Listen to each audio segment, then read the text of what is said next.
Chapter 383. When Brother Hai swung the bottle at the boss of Fatso, Fang Yan moved like a flash and caught the bottle. Qinetian didn't miss such a good opportunity. She grabbed the bottle that she had just drunk and smashed it at Brother Hai's head. What she hated the most was those bastards who beat people up without warning.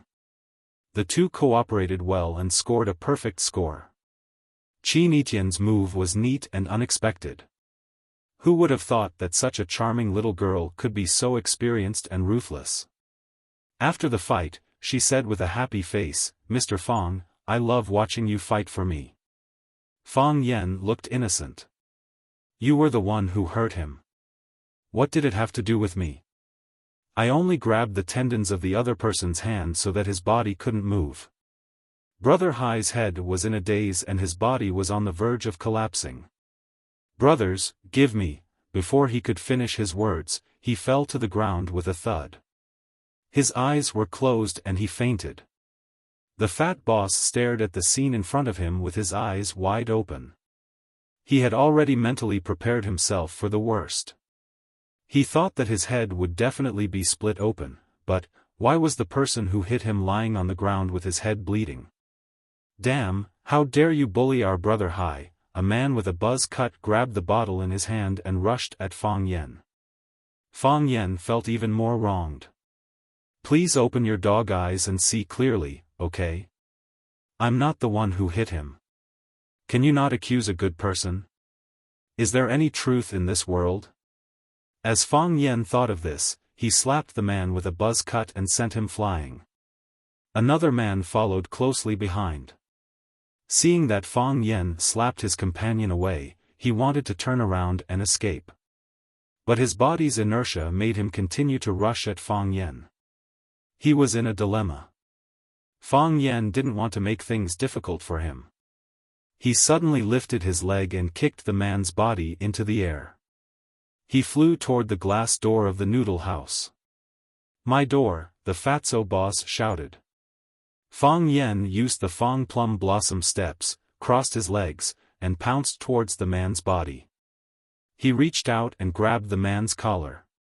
Just as the man's body was about to hit the glass door, Fang Yan forcefully pulled him back. The man's heart was racing, and he was panting. He looked at Fang Yan gratefully and said, "Thank you." Bang! Qinetian smashed the bottle on his head and said with a smile, "You're welcome."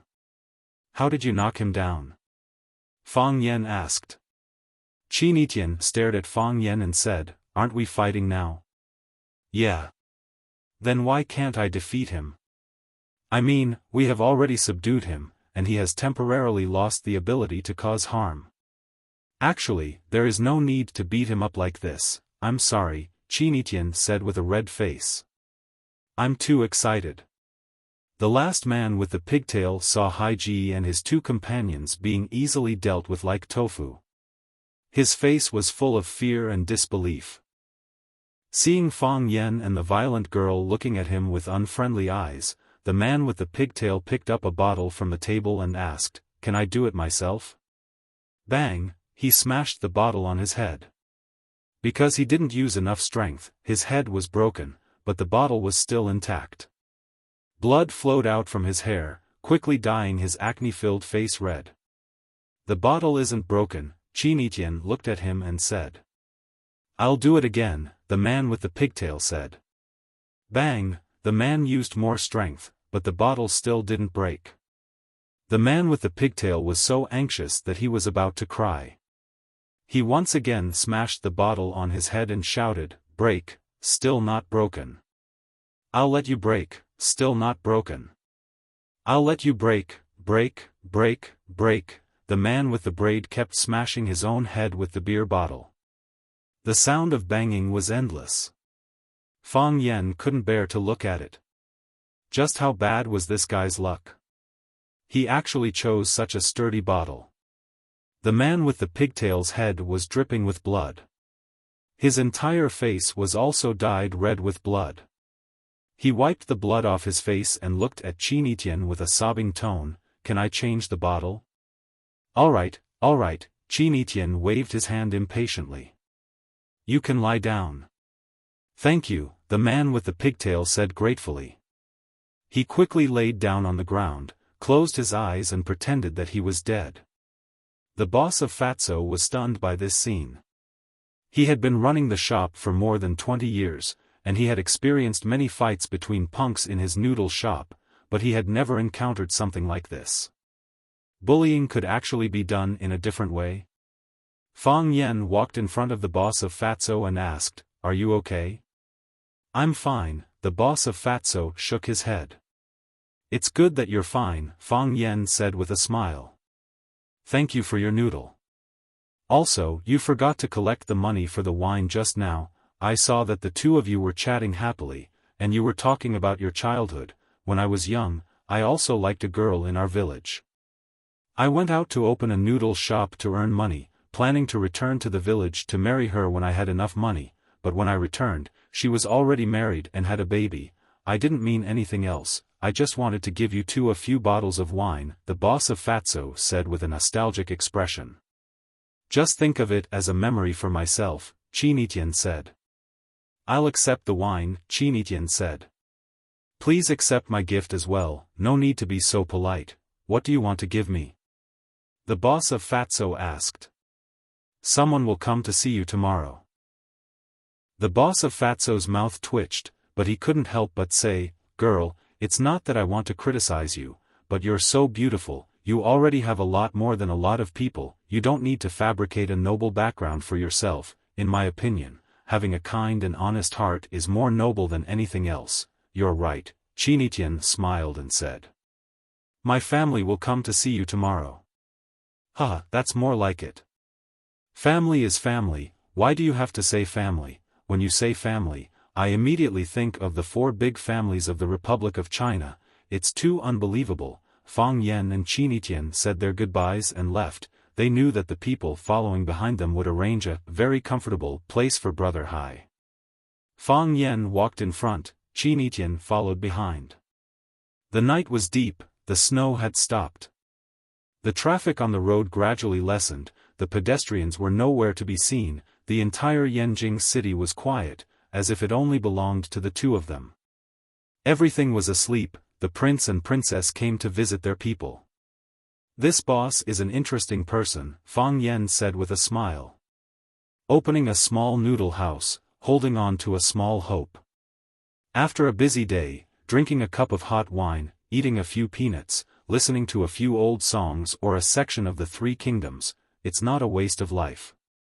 Chinitian walked 2 steps quickly, walking side by side with Fang Yan, and said with a smile, "Mr. Fang, you're worried that I'll change his life, right? It doesn't have to be rich, sometimes a little happiness is also happiness, right?" Fang Yan said with a smile. "I know," Chinitian said. "In a situation where the enemy is strong and we are weak, he's still willing to stand in front of us, it proves that this person is righteous. After knowing your identity as a teacher, he obviously doesn't like you, but he still doesn't want others to hurt you. It proves that this person is responsible. Such a good person should have a good karma worthy of them. Besides, we drank the wine he gave for free, so we naturally have to give him a gift." Worried that this would make Fang Yan unhappy, Chinitian patiently explained and said, "If he's willing to keep this peace, he can refuse my kindness. But, if he's willing to accept, I'm also happy to give him a better platform and opportunity. What do you think of this?" Fang Yan smiled bitterly and said, "Do you know that you can change someone's life with one word?" "No, it's us," Chinitian said happily. "It's us who changed someone's life together. Mr. Fang, do we have a fight together today?" "Sort of," Fang Yan nodded and said. "That's really nice," Chinitian's eyebrows bloomed and said with a smile. Fang Yan was very helpless. What's there to be excited about? He used to fight with his friends. And he was often beaten by Yi Rou. Chinitian seemed to see through Fang Yan's thoughts and said, "This is indeed a trivial matter for you, but for me, it's my first fight with someone. The first time I met you, the first time I folded a paper airplane, the first time I smashed someone's head with a wine bottle, you see, a lot of things happened because of you. Of course, every time I experience it, it enriches my memory. You're not prone to violence, are you? Fang Yan said with a smile. Even if I am, I don't have a chance to do anything, Qin Tian said with a sigh. Indeed, if the young lady of the Qin family was not satisfied with a person, she was afraid that before she could do anything, all the hidden dangers would have been solved by someone else. She was noble, elegant, and polite. How could she be a fierce girl who smashed someone's head with a wine bottle? When she was very young, the family's housekeeper taught her to maintain etiquette when there were outsiders. Therefore, she could only be so unscrupulous in front of Fang Yan. Qin Tian ran in front of Fang Yan, walked backward, and looked into Fang Yan's eyes with shining eyes. Fang Yan, do you still remember what I said to you before you left? Which one? I said that I would repay you, Qin Tian said. I also said that I don't need it. I will be very angry when I see someone bullying you. If anyone hurts you, I'll skin him alive. Qin Tian's figure was delicate and her eyes were soft, but her tone was extremely fierce and firm. I don't want the wind to hurt your eyes. I don't want the snow to fall on your shoulders. I don't want anyone to touch a hair of yours. No one. I wanted to repay you before, but now I want to protect you. Chapter 384. I wanted to repay you before, but now I want to protect you. Why was he so touched when a young girl said she wanted to protect him? Qin Tian wasn't childish, and she wasn't just saying it. She was really using her wisdom and ability, and even her life to protect Fang Yan. In the Battle of Zhang Abyss, when Fang Yan was attacked by an expert from the armory, she used her body to help Fang Yan block the bullets. The plane had just landed, and the elites sent by Jiang Junling wanted to take Fang Yan away. She was already prepared. At tonight's charity gala, she and Fang Yan had a tacit understanding, and Jiang Junling lost completely. Fang Yan even knew that she didn't show up at the gala from beginning to end because she didn't want to put too much pressure on him. She didn't want the Qin family to be hostile to him. If she stood up to support Fang Yan, completely broke off with the general, and brought the Qin family into an unknown and dangerous situation, how would the Qin family look at Fang Yan? She changed into casual clothes and waited at the entrance of the club like a girl next door. She accepted his invitation to walk all the streets and alleys to see the snow in the city, just because she hadn't seen him for a long time, and she wanted to see him. He thought it was a fleeting encounter, but it was the navigation of her life that she couldn't forget. Qin Tian didn't wait for Fang Yan's objection and rejection. What did it have to do with her? She waved at Fang Yan and walked towards the side of the street next to the bushes. A black luxury car drove over, and someone jumped out to open the door. Qin Tian bent over to get in the car, and then the luxury car drove away. Fang Yan stood in the snow, not feeling cold. Instead, he felt an ambiguous feeling spread all over his body, making him feel indescribably comfortable and warm. It turned out that no matter men or women, old or young, they all had zero resistance to sweet talk. It turned out that it felt so good to be a sugar daddy. I wish someone would jump out and call me a gigolo right now, Fang Yan thought to himself. When Fang Yan came back to his senses, he found that there were no people in this world of ice and snow, and there were no cars. He couldn't even stop a taxi. This put him in a difficult position. Just now, with Qin Tian accompanying him, he didn't feel tired no matter how far he walked. But now, it was unacceptable for him to walk back alone to the Maple Leaf Club. Fang Yan suddenly felt that Qin Tian was a liar. He had promised not to let the wind hurt his eyes and not to let the snow fall on his shoulders. Now he was about to be frozen into an ice sculpture, but he had gone home to sleep in a luxury car. Is that what you promised me? I'd rather believe that there are ghosts in the world than believe a woman's stupid mouth. Who said that? Fang Yan thought that it made sense. Fang Yan felt empty in his heart. He felt insulted. Since it was a liar, he should take away what he wanted to cheat. You waved your sleeves without taking away a cloud. How could I, the victim, cry to others? When Fang Yan was worried, a black car silently leaned against him. The door opened, and a middle-aged man wearing glasses came out. He looked Fang Yan up and down and asked, "Fang Yan?" "Uncle Lin, it's me." Fang Yan recognized the man with glasses and said respectfully, "Come with me." "Now?" "Now." "All right," Fang Yan said. Fang Yan got into the car, and Uncle Lin followed him and sat in the back seat. The door was closed, and the car moved forward again. Fang Yan looked at Uncle Lin and said with a smile, "Uncle Lin, long time no see." Uncle Lin's name was Lin Donghai. He came from Swallow Dock and was of the same generation as Fang Yan's father, Fang Yixing.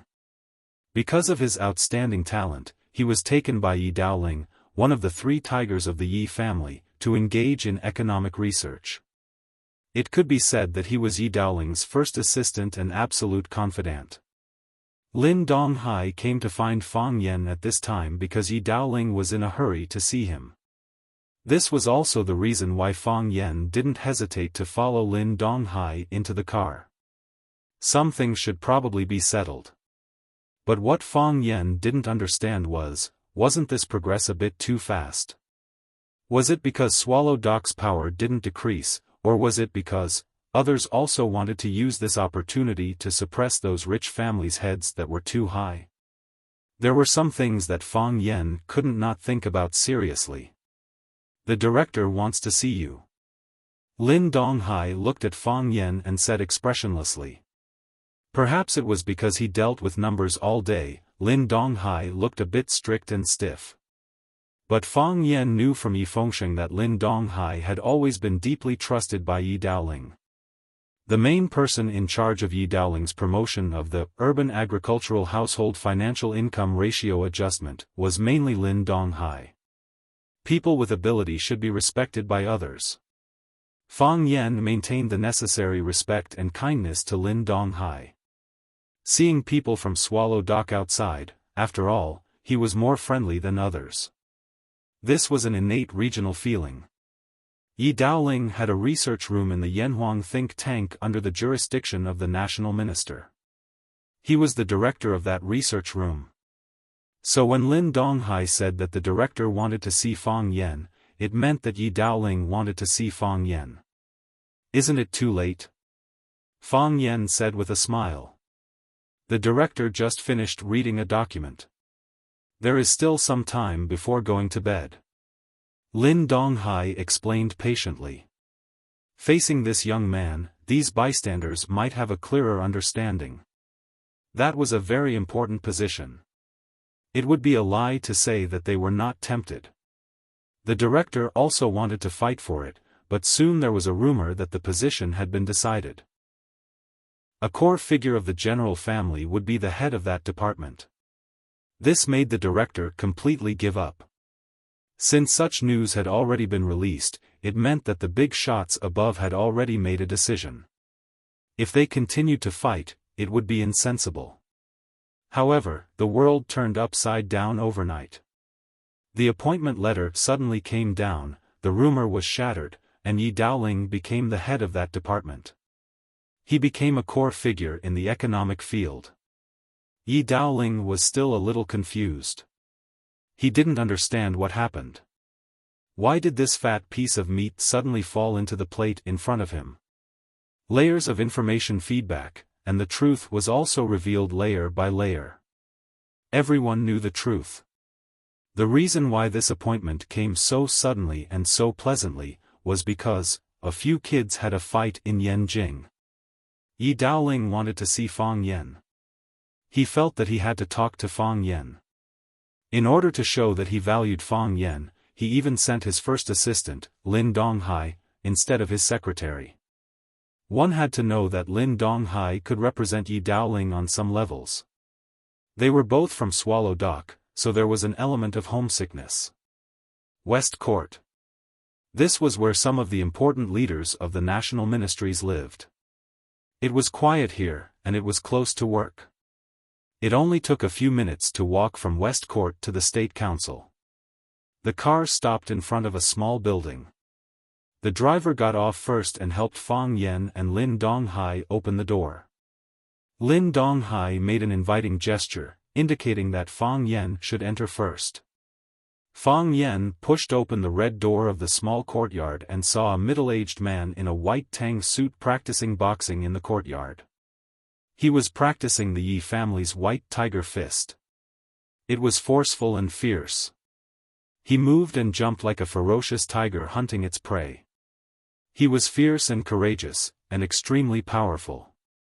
The white tiger fist was divided into 3 levels: transformation, godly, and tiger. With Yi Daoling's current performance, he had actually entered the tiger stage. He turned into a tiger and used his body to raise the tiger. The tiger gave birth to wind, and the tiger's power could hurt people's internal organs. This set of boxing technique was only at the intermediate level. Fang Yan and Lin Donghai were both knowledgeable people. They stood by the side and didn't disturb him. With an extremely suppressed tiger roar, Yi Daoling punched out. The wind from the fist swept past, and the pine trees in the courtyard rustled. Countless snowflakes fell, and the scene was extremely beautiful. After Yi Daoling finished, the secretary beside him quickly brought a warm towel. Yi Daoling took the towel and wiped the sweat from his forehead. He threw the towel into the secretary's hands and strode in front of Fang Yan, sizing him up with sharp eyes. "Third uncle." Fang Yan respectfully greeted Yi Daoling. He and Yi Fengsheng called each other brothers, so he naturally had to call Yi Daoling the same way Yi Fengsheng called him. Fang Yan. Yi Daoling's face was long and narrow, and his eyebrows were thick. His facial features were tight and angular, making his appearance look extremely aggressive. The Yi family was proud and good-looking. Everyone used the word peacock to describe the Yi family. Of course, Yi Fengsheng was an exception. Yi Daoling had the typical face of the Yi family. He wore a white tang suit, and he gave off a carefree and unrestrained feeling. If one didn't know his identity, no one would think that he would be in a high position at such a young age. Many people think that I got lucky. Don't you think so too? Yi Daoling looked at Fang Yan and asked with a serious expression. Fang Yan's mind turned, and he quickly analyzed the meaning of Yi Daoling's words. First, he must have gotten some kind of benefit, or else no one would think that he got lucky. Second, because he got this benefit, he was pushed to the teeth of the storm, and he even encountered the hostility of some forces. Fang Yan said with a smile, "Third uncle, in the eyes of those without abilities, everyone's success depends on luck. Because if it's about ability, it happens to be the part that they lack." Fang Yan's answer obviously didn't satisfy Yi Daoling. His face was still cold as he said, "Not only them, even I think so. Although your flattery is natural and smooth, believe me, there are many people who are more skilled than you. If it's a matter of ability, don't tell me that the previous candidates don't have the ability. Don't the others have the ability? Fang Yan, don't underestimate the heroes of the world. Everyone who can climb to this position has their own excellence. The matter that had originally been settled, how could there suddenly be such a shocking reversal? This kind of thing can't tolerate a single mistake, and no one dares to be sloppy in the appointment of personnel." Fang Yan didn't know how to respond. What does this old man want to say? Don't tell me that you still want to beat me up after I helped you out. I won't agree, and Qin Etian won't agree either. I will call Qin Etian. So, I really got lucky. Yi Daoling grinned and said. Chapter 385. Fang Yan had come into contact with many people from the Yi family. They were beautiful, arrogant, and serious. Apart from Yi Fengsheng, everyone else was upright and square.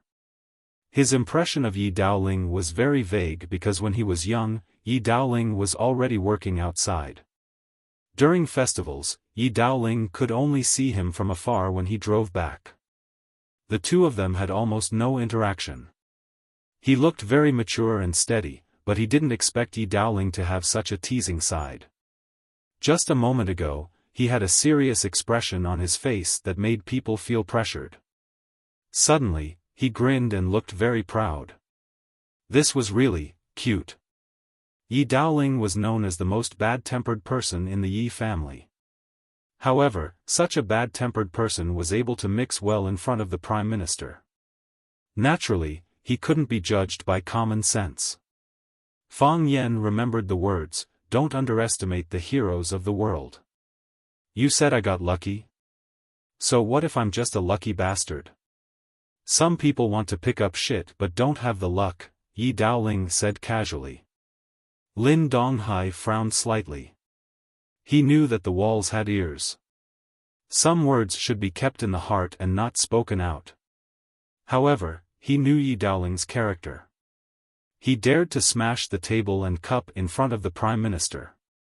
His persuasion was useless. You dare to think and speak. Third uncle is a real person. Fang Yan smoothly flattered him. He really wasn't convinced. Did someone really want to flatter him? You're a slippery kid. Yi Daoling walked over and put his arm around Fang Yan's shoulder and said, "Let's go in and have some tea. Let's have a good chat between uncle and nephew. I want to hear how you did it." The house was a classical structure with a lot of primary colored wood. The atmosphere in the tea room was very intimate. Fang Yan and Yi Daoling sat on the mahogany chairs with blankets. The secretary brought over the brewed tea. Yi Daoling waved his hand and said to the secretary, "Take it out. I don't want to drink this kind of crude tea today. No matter if it's a man or a woman from our swallow dock, all of us are good at the tea ceremony." He pointed to the tea-making tools in front of him and said to Fang Yan, "You've called me third uncle for so many years, but I've never drunk a bowl of tea you made. Come, I'll give you a chance today." Fang Yan smiled bitterly. He had no choice but to take the tea set and get busy. Fang Yan moved skillfully and quickly brought a cup of brewed black tea to Yi Daoling. Yi Daoling looked at the color of the soup and brought it to his nose to smell the fragrance. He said with emotion, "It's really not easy to drink a cup of good tea outside." Yi Daoling was in a high position. What kind of good tea could he not drink? However, if one wanted to drink good tea like the one from Swallow Dock, it would not be an easy task. It had nothing to do with the tea leaves, but with the person who made the tea. Perhaps Yi Daoling's assistant's ability was outstanding, but things like the way of tea depended on one's cultivation and one's talent. Not a single one could be omitted. If third uncle wants to drink tea, he often goes back to Swallow Dock. Fang Yan said with a smile. Every household in Swallow Dock is good at brewing tea. Not only good tea, but also good wine, Zhang Mozi's Shadaozi, sister-in-law Li's plum wine, and Li Xiaotian's father's 3-day drunk. They are all excellent wines. Different types of wine have different tastes. Coupled with different moods, it can make people intoxicated. Especially in such weather, isn't it better to lie in the snow and drink a mouthful of strong wine better than anything? Yi Daoling laughed and pointed at Fang Yan. You brat, do you want to bring me into a pit? I pulled you over in the middle of the night to listen to you brag about Swallow Dock's good wine? Aren't I more familiar with it than you? Let me tell you, we drank a lot when we were young. The tricks that you guys use to trick girls are all outdated tricks that we used in the past. That's right. Fang Yan nodded. Third uncle is a senior. Naturally, he is much better than us. Tell me. Yi Daoling held the teacup and said. This is not something that can be completed in a short period of time. You must have put in a lot of effort, right? Fang Yan knew that he couldn't avoid it, so he repeated what he experienced from the moment he got off the plane. Of course, he only picked the important parts and said what could be said. As for the reason for the conflict, 99.9% of the responsibility was on Jiang Junling. He was a loser who couldn't bear the oppression and humiliation and had to resist. After listening to Fang Yan's narration, Yi Daoling pondered for a long time. He stared at Fang Yan and said, "Many people think that Jiang Junling lost because he underestimated his opponent. In fact, he lost because of his ability. You are talented, but they don't want to believe it. Third uncle, I just made a bet with him." Fang Yan said with a smile. "I can afford to lose, but he can't. Not everyone has the courage to go on the card table, and it's such an unfair opponent," Yi Daoling said in a deep voice. "To tell you the truth, I also wanted to gamble like you before. Maybe I had too many scruples, or maybe I didn't have enough courage. It was best to leave it unsettled and delay it until now. I didn't expect to be pushed by you young juniors this time." Third uncle was ready to go. "If we didn't have enough power before, we wouldn't have been able to push it." Yi Daoling looked at Fang Yan with a smile and said, "How does it feel to be famous in Yanjing City?" "Famous in Yanjing City? Why? Do you think it's just a child's game?" Yi Daoling smiled warmly. "If it's just your child's fight, the heat will disappear after 2 days of discussion." However, there was a position appointment later, and more people paid attention to it. It's not an exaggeration to say that you are famous in the capital now. "To be honest, I really don't want to be famous," Fang Yan said. "However, I'm not afraid even if I become famous. Anyway, I'll hide in Huacheng after the new year. People can say whatever they want, think whatever they want, you're quite cunning." Yi Daoling pointed at Fang Yan and said. "However, this time is different from the past. You pushed me, which is equivalent to slashing the Jiang family. I'm afraid the Jiang family won't let it go easily, right? I'll deal with it when it comes," Fang Yan said. "If I don't slash them, they won't make it easy for me. Since it's like this, then I'll make them feel uncomfortable. I like fairness." Yi Daoling's gaze seriously examined Fang Yan again. He wanted to see if this young man was bluffing or was truly brave. He was very satisfied with the result. "The Fang family has a successor," Yi Daoling praised. "This time, it's not just your contribution alone. You know this better than me, you guys jumped out and played such a trick. Didn't you just want to force the emperor to abdicate? The Jiang family retreated. It proves that I succeeded in forcing the emperor to abdicate, right?" Fang Yan said with a smile. He really wasn't clear about the subsequent events. After he came out of the clubhouse, he met Qinitian who was waiting at the door. The two walked along the way. There was no phone call from the house. Of course, his phone was long gone. At that time, when his clothes exploded, he only cared about his crotch. How could he care about other things? He didn't know if Yi Fengsheng and the others helped him tidy up properly. Did they peek at his phone after tidying up? It's really worrying. Mr. used the red phone. There's a sentence that was very important. The descendants of the sages shed blood and tears. Who would be willing to die for the country? Yi Daoling said emotionally, no matter what Mr. thinks in his heart, at least he stood up at the crucial moment, and this statement is very powerful. Mr. is the soul of Swallow Dock. Fang Yan said. With him here, he won't let us children be bullied. Yes. Swallow Dock has its mission. Mr. has Mr.'s mission. Since I got a great bargain this time, I naturally have to take up my own mission, Yi Daoling said. Zhu Zaidan's cultivation was obstructed. I plan to let him go to North Sea to train for 3 years. The sky is high and the sea is wide. Maybe there's another opportunity there. Li Xiaotian isn't young anymore. It's time for him to come out and do something. There's also Wan Qian. I've seen that child's information. He's smart and careful, but his temper is too soft. I've specially chosen a good place for him. Swallow Doc's younger generation depends on you guys. Fang Yan nodded and said, "You're the elder. It's up to you how to arrange it. I think their families won't object." "What about you?" Yi Daoling asked. "You still have to go back to Huaqing to be a teacher?" "I still have a lot of things to think about," Fang Yan said. "Maybe Huaqing is more suitable for me." "Then go," Yi Daoling said. "There's something you might or might not know." "What is it?" Fang Yan curiously asked.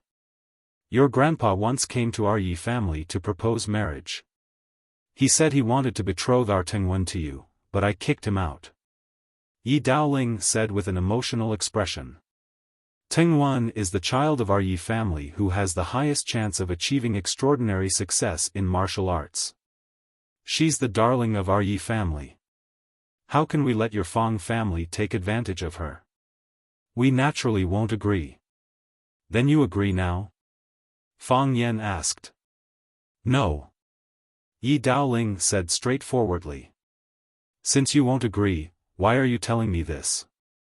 Yi Daoling smiled maliciously and said, "I'm afraid that you'll become arrogant and think that you can trick our little princess away just by helping me. That won't do, that's a different matter. I can't give Yiting to you. You can't have dreams. What if it comes true?" Fang Yan waved his hand and said, "Third uncle, what kind of person do you think I am? How can I have any ideas about Yiting? You also know that I've been beaten by her many times before. How can I marry her and get beaten every day? That's all Grandpa's random matchmaking. Yiting and I are impossible." "Gah!" The door was pushed open. A white-clothed girl stood at the entrance of the tea room. Chapter 386. White clothes, short hair, cold and aloof. Like a plum blossom in the snow, like an unsheathed sword. Her facial features looked extremely familiar. It was the Yi Rou that Fang Yan mentioned just now. Fang Yan didn't expect to see Yi Rou at this time and place. He couldn't help but grin. As he smiled, the smile on his face froze into a thick layer of frost. He thought of what he said just now. Although most of what he said was the truth, Yi Rou did beat him a lot in the past. Who likes to hear the truth these days? Does Fatso like to hear others say he's fat? Does a poor person like to hear others say he's poor? Does a writer like to hear others say he's pretentious? He doesn't like any of them. Fang Yan blinked his eyes and looked at Yi Rou standing at the door with a face full of amazement. He pretended to be confused and asked, "Third uncle, is this your daughter? When I was young, I heard people say that only the Yi family in Swallow Dock looks the most beautiful. Even now, people still use the word peacock to describe the Yi family. One is that you are arrogant, and the other is that you are beautiful. Although this lady isn't as beautiful as her sister, Yi Rou, and her temperament may be slightly inferior, it's best to use a poem to describe her. Her charming eyes shyly close and her red lips open in a smile. The wind sweeps the great belt, the sunlight pomegranate skirt. Hibiscus out of clear water, nature goes to carve. Looking back and smiling, all the beauties of Swallow Dock lose their color." Fang Yan looked at Yi Daoling with a face full of sincerity and said, "Third uncle, Yi Rou is a rare genius of the Yi family in 100 years. She's also the leader of the younger generation of our Swallow Dock. It's not an exaggeration to describe her as the family's treasure or the country's treasure. I naturally don't deserve such a girl.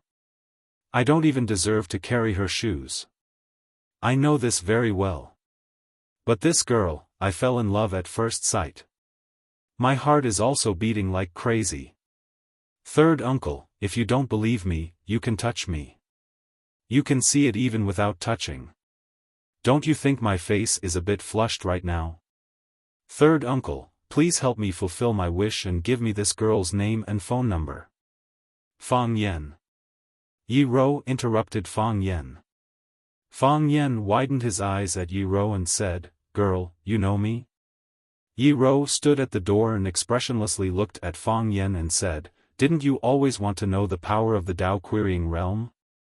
"I only told your sister, Yi Rou. I happen to have a little time now." Of Yi. I have of time.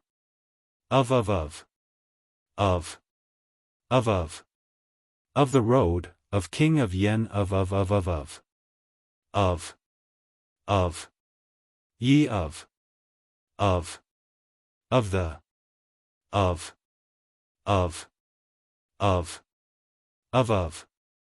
Clang clang clang, the teapot and teacups on the table were swept up by the wind and smashed towards the wall in the distance. Lu Daoling's heart was bleeding. This was the eye of the rain that he got from Jingda Kiln. He was only willing to let people use it to entertain important guests. What was wrong with him today? Why did he take it out to entertain Fang Yan? It wasn't like he didn't know that this pair of enemies would fight whenever they met. Kacha kacha, the porcelain hit the wall and shattered, and the thin porcelain bowl turned into pieces. The wind was strong, and Fang Yan's hair and clothes were blown away. The wind and waves were like knives. The air in front was emptied, and the energy coming from behind was Yi Gentle's real killer move. Fang Yan didn't take it head-on. He slapped the mahogany seat beneath him with both hands and flew through the window towards the courtyard. Yi Rou struck out with her palm again. Instead of falling, she rose up and rushed out of the courtyard. Bang bang bang, the battle outside was in full swing, and from time to time, Fang Yan's miserable cries could be heard. Yi Daoling held the teacup in his hand and leisurely drank the hot tea in the cup. After drinking the dark red tea, his gaze fell back to the broken tiles on the ground. He couldn't help but take a deep breath and felt his teeth hurt. A good horse with a good saddle, a good teapot with a good cup. Yi Daoling sighed softly. The teapot is broken, and this is the only surviving teacup. It's an awkward situation. What a pity. 10 minutes later, the sound of fighting outside stopped. Yi Daoling got up and walked into the courtyard. Yi Rou was nowhere to be seen, and only Fang Yan was lying miserably in the snow. Yi Daoling squatted in front of Fang Yan and asked with a smile, "I heard that your heart of Tai Chi broke through again. What level are you at now?" The heart of Tai Chi is a new thing. No one has gone through it, and you have to figure it out yourself. Logically speaking, you shouldn't have been beaten so badly by Rou, right? If the one lying here was Yi Rou, what would you do? Fang Yan asked. This question is really awkward. I would probably get the guards to drag you out and shoot you. Yi Daoling said lightly. This place was heavily guarded, and every small building was guarded by guards. Yi Daoling's words were honest. Then how do you still have the nerve to ask me why I lost so badly? Fang Yan roared. This is your Yi family's territory. Can I beat her up? It's not a big deal for a man to be beaten up by a woman. Yi Daoling said. Besides, not everyone is qualified to be beaten up by Rou. I watched her grow up, and I've never seen her beat anyone up like this. You are indeed luckier than others. Fang Yan looked at Yi Daoling with a bitter mouth and said, "Third uncle, why are you doing this?" What do you mean? Yi Daoling looked innocent. We were chatting and casually asked a few questions about your feelings. Is there some unspeakable secret? You tricked me. Fang Yan said. Yi Daoling chuckled and said, I learned from you. Your Yin family's kids' methods are much darker than mine. I represent justice, okay, I'm better at this kind of official article than you. Yi Daoling interrupted Fang Yan's words and said, Justice represents living, evil is only because you are already dead. Fang Yan felt that these people really understood the essence of this world better than him. Yi Daoling patted Fang Yan's shoulder and said, It's late, go back to sleep. I think I'm injured. Can I rest here for the night? Fang Yan asked. No. You don't have to specially prepare a room for me. Just let me and Yi Rou stay in the same room. Fang Yan said. Don't treat me as a guest. Yi Rou can give me the bed. She can sleep on the floor. Dong Hai, see the guest out. Third uncle, Yi Daoling, was too lazy to pay attention to this guy and returned to the living room. Lin Donghai stood next to Fang Yan and looked at Fang Yan, who was lying in the snow and refused to get up. He said, Fang Yan, I'll send you back. I'm asleep. Fang Yan closed his eyes and said. As soon as he finished speaking, there was a loud snore. Lin Donghai looked into the room. Yi Daoling was so angry that he almost dropped the only teacup in his hand. He pointed at Fang Yan in the snow and said, This guy, he is the best spouse you chose for yourself? Does he look like a young hero at all? Does he look like a Tai Chi grandmaster? He is simply a scoundrel. Yi Rou said lightly. She had a clearer understanding of Fang Yan than anyone else, or rather, she had a clearer understanding of him than everyone else. Some people said that he watched Fang Yan grow up. Only Yi Rou was qualified to say that she beat him up. Yi Daoling looked at Yi Rou in surprise and said, When that old fox, Fang Yan, went to the Yi family to challenge them, I knew he was up to no good. But his words were too harsh.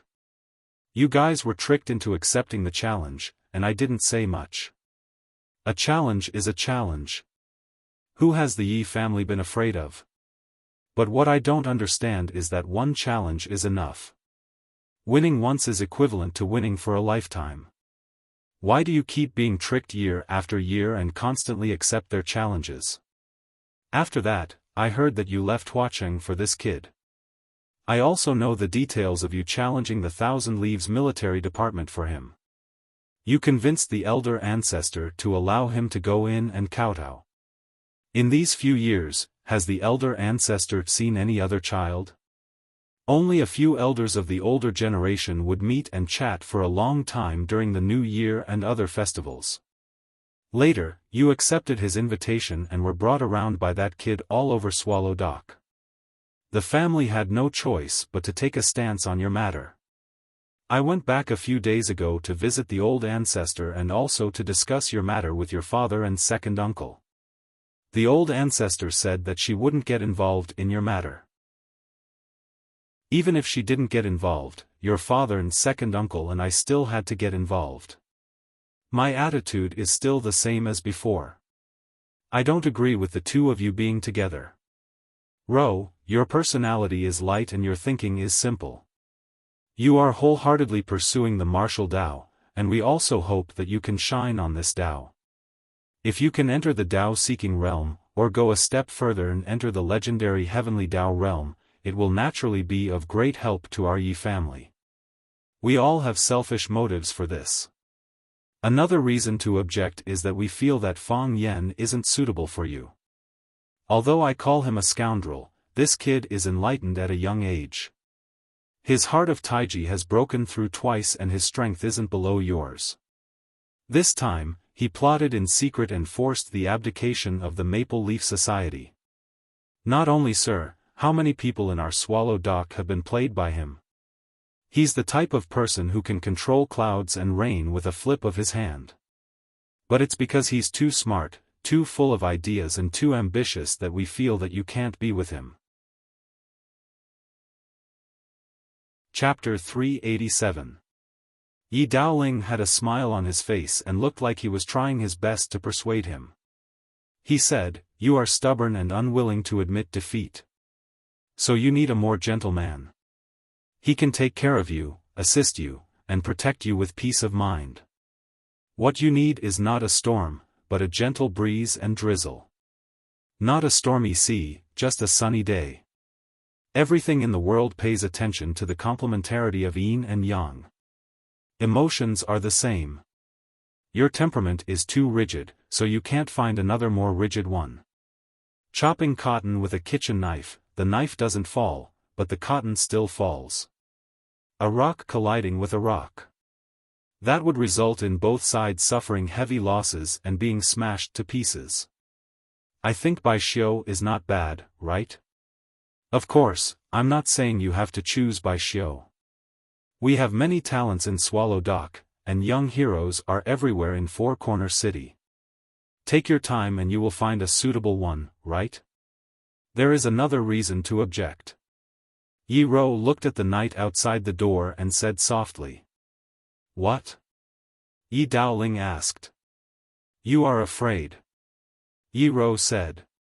Yi Daoling smiled and said, what are we afraid of? What do we have to be afraid of? Fang Yan is not bad. His performance this time is amazing, but it's not enough for us to be afraid of him. If you are old, and no one in the younger generation of Yi family can surpass Fang Yan, are you not afraid? No one in the younger generation of Yi family can surpass Fang Yan, and I'm married to Fang Yan. Are you not afraid? At that time, will Yi family or Fang family be the leader? At that time, can Yi family still maintain the power of the number one family in Swallow Dock? This is the most important reason to object. Yi Rou said. Yi Daoling sighed softly and said, this kind of thing needs to be honest. We all know you are smart, and you did do this in the past. But in the end, I can't say it. Your father, your second uncle, and I are over 100 years old, and we still have to worry about the development of a child. It's really embarrassing and shameful. But, what you said is indeed what we are most worried about. Yi Daoling was slightly annoyed that his thoughts were exposed by Yi Wenrou, but he didn't hide it anymore. If Fang Yan was just an outstanding youth from Swallow Dock, we wouldn't have to worry about this. As the seniors of Swallow Dock and Fang Yan's elders, we are happy to see more outstanding youngsters rise to prominence. We still have this breadth of mind. Otherwise, your father wouldn't have stood up at Swallow Dock to help Fang Yan force her to abdicate. However, we saw the difference in your attitude towards Fang Yan and your feelings towards Fang Yan.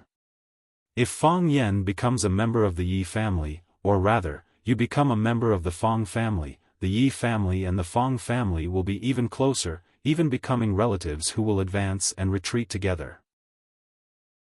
We have no choice but to consider these questions. Although Yi Fengsheng is talented, that is only in terms of martial arts. Yi Fengsheng and the others are smart, but they have never been outstanding in terms of martial arts. Yi Zixin and Yi Ziming are also good young people, but they are still lacking compared to Yi Fengsheng and Yi Fengsheng. Yi Xiaoya and Yi Xiaonian are both children, and they look obedient and sensible. They might have a bright future. However, they are still too young. You are the most perceptive in our Yi family, and you are also well versed in worldly affairs. You are a top talent in both strategy and martial arts.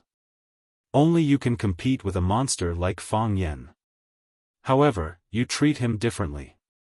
Just as you know, Yi Fengsheng sees him as a big brother and only follows his lead.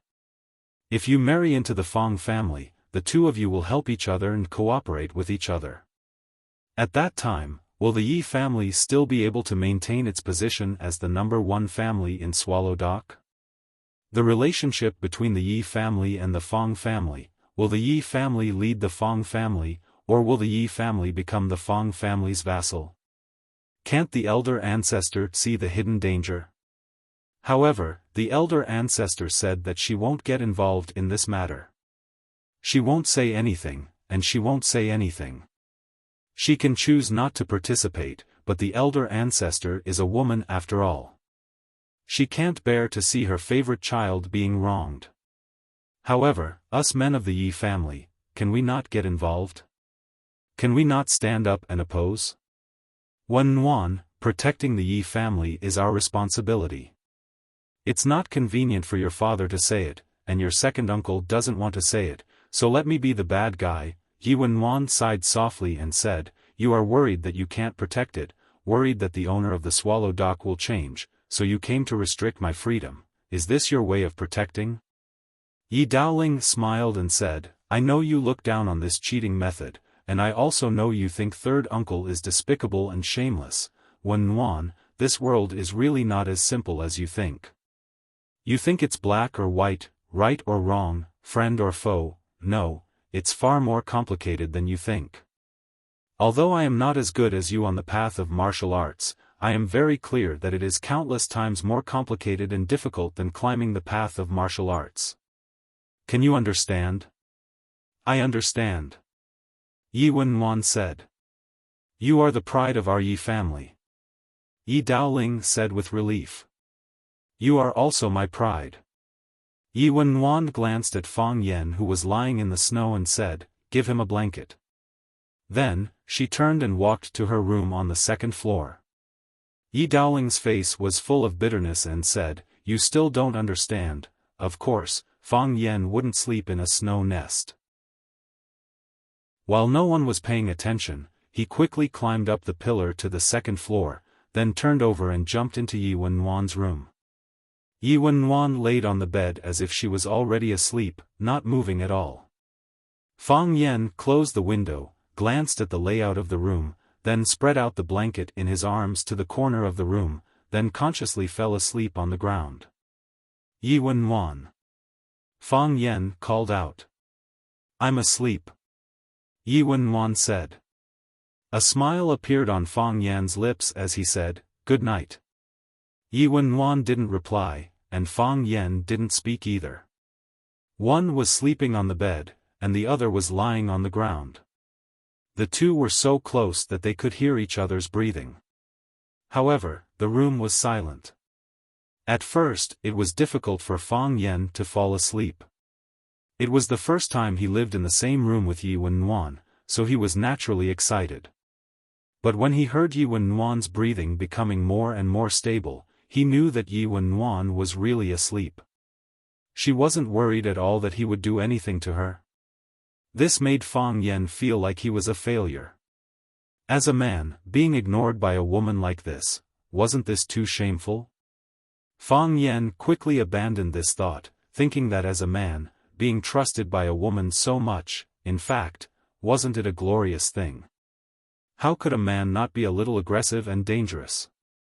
Did she treat you as a pet or a best friend? Fang Yen was irritated and accidentally fell asleep. When he woke up, the sky was already bright. The beauty on the bed was nowhere to be found, leaving behind a fragrant room. Fang Yen ran to the bathroom to wash up. There was a toothbrush and a white cup on the sink. The dark blue toothbrush in the white cup looked very beautiful. There were spare toothbrushes in the cabinet, which seemed to be specially prepared for Fang Yen. Fang Yen hesitated for a long time, but he didn't choose the new toothbrush that hadn't been opened. Instead, he held the white toothbrush in his hand. I can't waste it, Fang Yen thought. So, he secretly smeared toothpaste on the white toothbrush and happily brushed his teeth. As expected, the toothbrush used by others was really easy to use. Not only was the hair soft, but there was also a residual fragrance on it. After brushing his teeth, he felt refreshed and his happiness index doubled.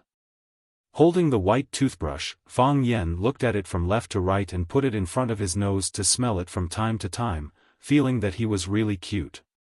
After washing his face with Yi Wenwan's towel, Fang Yen reluctantly walked out of the bathroom. He went downstairs to the living room and saw Lin Donghai sitting on the sofa reading the newspaper. Seeing Fang Yen go downstairs, Lin Donghai closed the newspaper in his hand and said, There's breakfast on the table. Thank you. Fang Yen ran to the table and sat down. As expected, there was delicious breakfast on the table. There was porridge that had been boiled to a pulp, and a large plate of steaming white steamed buns. There was a small plate of green vegetables and a small plate of pickled vegetables. It was appetizing at first glance. While eating the porridge, Fang Yen asked, Where's third uncle? The director went to work. Where's Yi Wenwan? Miss Yi went out early in the morning. Where did she go? I don't know. Fang Yen didn't get any reliable information from Lin Donghai, so he buried his head in the food. After eating, he called Yi Fengsheng and asked where they were now. After knowing that they didn't go back that night and directly stayed in the hotel below Maple Leaf Club, Fang Yan asked Lin Donghai for a car and rushed to Maple Leaf Club. While sitting in the car, Fang Yan sent a message to Yi Ro and asked, "Where are you?" In the past, Fang Yan didn't have Yi Ro's phone number at all. Of course, even if he had, he didn't dare to call. After coming back this time, the relationship between the two improved greatly. A few days ago, they often took a walk around Swallow Dock, so Fang Yan took the opportunity to get Yi Ro's phone number. Of course, Yi Ro just didn't use her phone often. On the way, Yi Ro replied. "On the way where?" "Swallow Dock." "I'll go back later," Fang Yan said. Yi Ro didn't respond. "If I knew you were going back, I would go back with you." "It's good to have company," Fang Yan said. "I drove here," Fang Yan added. Yi Ro still didn't respond. Yi Ro was a goddess. It was normal for a goddess to ignore a loser's message. However, Fang Yan still felt hurt. So, Fang Yan used his trump card and said to Yi Ro, "I used your toothbrush." Chapter 388. Fang Yan waited for a long time, but he still didn't receive any response from Yi Ro. This was the phone Fang Yan asked Lin Donghai for, so that he could contact Yi Fengsheng and the others. Even the SIM card was prepared by Lin Donghai. Fang Yan called the customer service number of the mobile company and found that there were still hundreds of yuan in the card. There shouldn't be a problem of not receiving information because of arrears, that was, Yi Ro was not willing to respond. Fang Yan felt very strange. According to Yi Ro's character, she shouldn't keep silent when encountering such a thing. If she didn't explode in silence, she would perish in silence. Yi Ro couldn't perish, so there was only one truth. Fang Yan suddenly began to miss watching. Fang Yan met Yi Fengsheng and the others in the hall on the first floor of the Maple Leaf Club. Chen Yanqing was a civil servant, so she got up early and went to work. Wang Kaixian was also called back by his family. After what happened last night, his family was naturally worried. There were some things that needed to be clarified. They had offended such a powerful family, so they had to think about how to solve the problem. Li Xiaotian was taken away by his brother, Li Xiaolong. Only Yi Fengsheng, Zhu Zaidan and Ruan Jing accompanied Fang Yan back to Swallow Dock. They first asked the club to send a car to Nanshan restaurant where they had dinner last night. Their cars were all parked there, so they had to drive back. Fang Yan's pants exploded, and his phone and wallet were put away by Yi Fengsheng. Yi Fengsheng asked Fang Yan where he went last night. They didn't have his phone number, so they couldn't find him. They were worried that he would come back for them, so they stayed in the hotel under the Maple Leaf Club. They even helped Fang Yan get a room, but they didn't expect that Fang Yan would return after waiting for a whole night. Fang Yan didn't hide it. He said with a smile, "Your third uncle sent someone to take him away." "My third uncle?" "Yes, Yi Daoling." "Yi Daoling." Fang Yan nodded. "Why did he call you?" Yi Fengsheng asked with a puzzled expression. Then, he instantly understood and smiled. "I've received a call from my family. I really have to thank you for this." Third uncle probably didn't expect that this big pie would fall on his head, right? "What are you thanking me for?" Fang Yan asked with a smile. "This is the result of everyone's hard work. This is Swallow Dock's victory." Zhu Zaidan was also very happy and said, "Exactly. Third uncle also came from Swallow's Dock. In the future, if Swallow's Dock has any problems, won't he stand up and speak up for us? We won't be bullied by others," Ruan Qian said with a chuckle. Fang Yan looked at Zhu Zaidan and said, "Third uncle also has arrangements for you. I'm afraid Zidan will go to the North Sea after the new year. I hope you can find some inspiration there." Xiao Tian also had to go out to work, so he would probably be assigned to work for third uncle. Ruanqian also wants to come out, but as for where he placed it, third uncle didn't say, so I can't ask. It sounds really mysterious. What about me? What about me? Yi Fengsheng looked expectantly at Fang Yan and asked, did third uncle say where I'm going? No. Fang Yan shook his head. You all have arrangements, why don't I? Yi Fengsheng said angrily. The young people of Swallow's Dock had all gone out to do their own things. Only he stayed in the village with a group of old people and children. How could he stand it? Which young person didn't want to go out and explore? Which young person didn't want to see the outside world? Fang Yan knew that Yi Fengsheng especially envied those soldiers who could go to the battlefield. He really wanted to fight on the battlefield. However, the Yi clan obviously had no intention of letting him go. Fang Yan patted his shoulder and said, don't worry. The next time we meet, we'll go talk to third uncle, you should go out and see. Staying in Swallow's Dock all the time is not good for martial arts. Exactly. You have to help me talk to him. Yi Fengsheng seemed to have grabbed onto a life-saving straw. Before, your Tai Chi heart was almost dead.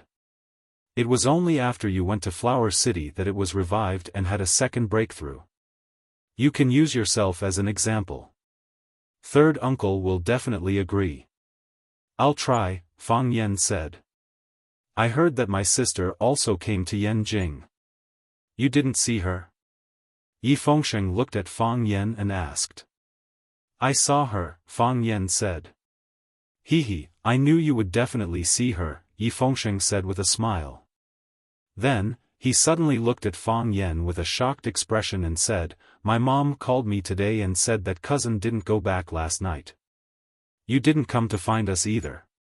You two didn't go to a hotel to get a room, did you? How is that possible? Fang Yan said impatiently.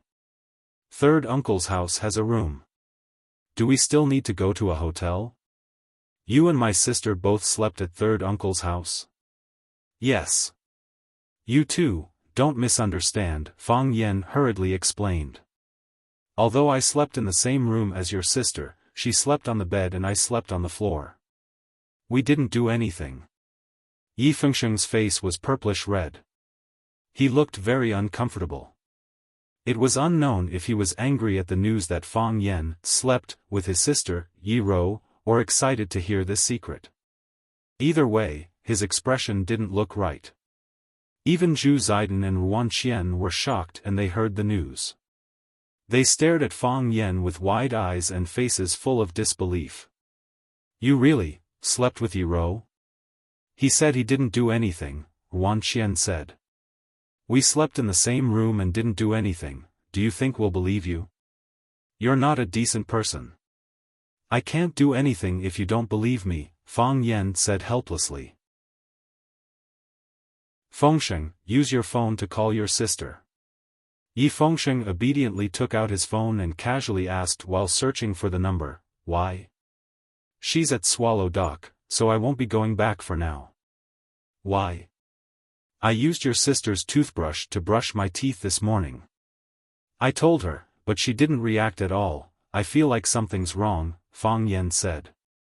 Zhu Ziden sneered and said, if I were you, I wouldn't go back either. I'll never return to Swallow Dock. Ruanqian looked at Fang Yan with a face full of sympathy and said, I'll immediately get someone to buy you a plane ticket back to Huacheng. You should hurry up and leave, even if you used her toothbrush, there's no need to tell her. Aren't you digging your own grave? Yi Fengsheng finally woke up from his state of shock and looked at Fang Yan and said, my sister is a neat freak. When I was young, I carried her cat, and she washed the cat several times. I used her toothbrush, not the other way around, Fang Yan explained. I'm not a neat freak. When Fang Yan drove home, his mother, Lu Wan, quickly came up to him. She looked at Fang Yan worriedly and said, your grandpa wants to see you. He's asked a few times. He wants you to see him immediately when you come back. Fang Yan, are you all right? Don't worry, Fang Yan smiled and said. I'll be fine. Where's my dad?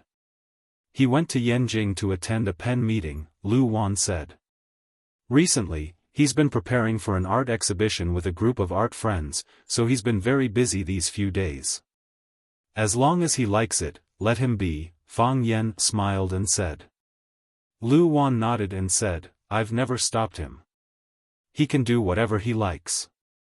Fang Yan put his arm around his mother's shoulder and pushed her into the house, saying, I'm going to talk to Grandpa. Go, Lu Wan said. Don't make your grandpa angry. If you do something wrong, you have to admit it immediately. Mom, I know, Fang Yan said with a smile and said. Fang Yan walked into the backyard and heard the sound of chess being played in his grandpa's room. Fang Yan pushed the door and entered the room.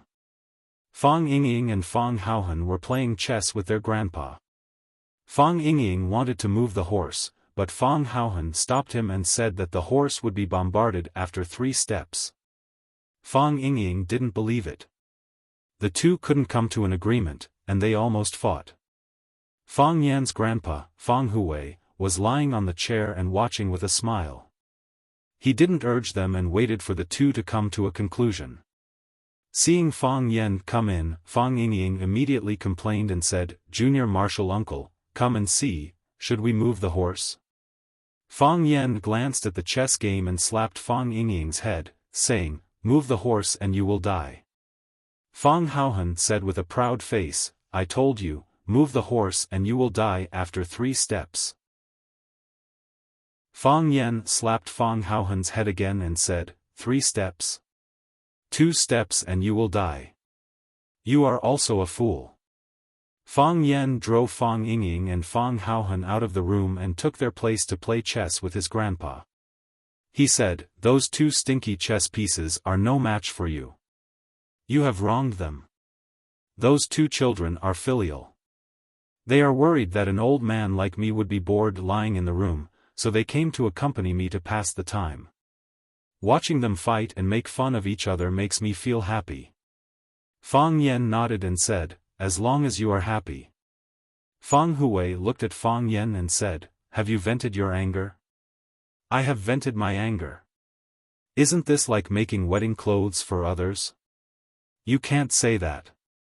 Although it seems that the Yi family benefited the most from this incident, the entire Swallow Dock will also benefit from it. The Yi family got such a big advantage, shouldn't they show something? Fang Yan explained with a smile. That's true. Yi Daoling is capable and ambitious, but he is a bit narrow-minded. He thinks too highly of the Yi family's territory. In terms of looking at the big picture, he is not as far-sighted as you. Fang Hui was not stingy with his praise for his grandson. It doesn't matter, let them have it easy. Just take it as the first betrothal gift from the Fang family to the Yi family. Chapter 389. The heavy snow stopped. The warm sunlight painted the white snow in the courtyard with a layer of gold. The smooth white snow sparkled in Fang Yan's eyes. He woke up without illness or pain. It was another beautiful day. The villagers of Swallow Fort all had the habit of planting plum trees. As a group of experts who lived in seclusion, it was as if they would lose face if they didn't plant a few plum trees or drink a few jeans of strong wine. Of course, there were also plum trees planted in the Fang family's courtyard. Fang Yan opened the window. A cool breeze blew in his face, followed by the fragrance of plum blossoms. Suddenly, a sweet fragrance wafted in the night, scattering the fragrance of heaven and earth. Cleaning up the essence, leaving only the bones for people to see. Fang Yan sang with emotion. He felt like he was the plum blossoms that scattered the fragrance of heaven and earth. The red and yellow flowers trembled in the wind and snow, but silently sent a delicate fragrance to the house. This kind of character, this kind of strength of character, how was it different from what he did? For some reason, Fang Yan felt that the plum trees were very pitiful. He said to Fang Yingxiong, who had secretly pushed open the door and stuck his head out to look, "Ingxiong, go and tie some straw to the plum trees to keep them warm." Fang Yingying grinned and said, "Junior Marshal Uncle, are you starting to feel sad again? That sad wind and autumn." "What sad wind and autumn? What sad wind and cold?" Fang Yan said unhappily. "I told you and Hero to read more books, but you two just don't listen." Yes, that's what I mean." Fang Yingying nodded shamelessly and said, "Junior Marshal Uncle, but this time you really think too much. Because plum trees are cold-resistant crops, they are not afraid of the cold." "How do you know they are not afraid of the cold?" Fang Yan turned and stared at Fang Yingying and asked. "Are you that plum tree? Do you know how they feel?" Fang Yingying opened his mouth and wanted to retort, "How do you know it is afraid of the cold? Are you a plum tree?" However, he knew that the consequences would be very serious. In the end, he swallowed back the words he wanted to say and said, "I'll go and dress them." "Dress them up in an ambiguous way." "Junior Marshal Uncle, my mother wants you to have breakfast in the living room." Fang Yingying turned around and ran out. Fang Yan admired the plum blossoms for a while before returning to the bathroom to wash up. She took the toothbrush from the cup and was about to brush her teeth when she suddenly remembered something. He ran into the room and took out a white transparent toothbrush box. Inside the box was a dark blue toothbrush. This was something he borrowed from Yi Dowling's house. Anyway, no one would use what he had used. With the mentality that wasting was shameful, he packed this toothbrush and brought it home. He squeezed some toothpaste onto his toothbrush and brushed his teeth again. After brushing his teeth, there was not only the taste of mint in his mouth, but also a faint fragrance. This kind of toothbrush is really a treasure. Fang Yan kissed the handle of the toothbrush, and then put it into the cup. Instead, he threw the toothbrush he used before into the trash can. Who told it not to have a natural body fragrance? When Fang Yan was washing his face, the phone in the room rang. Fang Yan wiped his hands and walked outside. He turned on the phone and found that it was a message from Yi Ro. He opened the message with excitement. There were only 4 words and a question mark. "Did you brush your teeth?" "Yes." Fang Yan replied happily. He thought that this woman was really smart. She even guessed that he had just brushed his teeth. "Did you use that dark blue toothbrush?" Yi Ro's message came quickly. Her typing speed was not slow at all. Fang Yan's handsome face was slightly red. Thinking that Yi Ro was not in front of him, he returned to normal and replied with a little embarrassment, "Why do you ask?" "Worry." "Worry about what?" "That toothbrush fell into the toilet," Fang Yan said. Fang Yan sneered and replied, "Do you think I am an idiot? Do you think I will believe such a stupid lie? Even if you want to disgust me, you have to find a convincing reason. Do you smell fresh after brushing your teeth?" "That's right." Fang Yan grinned. "I knew it. How could a violent woman like you not have any reaction when encountering such a thing? It turns out that you just realized it. But isn't it too late to react now?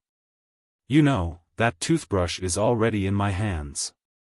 I can't return it. Come and hit me if you can." "That's the smell of the orange brand toilet disinfectant," Yi Ro replied. Fang Yan's face turned pale. "Impossible." Fang Yan's hand trembled as he typed these 3 words. He didn't believe it. He was still struggling to survive. Otherwise, why would the smell be so strong? Yi Ro asked. Fang Yan's face was full of fear. A strong feeling of discomfort appeared in his stomach. He started to believe Yi Ro's words. Yes, Yi Ro usually didn't stay at Yi Dowling's house. That toothbrush might have just been unsealed. A toothbrush that had been used once, even if it was stained with Yi Ro's fragrance, it shouldn't have such a strong orange smell. Moreover, the residue of the first use was normal. Wasn't it abnormal for the second use to have such a strong smell? Who would have such a strong smell on their body? Yi Rou sent another message. She was very patient. She had to convince Fang Yan until he believed her. Fang Yan didn't reply to this message. He didn't even dare to open it. Do you think I am the fragrant concubine? Yi Rou's words came through the phone. It was like a dagger stabbing into Fang Yan's heart. Fang Yan couldn't hold it in anymore. He laid on the edge of the toilet and vomited. In the woods by the shore of Shihizi, two beautiful girls were taking a walk in the snow. The cold wind in the morning was bone-chilling. Taking a breath would freeze people's hearts and lungs. However, these two girls didn't care at all. This kind of temperature was indeed not a difficult problem for them to overcome. Their physiques were originally better than ordinary people. Even some sturdy men were far inferior. Sister, guess what he is doing now? The girl with a red down jacket, blue jeans, and small leather boots asked playfully. The girl had a round face, round eyes, snow-white skin, and a cute appearance. She looked very young and was in the best period of her first awakening of love. Girls at this stage were still full of fantasies about love. Whether it was someone else's or their own, they felt that it should be as beautiful and unforgettable as a fairy tale. Vomit. The girl with white leather and white pants said. The simplest sportswear couldn't hide her ethereal temperament. It was like a fairy in the snow. It was the master of the world of wind and snow. The girl in red giggled and said, Sister, you are so bad. You took revenge on him like this. I'm afraid he won't have the appetite to eat breakfast today. Not only this morning, but also this afternoon and tonight. He won't be able to eat for a few days. Make him vomit all the bile in his stomach. Yi Zi was Yi Rou's cousin and the youngest daughter of third uncle Yi Daoling. Yi Zi was a student of Yanjing Shuimu University. After the holidays, she ran to her hometown Yanziwu for a vacation. Last night, Fang Yan forced her to abdicate. Although Yi Daoling received a phone call from his family, there were still some things that couldn't be explained clearly. Therefore, Yi Rou was ordered to go to Yanjing to talk to Yi Daoling. Through Yi Rou's narration, Yi Daoling had a clearer understanding of the importance of Fang Yan in this incident. Therefore, Yi Daoling ordered his assistant, Lin Donghai, who was also from Yanziwu, to bring Fang Yan to his home. Fang Yan and Yi Rou met at Yi Daoling's home. Because of Fang Yan's unreasonable behavior, the two even lived in the same room. Although they got along harmoniously, and there were no hot-blooded or melodramatic incidents, on the way back to Yanziwu, Yi Rou received a message from Fang Yan, I used your toothbrush to brush my teeth. Yi Rou was ashamed and angry. If Fang Yan was by her side, she would definitely beat him up again. After returning, Yi Zi found Yi Rou's strangeness. Under her questioning, Yi Rou finally told the truth to this younger sister who was a few years younger than her but could confide in her. Yi Zi suddenly had an idea. She said that she would never let her sister suffer. She must make Fang Yan, that bad guy, pay a painful price. Therefore, the two went out early and began to implement the revenge plan they had discussed. Yi Rou said expressionlessly, I just don't want him to continue using that toothbrush. She knew that if it weren't for this morning's incident, Fang Yan would have continued to use that toothbrush and that toothbrush. Moreover, that toothbrush was indeed the toothbrush she used. Yi Zi smiled and said, Sister, have you thought about it? Why does Fang Yan want to use your toothbrush? For revenge, Yi Rou said. For what? For hitting him. Is he that kind of person? A long time ago, when you were young. Yi Rou said with anger in her eyes, that year, after I defeated him in a martial arts competition, he bribed Yi Fengsheng to sneak into my room and use my toothbrush to brush the toilet. How could he be so shameless? How could he do such a thing? Yi said angrily. She clenched her small fists and asked, "Sister, have you used that toothbrush? If you have, isn't it too disgusting?" "No." Yi said. "I knew it. Sister, you are so smart and won't be fooled." Yi looked at Yi with admiration and said proudly. "It's not that I'm smart." Yi blushed. "I didn't expect that he would take revenge on me in such a way. It's so childish." "Then why?" Yi looked puzzled. "Because someone told me." Yi said. Chapter 390. The informant must be Yi Fengsheng, right? Humph, he still has some conscience. He is a member of our Yi family, but he always likes to help outsiders. Yezi was obviously very dissatisfied with Yi Fengsheng's usual behavior and criticized him. "Not Yi Fengsheng," Yi said. "Yi Fengsheng was also deceived by him that time." "Then who told you?" Yezi was full of curiosity. Although she was also from Swallow Dock, she was taken to Yanjing by her parents to study when she was a child. She would only come back during the winter and summer vacations or on some free Sundays. She didn't spend much time in Swallow Dock, but she knew that Fang Yan's friends were all loyal to him. This was especially true for their Hua Mei men's team member who made people laugh their heads off. "I promised them I wouldn't tell anyone," Yi said. "Sister." Yezi took Yi arm and acted like a spoiled child. "Can you tell me in secret?" "Tell me in secret." "I won't tell anyone anyway. You know I've always been on your side. Even if I tell you, it will still be said." Yi shook her head. "Humph, you're not loyal," Yezi said discontentedly. She walked quickly alone for a while, and the trace of unhappiness in her heart disappeared. She came back with a smile and said, "Sister, does Fang Yan like you?" Yi glanced at Yezi and didn't answer the question. "He must like you," Yezi said.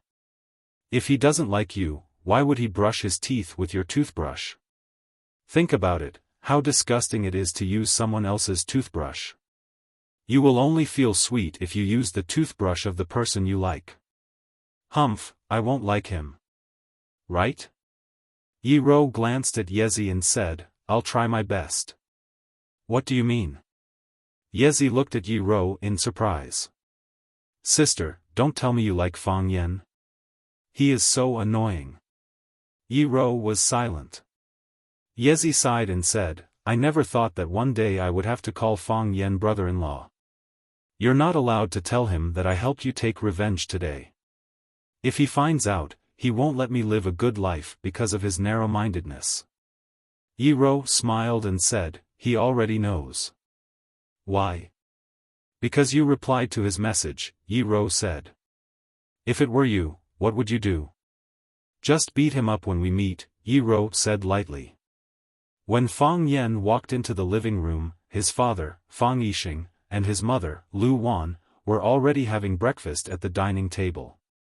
Just like before, Grandpa ate alone in his own room. When Lu Wan was about to ask Fang Yan to eat, she saw that Fang Yan's face was pale, his pupils were dilated, and even his hair was a little messy today. She hurriedly asked, "Fang Yan, what's wrong with you? Are you feeling unwell?" "I'm fine." Fang Yan waved his hand and sat down on the chair. "Did you catch a cold? If you don't feel well, you can eat something before going back to sleep." Fang Yixing scooped a bowl of corn porridge and placed it in front of Fang Yan. He also picked up a meat bun from the plate and placed it in front of Fang Yan. There was a hole in the meat bun, and rich oil flowed out. Fang Yan glanced at it and felt his stomach churning. He lay on his stomach and retched a few times, but nothing came out. The contents of his stomach were all vomited out. Fang Yixing and Lu Wan were shocked. Lu Wan walked over and touched Fang Yan's back, saying, "Fang Yan, are you okay? If you don't want to eat, go to bed and lie down for a while." Fang Yixing grabbed Fang Yan's arm, felt his pulse and said, "His pulse is calm. He should be fine. Maybe he's too tired. He'll be fine after a rest. I'm fine. I just ate something I shouldn't have. Of course, Fang Yan knew he was fine. He pushed the meat bun away, picked up the bowl of corn porridge, and gulped it down. Only then did he feel some heat and strength in his body. He pushed the chair away and stood up, saying, "You guys eat slowly. I'm going to talk to the heroes." Fang Yingying and Fang Haohan were making straw dolls in the yard. They wrapped the straw dolls around the tree trunks, so that the plum trees wouldn't be frozen to death by the rare snow and ice. Today's winter was indeed colder than in previous years. Seeing Fang Yan coming out, Fang Yingying said to take credit, "Junior Marshal Uncle, have you eaten? Just wait for a while. We'll finish wrapping 2 more trees. That way, they won't be frozen. I thought about it seriously when I was dressing them just now. Everything is alive. Although I'm not a plum tree, I can understand their feelings. We human beings are afraid of heat and cold, and so are these living trees. What's the difference between them and us? Thank you for your advice. I think my Tai Chi is going to improve to a higher level." Fang Haohan looked up at Fang Yingying and said, "I've figured it out too. I think I'm going to make a breakthrough. Maybe I'll have the heart of Tai Chi after this breakthrough." Fang Yan was very satisfied with Fang Yingying and Fang Haohan's attitudes. He said, "The ancients said that humans are not plants. How can they be emotionless? In fact, the ancients are wrong. Don't plants have feelings? Don't they have souls? They could also be happy, they could also be sad, they could cry, they could also be hurt. They will experience the friendship between brothers, encounter the love between men and women, and bear the cold betrayal. By the way, what's Yi Gentle's phone number?" 136, Fang Yingying answered. After saying the 3 numbers, he realized that something was wrong. He looked at Fang Yan in horror. Fang Haohan looked at Fang Yingying as if he was looking at an idiot. He thought to himself, with such an IQ, how can we be called heroes? Fang Yan looked at Fang Yingying coldly and said, "Say it. Go on." Fang Yingxiong blinked his innocent little eyes and thought for a while. Then, he slapped himself on the forehead and said, "Look at my pig brain, I actually forgot such an important thing. What's behind it again? I haven't contacted Miss Yi for a long time. I even forgot her phone number. Fang Haohan, do you know her?" "I don't know." Fang Haohan denied firmly. He didn't want to be involved in this matter. "I've never contacted Miss Yi alone. She's Junior Marshal Uncle's opponent. Only Junior Marshal Uncle can contact her. That's impossible." Fang Yingying didn't want to let Fang Haohan escape. "In times of danger, you don't want me to die. I peeked at your phone a few days ago. I saw Miss Ye's phone number on it." "Oh yes, you deliberately marked Miss Ye's name with pinyin. YWR. These 3 letters should represent Miss Yi, right? Why didn't you just write Miss Ye's name? Is there some secret that can't be seen?" "I'm hot," Fang Haohan said. YWR represents these 3 words. Junior Marshal Uncle is smart and wise. He's a genius. Do you think he will believe your lousy excuse?" Fang Yingying said with a sneer. "Fang Yingying!" Fang Yan shouted. Plop! Fang Yingying knelt down in front of Fang Yan. He hugged Fang Yan's leg and cried, "Junior Marshal Uncle, kick me to death. Kick me to death. I didn't want it. I didn't want to betray you. I've been regretting it ever since I did it. I couldn't eat well. I couldn't sleep well. I couldn't even wrap the plum tree's foreskin properly. I was sad and blamed myself. Junior Marshal Uncle, kick me to death. If this can make you feel better, I'll die without regrets. You want me to kick you to death? Fang Yan stared at Fang Yingying's funny fat face coldly and said, "Then let go of your stinky hand first." This fatso was too hypocritical. He shouted for others to kick him to death. But his hands were hugging Fang Yan's legs tightly. How could others kick him? "Junior Marshal Uncle, I didn't think that woman was so sinister. I was used by her." Fang Yingxiong cried with tears and snot on his face.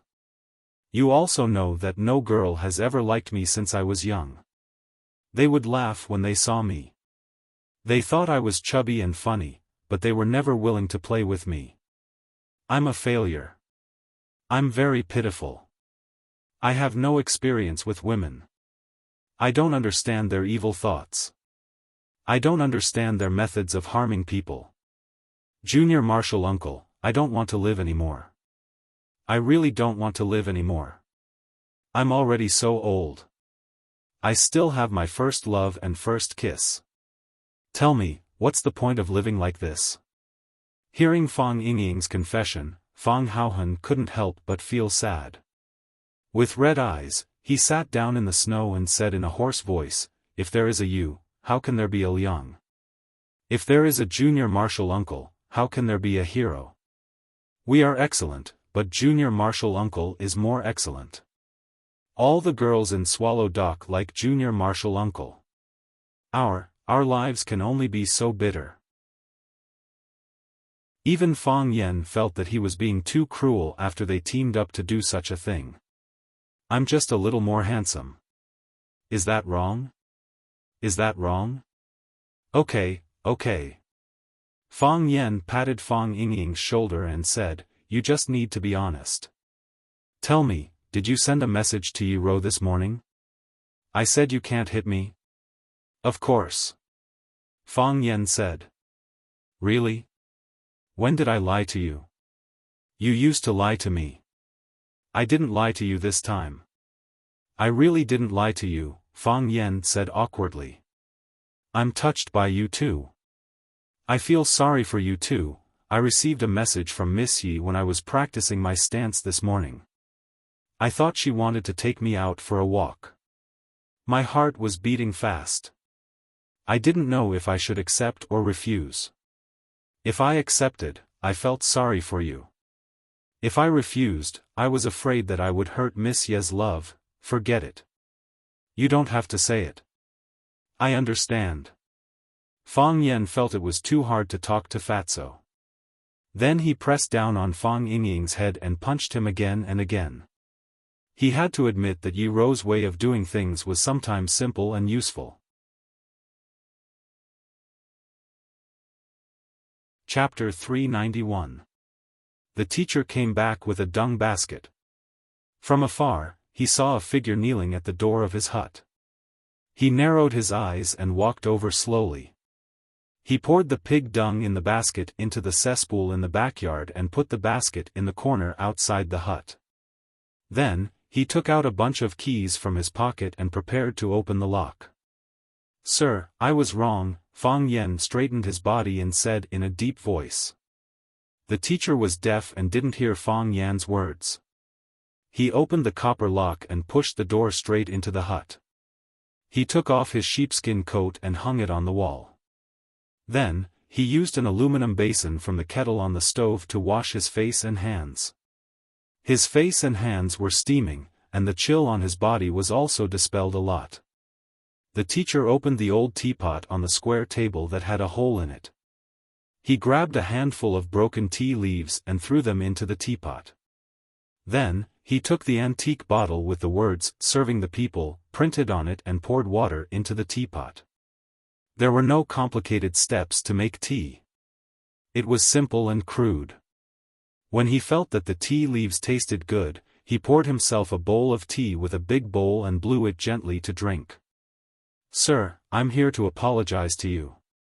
Fang Yan, who was kneeling at the door, shouted again. The teacher was expressionless and still pretended not to hear him. He stood at the threshold of the hut and drank his big bowl of tea with relish. "Sir, I'll take it that you forgive me if you don't speak," Fang Yan shouted loudly. The teacher still didn't speak. The teacher didn't speak, so Fang Yan didn't get up. He knew that sometimes he could be lively, but there were some things that he had to be serious. For example, now. The teacher didn't speak, and Fang Yan didn't speak either.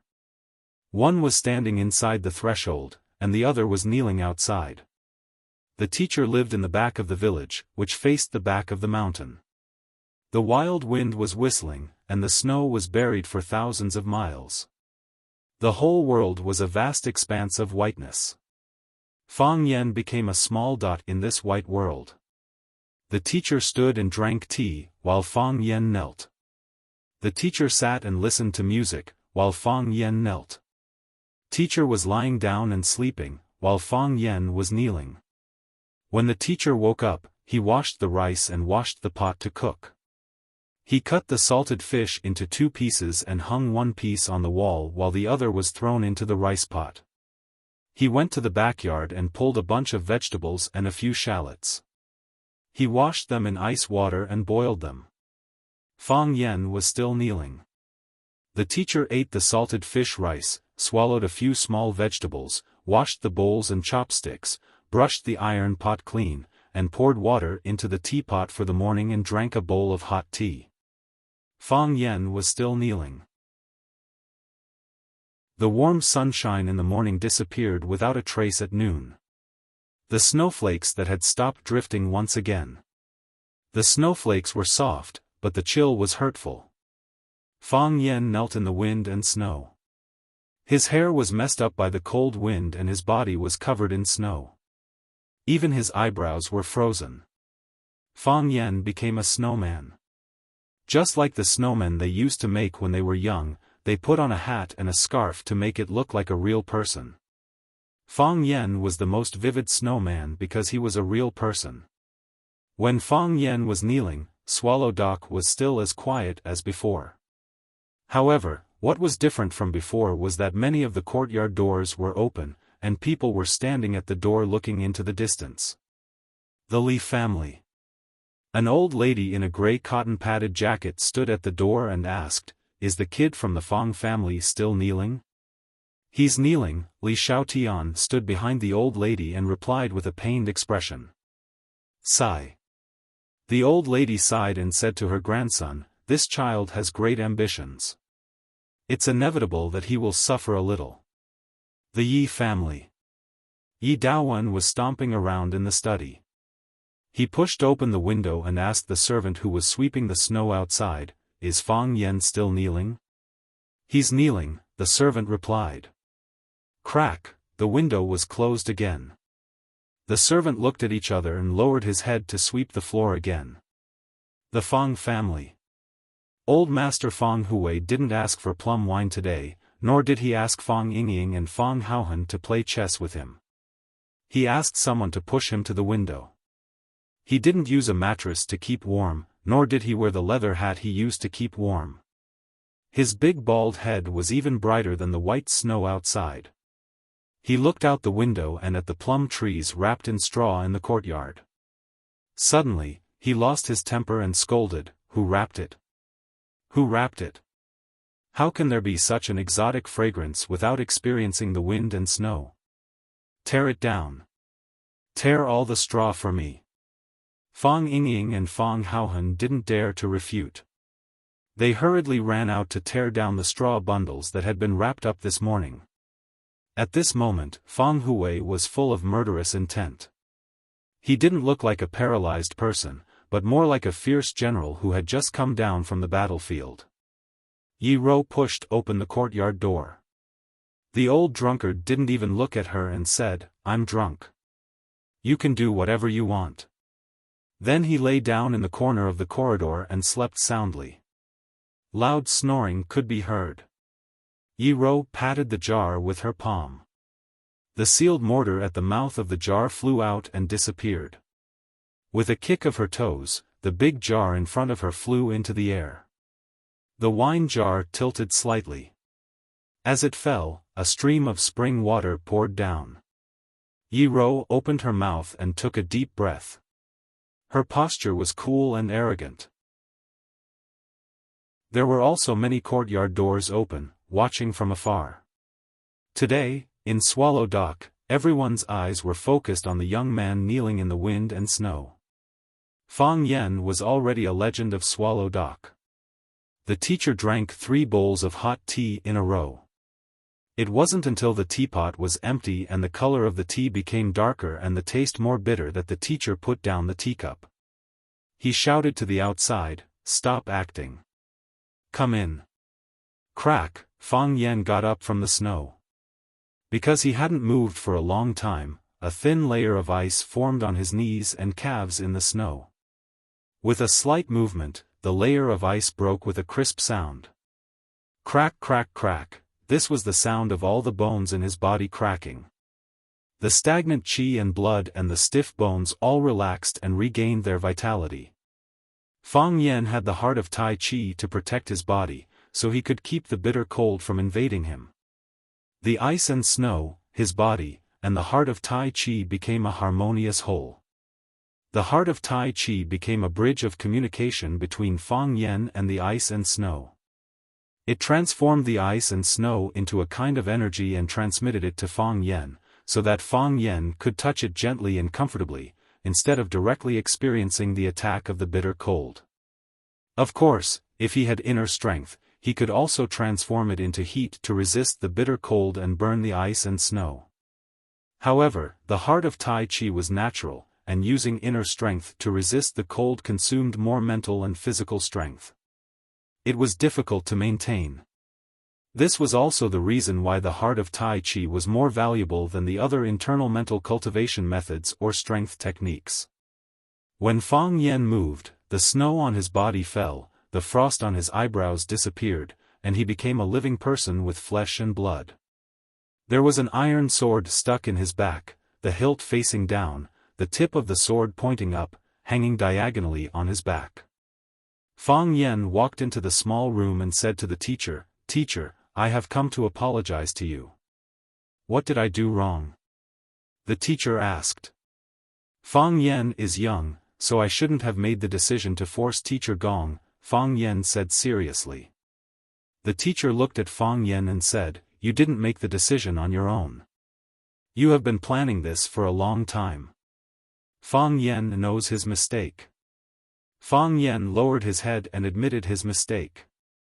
"Fang Yen, now that you've forced Swallow Dock to abdicate, the entire Swallow Dock will move because of you. Have you ever thought that while you're fighting for Swallow Dock's benefits, you're also pushing Swallow Dock to the world? Is this good or bad for Swallow Dock?" In ancient times, there was the right to release troops with a cup of wine. There was also the saying, "When the cunning hare is dead, the hound is cooked, and when the birds are gone, the fine bough is hidden." When the country is in trouble, we use our swords to solve the problem. When the country is peaceful, we bury our swords and plow the fields. We are all martial artists, wholeheartedly practicing martial arts and seeking the way, living a peaceful life. Peaceful and beautiful, reproducing for 1,000 years. Isn't that good?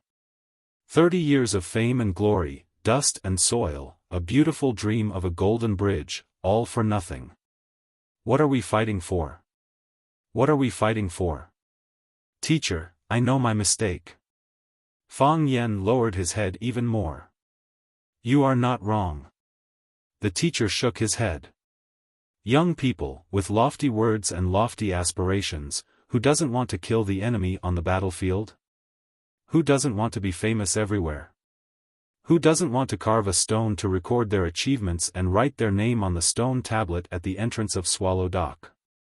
My duty is to protect the continuation of the bloodline of Swallow Dock, to ensure that the loyalty of Swallow Dock will not change, and that the martial arts will not decline. So I hope to keep a low profile and remain silent. Just like I have been for hundreds of years, willing to be forgotten by the world.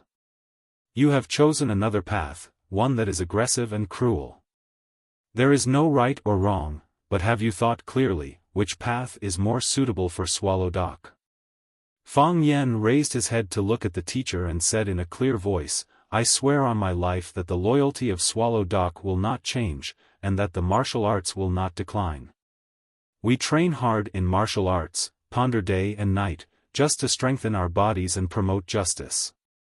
We swear to protect our country with our lives, shed our blood, and those who offend us, Wuxia, will be punished no matter how far away they are. Teacher, the world is changing, and so are we. I have never thought about whether this path is right or wrong, I only thought about the right or wrong of this matter. I am not willing to be aggressive, I am even more unwilling to be cruel, I only hope that we will not be bullied. I only have this small ambition. The teacher pondered for a long time, looked at Fang Yan and said, "Since you have already thought it through, why are you apologizing?" Teacher will always be teacher, Fang Yan's teacher, Swallow Doc's teacher.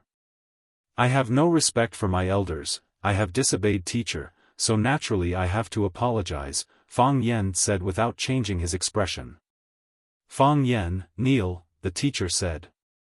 Fang Yan obeyed and knelt down. You have a son, Fang Yan, who has no respect for his elders, and who is audacious and presumptuous. He has disobeyed Mr. and placed Swallow's Doc in a dangerous situation. Mr. stretched out his hand and drew the iron sword from Fang Yan's back. He said, "Severely punish him with 3 strokes as punishment." The teacher held the long sword in his hand, and the blade struck straight at Fang Yan's head. Clang! When the sword came down, it was not Fang Yan's head that was cut in half, but the iron sword, that was broken into 2 pieces. Fang Yan was ashamed, and said embarrassedly, "I was afraid that teacher would really kill me in a fit of anger. So, I did something to the sword." The teacher held the sword hilt, and was stunned for a long time before he said helplessly, "In ancient times, there was Su Qin who carried the sword on his back, and today, there is Fang Yan who carries the sword. Go back. Go back. I can't teach you." Chapter 392. It's not good to be too smart. Fang Yan took the initiative to bring his friends to force Teacher Gong, which was a serious mistake for Swallow Doc and Teacher Gong. Originally, he wanted to carry a few branches over. Didn't the ancients play the trick of carrying thorns to ask for punishment?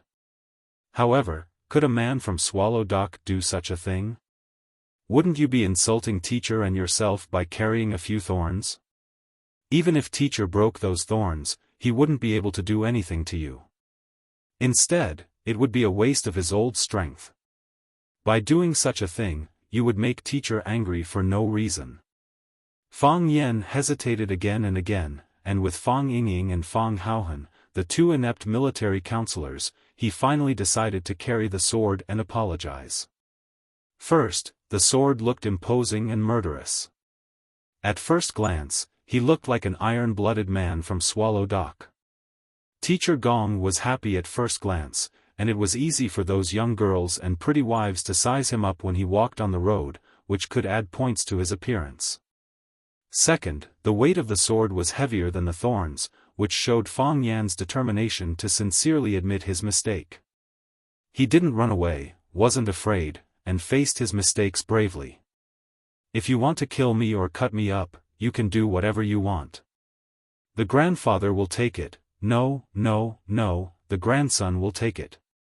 Fang Yan had already carried the sword. At the critical moment, Fang Yingying asked a question, "What if Teacher Gong kills you in a rage?" The 3rd martial nephew of the Fang family was suddenly stunned. Yes, Teacher Gong suffered such a big loss, and Fang Yan's behavior was obviously different from Teacher Gong's usual ideas. Teacher Gong would draw his sword and kill Fang Yan or cut Fang Yan in a rage. What should he do? This problem had to be carefully considered. In the end, under Fang Yingying's initiative, proposal and Fang Haohan's strong request, Fang Yan had to reluctantly accept this dishonorable decision and use the sword prop they usually used in the game. There was a mechanism in that sword, and it would break into 2 pieces with a little force. In the past, when Fang Yan and the others were playing with their friends, they often used this kind of prop sword to attack each other in order to express their high kung fu and the depth of their inner force. As the two of them were competing with their internal energy, the sword in the friend's hand suddenly broke into two pieces.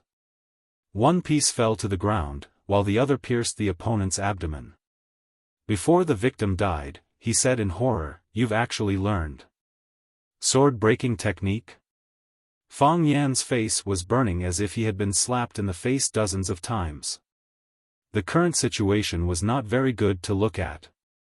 Fang Yan quickly got up from the ground and explained, "Mister, please don't be angry. I was just joking with you.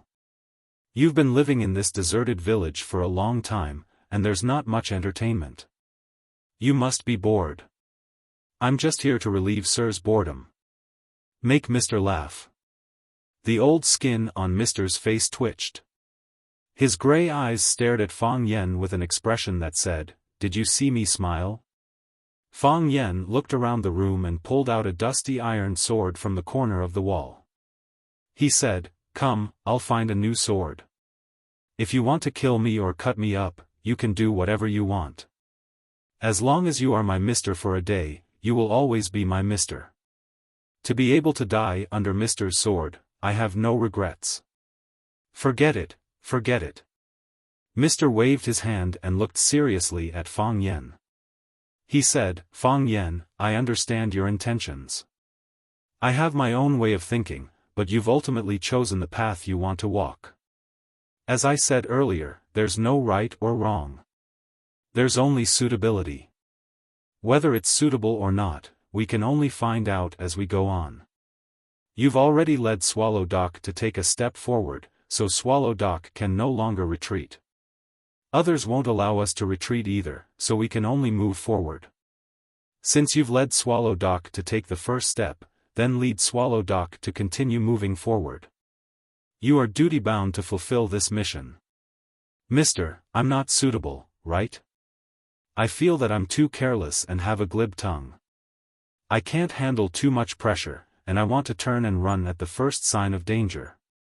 Why don't you choose someone else? I feel that Bai Xiu is not bad. He's mature and steady, broad-minded, and has outstanding abilities. Most importantly, the men and women of Swallow Dock, old and weak, all admire him and give him a thumbs up whenever he's mentioned. Bai Xiu is much more suitable than me." Mr. stared at Fang Yan with a sharp gaze and said, "Fang Yan, put away your cunning thoughts. Do you think I'll think you're useless just because you've provoked me with a lousy sword? Your personality is exactly the same as your grandfather, Fang Hui, in the past. Temper, no courage. Ability, less responsibility. Your grandfather has been wronged all his life, and the second half of his life has been sullen. Can't you, as his grandson, fight for him?" Fang Yan held the dusty iron sword in his hand and sighed softly. "Mister, the responsibility is great. I'm afraid I can't bear it. As long as you do your best, who will blame you when the time comes?" Mister said heroically and domineeringly. "If anyone is dissatisfied, tell him to come and talk to me. See if I don't use the iron sword to break his head. See if I don't use the iron sword to break his head." Only Mister could say this. No one else dared to say it, nor did they have the right to say it. Mister was Mister, Swallow Dock's Mister. Mister patted Fang Yan's shoulder and said, "Go. You're not alone. Swallow Dock will always be your strong shield. As long as I'm alive, I'll support you as well." Fang Yan was silent and bowed deeply to Mister. He turned around and left, solemn and stirring. From this day on, from this moment on, he would shoulder another responsibility. It was a responsibility that could not be seen or touched, but was so heavy that it made others breathless. This kid. Mister smiled and shook his head. "Mister." Bai Xiu appeared in front of Mister. He had black hair, a white robe, and was barefooted. At first glance, he looked like a lonely ghost or a lunatic. However, his black hair was too natural and soft, and his white robe was too plain and clean. His entire person looked gentle and refined, and it was easy to give people a good impression. I was almost tricked by this hairy monkey again, Mr. said proudly. When dealing with this kid, your head has to turn a few times. It's never wrong to think about everything more than a few times. He was able to kneel in the snow for so long without a word of complaint, but he couldn't bear this little punishment. Did he need to bring out a broken sword to embarrass himself? He just wanted to make me angry so that I would push him aside and choose someone else to bear this responsibility. This lazy guy, I won't let him have his way. See, Monkey's son still couldn't escape the palm of Buddha Tathagata's hand. Mister's wisdom is as vast as the sea. This little trick of his naturally has nowhere to hide, Bai Xiu said respectfully. What wisdom is as vast as the sea? Mr. waved his hand and said with a humble expression. The longer one lived, the more reverence one had for things like life. I've only lived a few more years than you guys, seen a little more, and heard a little more, that's all. Mr. Fang Yan took your Qingyun sword, Bai Xiu said. Mr. was stunned and asked, when? When he bowed to you with a face full of affection, Bai Xiu said. Mister, do you want to get it back? Bai Xiu asked. Forget it, Mr. said with a wave of his hand. Good wind, send me to Qingyun. This Qingyun sword has accompanied me for decades and has never been unsheathed. I'll give it to him and send him straight to Qingyun. Bai Xiu smiled and said, Mister, you really like Fang Yan. He took advantage of you and made you speechless. How can I not like such a kid? Smart people do have an advantage in this world. Yes, Bai Xiu said with a nod. He took the cold bowl from Mister's hand and heated it with boiling water.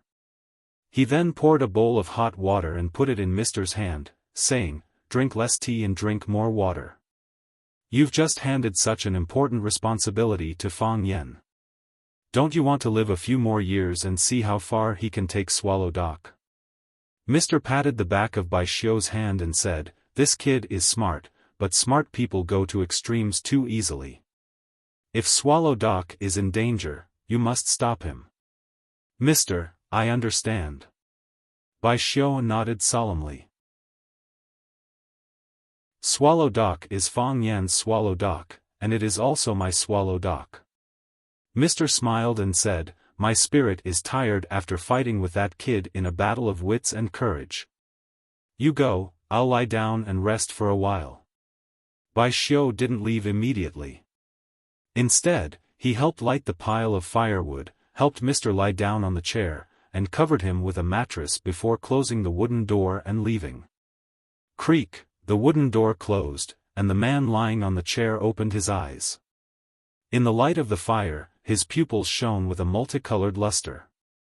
His eyes were deep and distant, like the endless snowy plains outside the thatched cottage, and like the starry sky that covered the entire earth.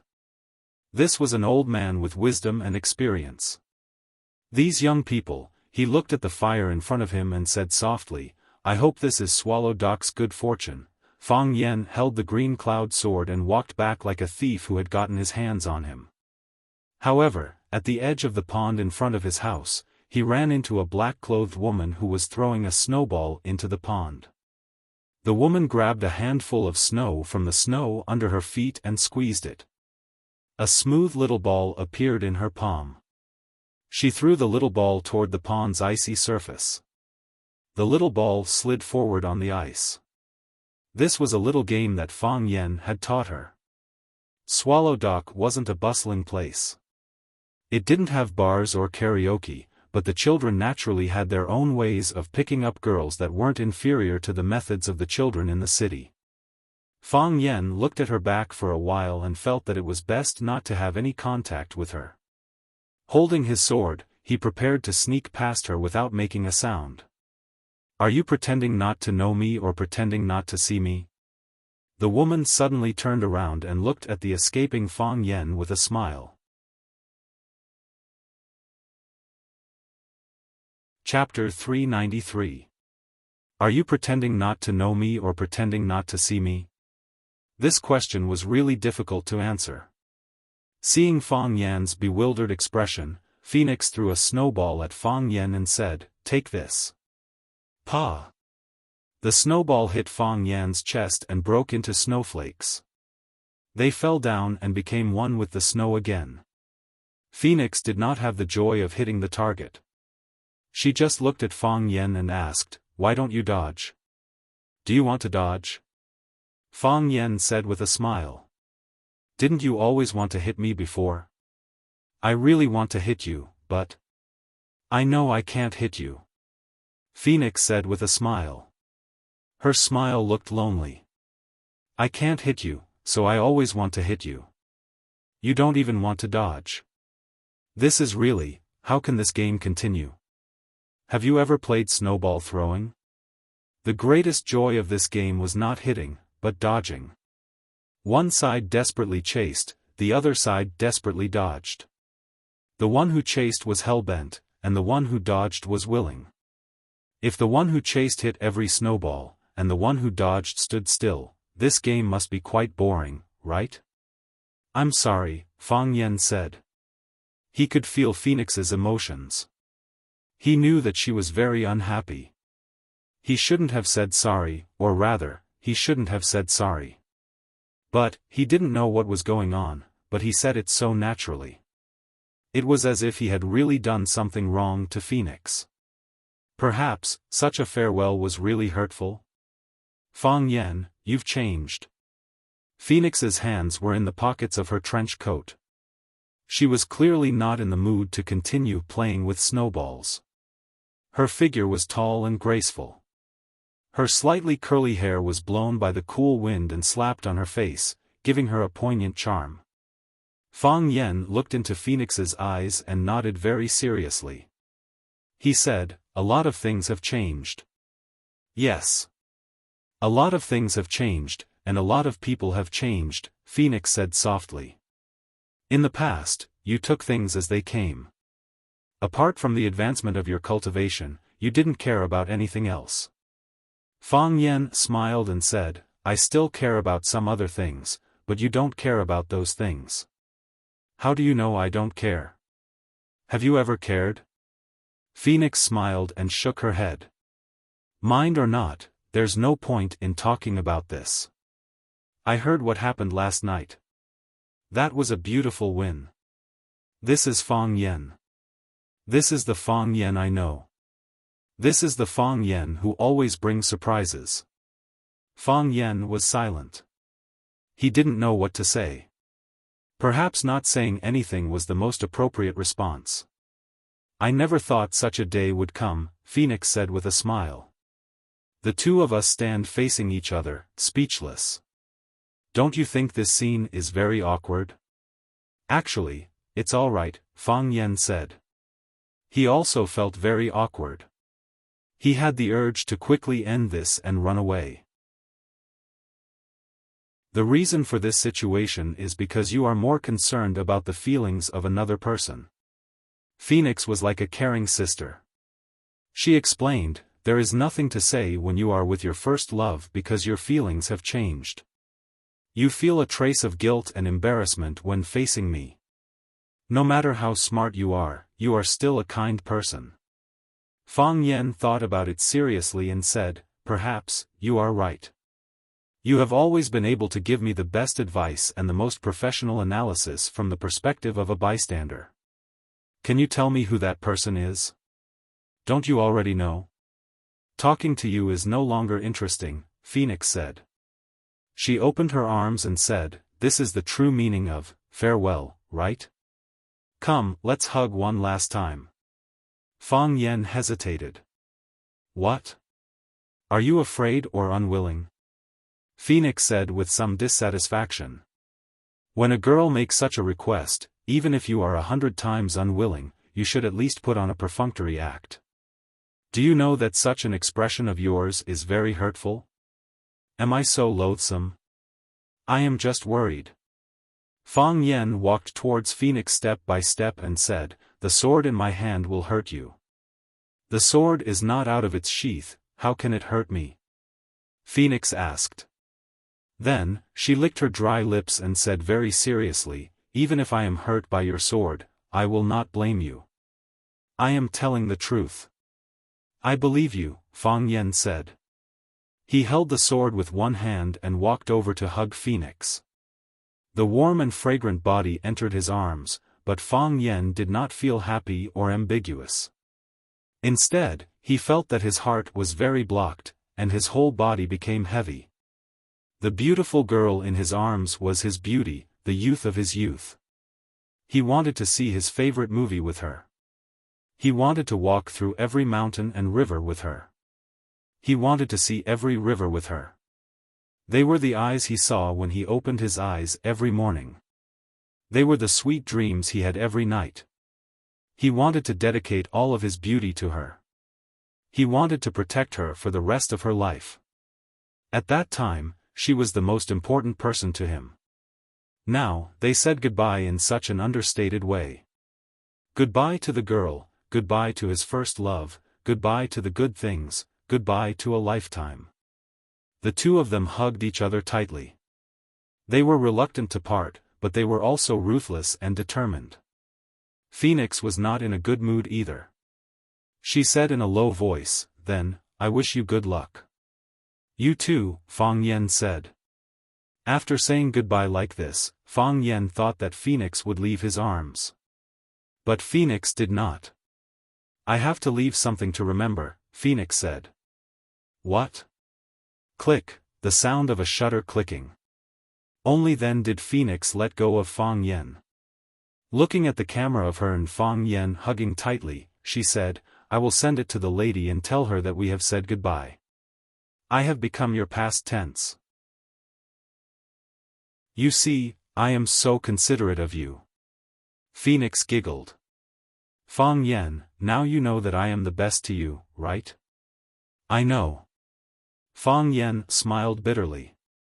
"If you delete it, this feeling will be more profound." "I will not delete it." Phoenix refused Fang Yan's proposal.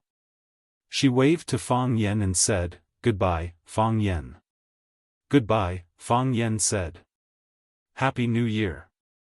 "Unhappy New Year." Phoenix smiled. "The new year will not be happy." Phoenix waved her hand at Fang Yan.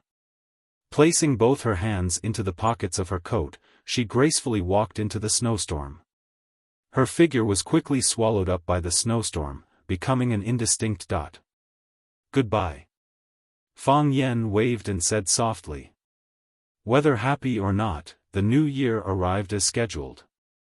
New Year's Eve was getting closer and closer, and there were more and more relatives at home. Fang Hui had 2 sons and 3 daughters. His youngest son, Beihai, died in battle. His eldest son, Fang Yixing, was fond of calligraphy and painting and had no interest in martial arts. After Fang Hui's legs were disabled, there was no successor for Fang family Tai Chi. However, his disciple, Mo Qingdi, quickly rose to support the Fang family. When Mo Qingdi was at his peak, the Fang family was also at its peak. No one dared to underestimate the enemy in Jianghu. However, Mo Qingdi fell like a comet, and the Fang family was once again in decline. Those few years were a nightmare for Fang Hui, the old man of the Fang family. The grumpy old man suffered one blow after another, but he still maintained a positive and optimistic attitude. Because he still had hope.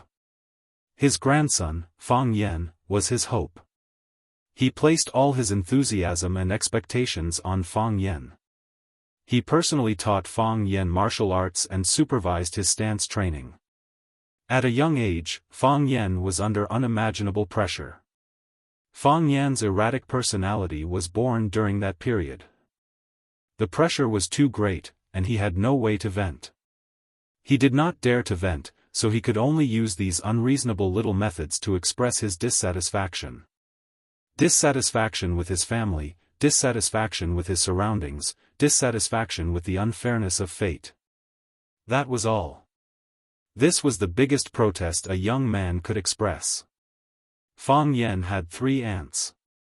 The eldest and second aunts were married in Swallow Dock. The eldest aunts, Fang Yi, married his grandfather's disciple, Fang Hao, so their daughter, Fang Menjiang, also had the surname Fang. The second aunt, Fang Yiling, married into the Zhao family of Swallow Dock. When the old man of the Zhao family was young, he had fought with his grandfather, Fang Huwei, several times, and lost every battle. The relationship between the two families was not harmonious until now. The youngest aunt had a wild personality. When she was studying at Pearl Institute of Foreign Languages, she fell in love with a classmate. After graduation, she stayed in Pearl Institute. The Fang family was very open-minded.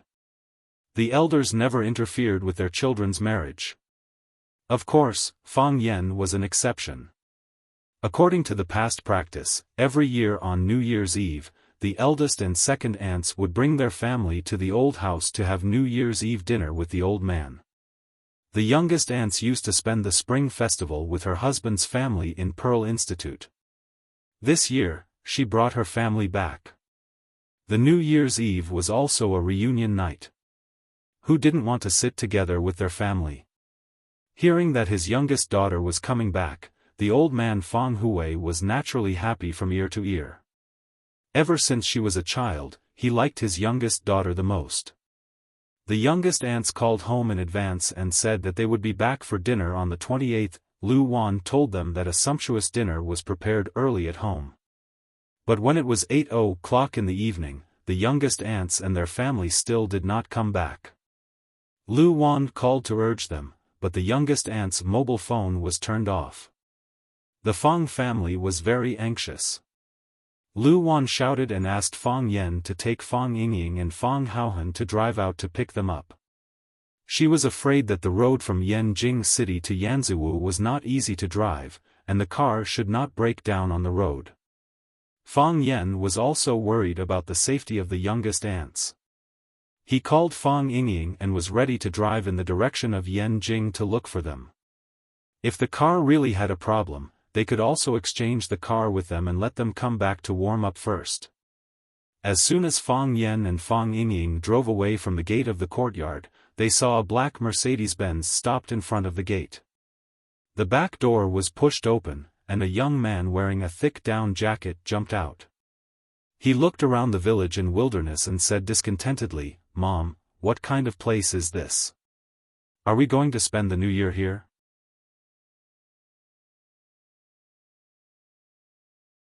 Chapter 394. Zhou Mingli was very unhappy. When he was unhappy, he had to make others unhappy as well. He didn't agree to go back to the countryside for the spring festival. It was dirty, broken, boring, and poor. What was there to go?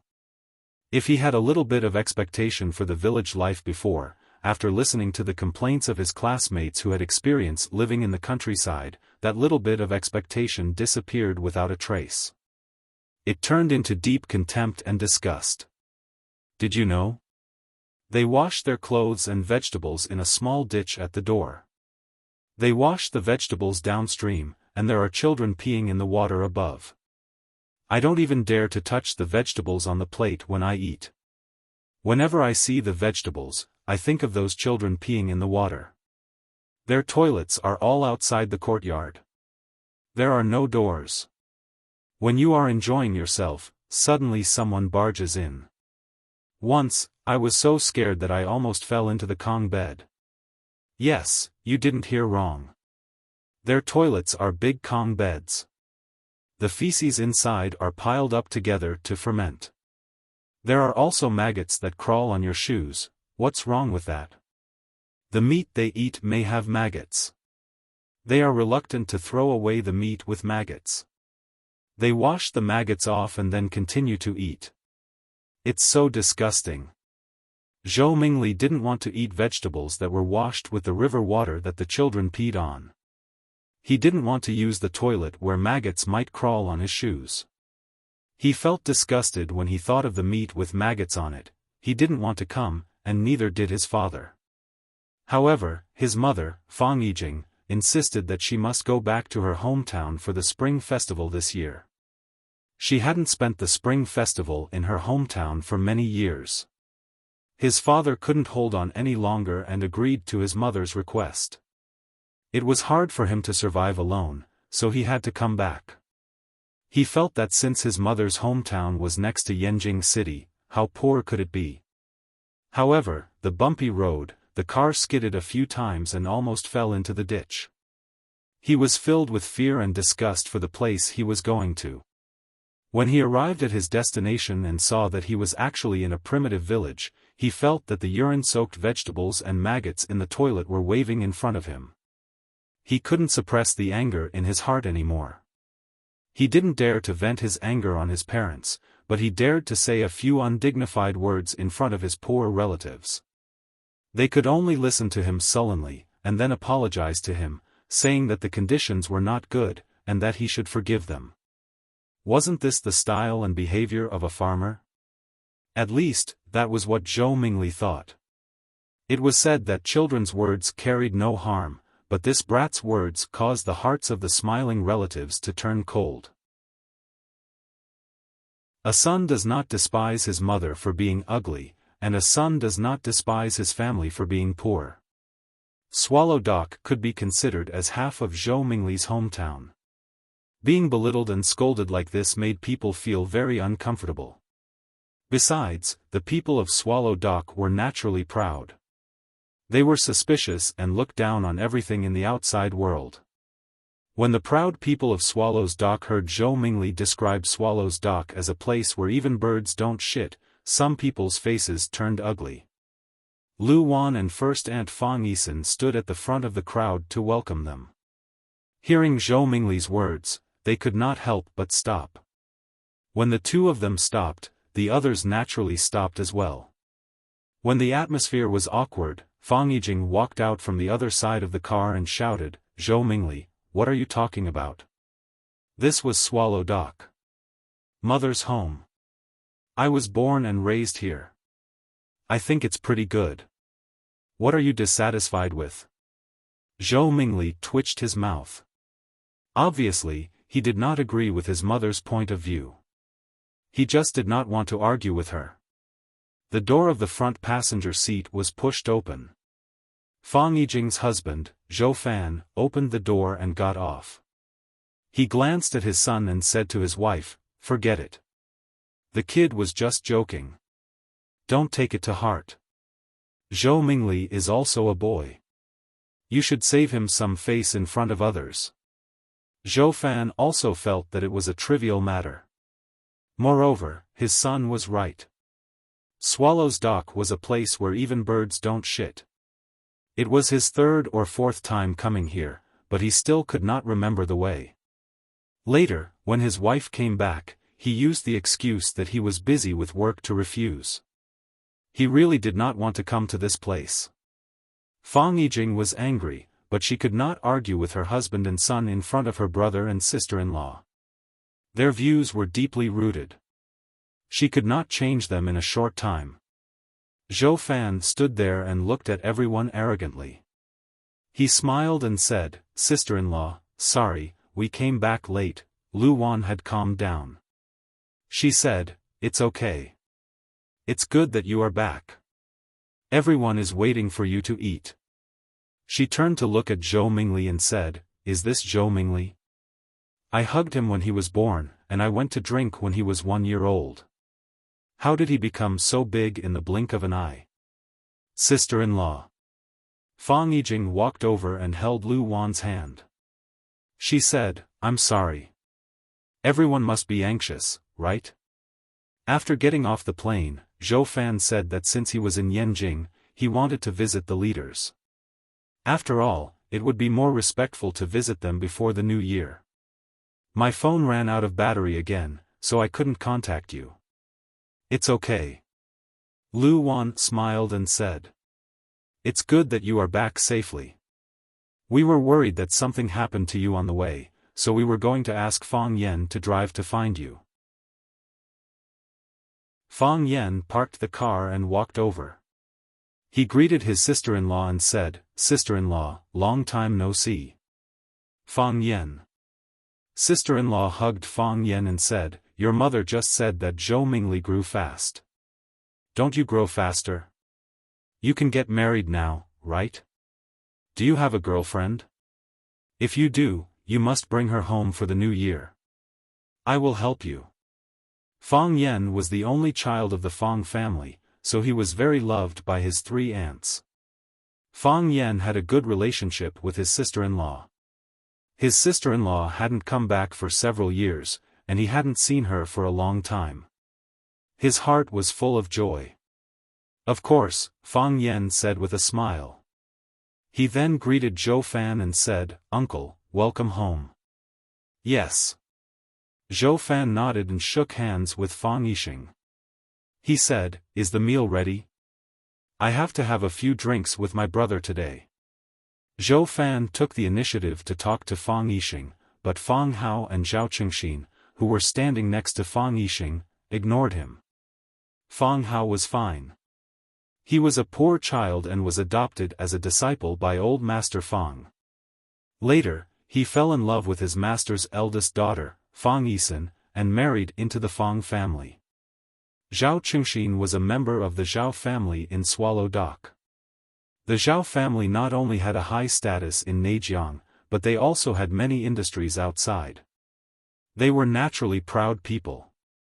He took the initiative to greet them, but Xiaofan ignored him, so he was naturally unhappy.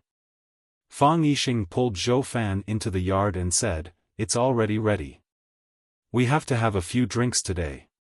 Fang Hao, Qingxin, don't think about being lazy. You have to accompany Xiaofan today. It's rare for him to come back. Numerology. Come and see your eldest cousin." Fang Yijing pulled Zhou numerology in front of Fang Yan and said, "This is the cousin Fang Yan I told you about." Fang Yan reached out his hand. Zhou numerology curled his lips and said, "You don't have to be so old-fashioned. You even have to shake hands." Fang Yijing slapped Zhou numerology's head and said, "How can you talk to your cousin like that?" Fang Yan waved his hand and said, "It's okay. I'm doing this because of my condition. In fact, I don't like to shake hands with people easily."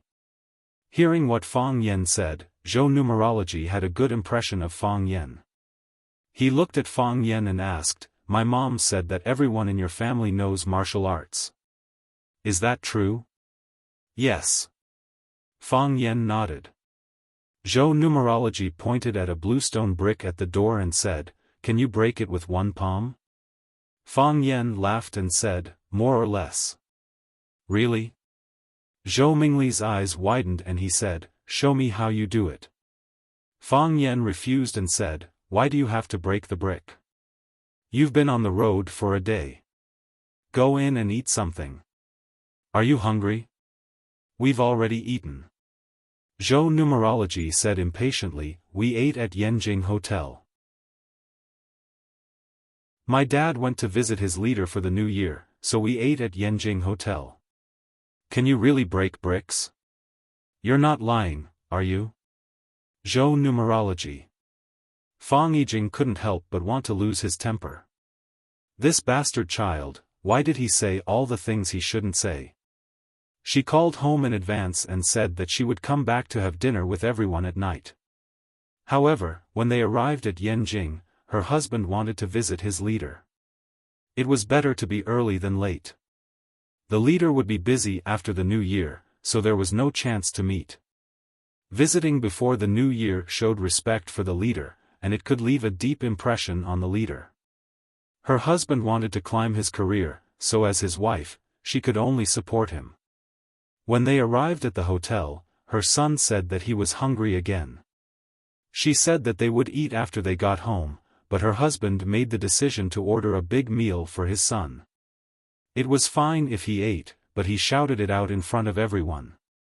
How would the starving relatives at home feel? Fang Yan raised his eyebrows slightly, but he didn't want to argue with his aunt's child. He said, "What's there to lie about this? It's a very common thing. But I don't think it's necessary. This is a brick for the door, and we need it to close the door." For the men of Swallow Dock, breaking bricks with one hand was more common than using an axe to chop firewood. It was not something worth showing off. He also didn't want to excitedly perform breaking bricks when the child asked. There must be more important things to do when meeting with family. Plus, he was really hungry after waiting for so long. I didn't say anything wrong, Zhou Numerology said to his mother, dissatisfied. You said that everyone in your family is a martial arts master, and they don't even dare to break bricks. What kind of swallow village is this? It's a lie, isn't it? Fang Yan slapped Zhou Numerology's head and said with a smile, this child is quite mischievous. Plop.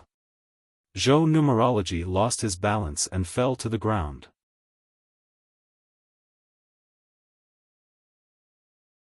Chapter 395.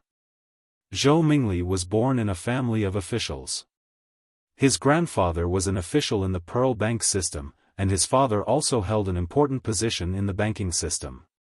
Because they dealt with money all day long, their family was naturally not short of money. And because he was the eldest son of the Zhou family, he was very spoiled. Usually, he could get whatever he wanted, even if he wanted the moon in the sky. That was impossible. He had never suffered any setbacks or hardships. This also developed his arrogant and violent character, and he would lose his temper if he was slightly dissatisfied. Because he didn't want to come to Swallow Dock for the spring festival, his mother forced him to come. He didn't dare to vent his anger on his mother, but he wouldn't be stingy to pour it on the villagers of Swallow Dock. If you didn't live here, how could we come to such a place where even birds don't shit? After seeing the luxurious life in Yanjing City, he didn't want to leave. However, his parents insisted on leaving, and he couldn't spend the spring festival alone. The road was blocked by snow, and the wind was howling. The driver assigned by his father's leader almost drove the car into the ditch without any guardrail signs on both sides of the road several times. The driver gossiped a few times, which made the Zhou family feel quite disgraced. Having such poor relatives was indeed not something to be proud of. At least Zhou Fan could hide this unhappiness in his heart, but Zhou Mingli didn't care and showed it on his face. After arriving at Swallow Dock, seeing the scattered houses on the snowy plain, he felt like banging his head against the wall. This place in the middle of nowhere, except for the village, was surrounded by wilderness and lonely mountains. This was the destination where they had to stay for a few days and spend their precious winter vacation time. Zhou Mingli had the urge to turn around and run. His mother told him countless times that their village was a very amazing place, and that everyone in the village had powerful martial arts. Zhou Mingli was skeptical about this sentence. How powerful could they be? Breaking a brick with one punch? Breaking 2 planks with one kick? However, this was the era of technology. So what if you had martial arts? Before you could rush in front of others, you would be killed by them with one shot. Every clown in the acrobatic troupe had unique skills, but didn't they also have to jump around in the air and rely on other people's tips for a living? Even so, this was still a reason for Zhou Mingli to have a little expectation for this village. Perhaps, he could always find something new to boast to his friends when he returned. Therefore, after seeing Fang Yan, he wanted to verify his mother's words and his own thoughts. He pointed at the brick and asked Fang Yan to split it open. Didn't the villagers have a desire to show off in front of the city people? If he asked them to do what they were most proud of, they must be eager to show off, right? He did not expect that his eldest cousin, Fang Yan, would actually reject him. Not only did Fang Yan not give him face, but it also made him feel that the only highlight of this trip to the countryside had disappeared. There was no splitting brick at all, it was their lies. He became violent again, wishing that he could jump up and give Fang Yan a good beating. Although he didn't make a move, his tone was already impolite. The person he was facing was Fang Yan, and the person he was insulting was Swallow Dock. Fang Yan had just accepted the important task that was entrusted to him by the master, and he had become one with Swallow Dock. Therefore, the tragedy happened naturally. When Zhou Mingli got out of the car, Fang Yan drove his grandpa's classic car to the shed. He didn't hear Zhou Mingli scolding Swallow Dock as a place where birds don't even shit. However, when Zhou Mingli said that Swallow Fort was a village of lies, he did it right in front of him. How could there be liars in Swallow Dock? How could there be liars in Swallow Dock? With Fang Yan's temper, how could he tolerate such a thing? Thus, he slapped him across the face. This was a slap from Fang Yan. How could Zhou Mingli bear it? His knees went soft, and he fell to the ground. Because they were standing outside the door to talk, Zhou Mingli insisted on letting Fang Yan smash the brick on the door. When Fang Yan slapped him on the head, Zhou Mingli was unlucky and fell on the door sill. Half of his body was pressed on the raised doorway. If it wasn't for his thick down jacket, his ribs would have been crushed. Mingli. Fang Yijing saw his son suddenly fall on the ground and quickly ran over to help him up. Xiaofan and Fang Yixing had already entered the courtyard. When they heard their son scream, they quickly turned around and saw Zhou Mingli lying on the ground, unable to move. Fang Yan moved even faster. Before Fang Yijing and Xiaofan came over, he had already pulled Zhou Mingli up from the ground. He patted the snow and dust off his body and asked, "Mingli, are you okay? Are you hurt? The road in the village is slippery. Be careful." Fang Yijing and Xiaofan finally reached their son's side. Fang Yijing held his son and asked, "Mingli, how do you feel? Do you feel uncomfortable anywhere?" Xiaofan stared at the doorway in front of him and asked, "You have to watch where you're going, how did you fall?" Zhou Mingli felt waves of pain in his chest, but his anger made him lose his mind. He pointed at Fang Yan and shouted, "He slapped my head, he slapped me on purpose." "Mingli!" Fang Yijing shouted. "Don't talk nonsense." "I'm not talking nonsense. It's all his fault." Zhou Mingli was unforgiving. His voice was as sharp as a knife as he said, "I told him to split the brick, but he didn't know how to do it. He slapped my head, he did it on purpose. He hit me on purpose." Xiaofan looked at Fang Yan and asked, "Fang Yan, this?" Fang Yan smiled bitterly and said, "I did slap Mingli's head. But it was a touch, a light touch. He asked me to split the brick, but I didn't agree. I felt that this child was quite mischievous, so I couldn't help but pat his head. I used to pat Fang Menjing and Fang Mengxiang's heads, but this was all because of me. I apologize to Mingli." "Mingli, that's enough." Fang Yijing was furious, stared at Zhou Mingli with an unfriendly gaze and said, "Are you done? If you are, then go rest in your room. Didn't you already eat? You don't have to eat dinner." Xiaofan glanced at Fang Yan and smiled. Mingli is still a child. As his big brother, please forgive him. "Uncle, don't worry. I'll take good care of Mingli," Fang Yan promised. "You?" Zhou Mingli felt that he had nowhere to vent his anger, so he glared at Fang Yan and said, "You lied to me, I won't let you off easy." Saying so, he quickly walked into the room. "Be careful, the road is slippery," Fang Yan reminded him. "Why do you care?" Zhou Mingli's tone was unfriendly. Thud. As soon as he said so, he fell to the ground again. This time, there were no obstacles on his body, so his body slid forward on the thin ice until he reached the bottom of the stairs.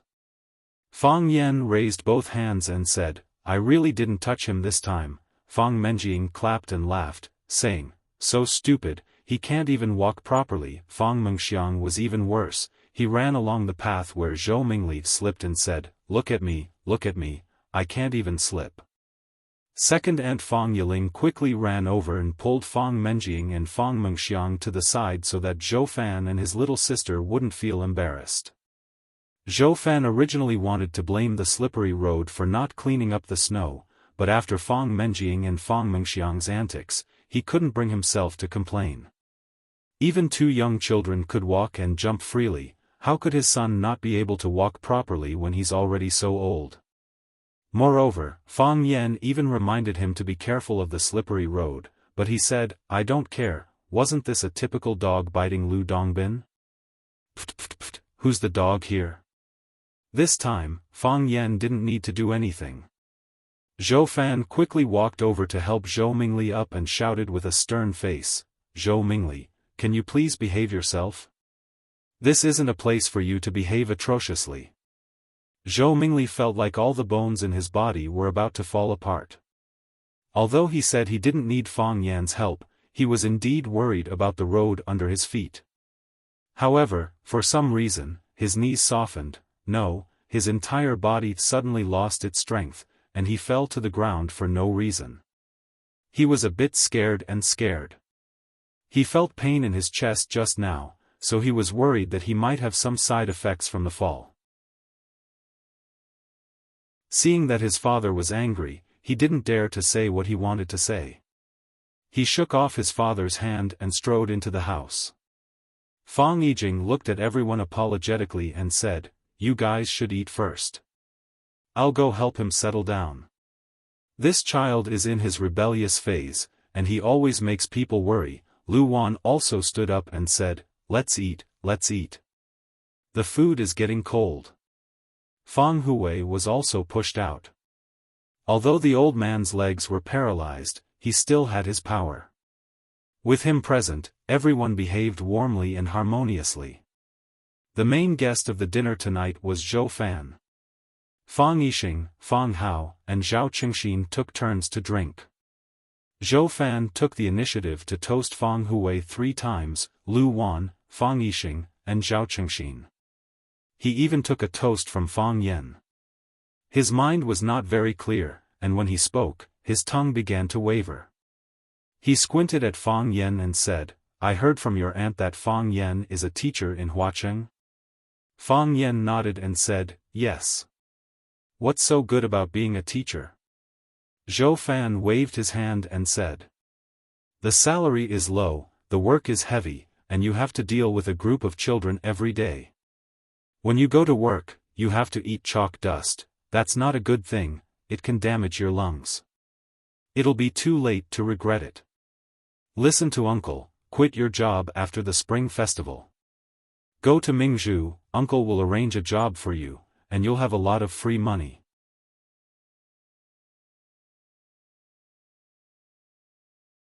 Chapter 396. Fang Yixing was still drinking, Zhao Qingxin was still smiling, Fang Hao was still chewing on the bone in his mouth, and Fang Yisan and Fang Yiling were still chatting casually. Fang Yixing was still drinking, Zhao Qingxin was still smiling, Fang Hao was still chewing on the bone in his mouth, and Fang Yisan and Fang Yiling were still gossiping, but the voices at the table suddenly stopped, and there was a moment of silence. Fang Yixing frowned slightly, and Fang Hui's dark face looked even worse. Fang Hui had very little contact with this son-in-law, but he could feel the pride in his third son-in-law's bones even from thousands of miles away. He was a very traditional man, but he was quite open-minded when it came to his children's love affairs. "As long as you like it, I'll like it with you." When his daughter brought Xiaofan to visit for the first time, he behaved well. The young man had delicate features, was gentle and smart. Although he always talked with an air of arrogance, wasn't that what a young man should do?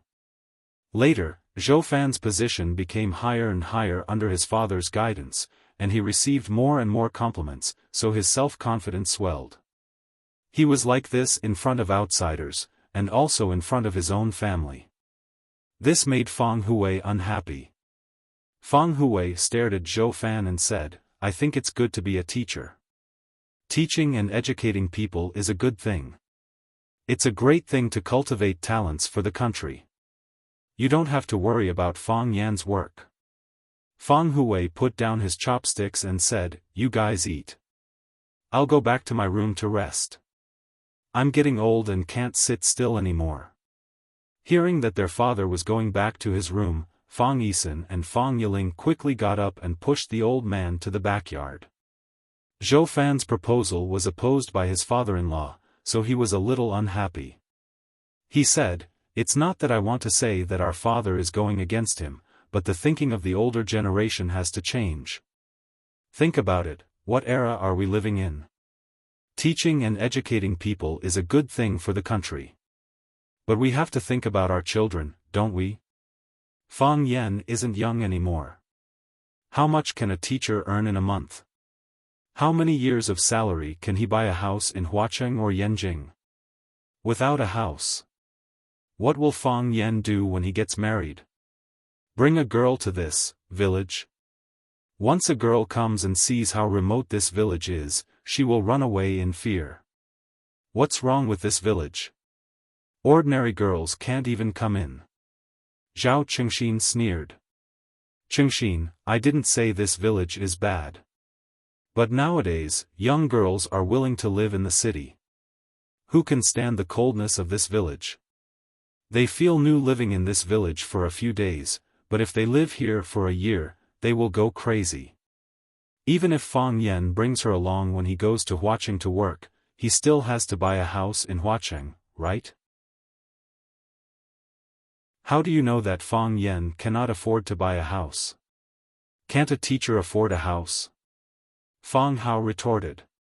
Fang Yan was worried that the three of them would quarrel at the table, so he quickly stepped forward to smooth things over. He raised his cup with a smile and said, "Little uncle's words are very reasonable, and you are also thinking of me. Come, let me toast to you three uncles." Yan, Yang, and said, "Fan, Yen, Fang Fan, I Fang Yen, Fang, I Yen, Fan, I Yen, Fang. If you were someone else, I wouldn't have to say this. Think about what I said. Our bank will invest over 100 million yuan in Mingzhu to set up a financial service company. If you are interested, I will arrange for you to work in this service company. You will have a better future and income than being a teacher. After a few years, I can get you a house in Mingzhu." "Thank you, uncle. I will think about it carefully." Fang Yan nodded with a smile. Xiaofan was satisfied. He looked at Fang Hao and Zhao Qingxin and said, "You can't always stay in this village." "This village? How good can it be?" Yi Jing also told me that this village used to have a lot of great people. But how many years has it been? Hundreds of years? We can't always hold on to the glory of our ancestors. We have to look forward, right? Zhao Qingxin trembled with anger and deliberately said, "We want to go out, but we have to arrange a way for you." Xiaofan felt the hostility in Zhao Qingxin's words, so he didn't really want to help him. He said, "If there is a suitable opportunity, I will arrange it for you." The meal ended on a bad note. Xiaofan went back to the room he and Fang Yijing lived in. He lay on the bed and said, "I think your family is hostile to me." "Why is it hostile to you?" Fang Yijing was packing her luggage and asked casually. "Every time a fortune teller comes, he will fall. I can see that the boy really suffered a loss in the hands of Fang Yan. Otherwise, he wouldn't be so emotional. And your father, when I said I would arrange a job for Fang Yan, he looked at me as if he wanted to eat me. I mean well, don't I? If it were someone else, I wouldn't have to worry about it." Fang Yijing stopped what she was doing and sat on the bed.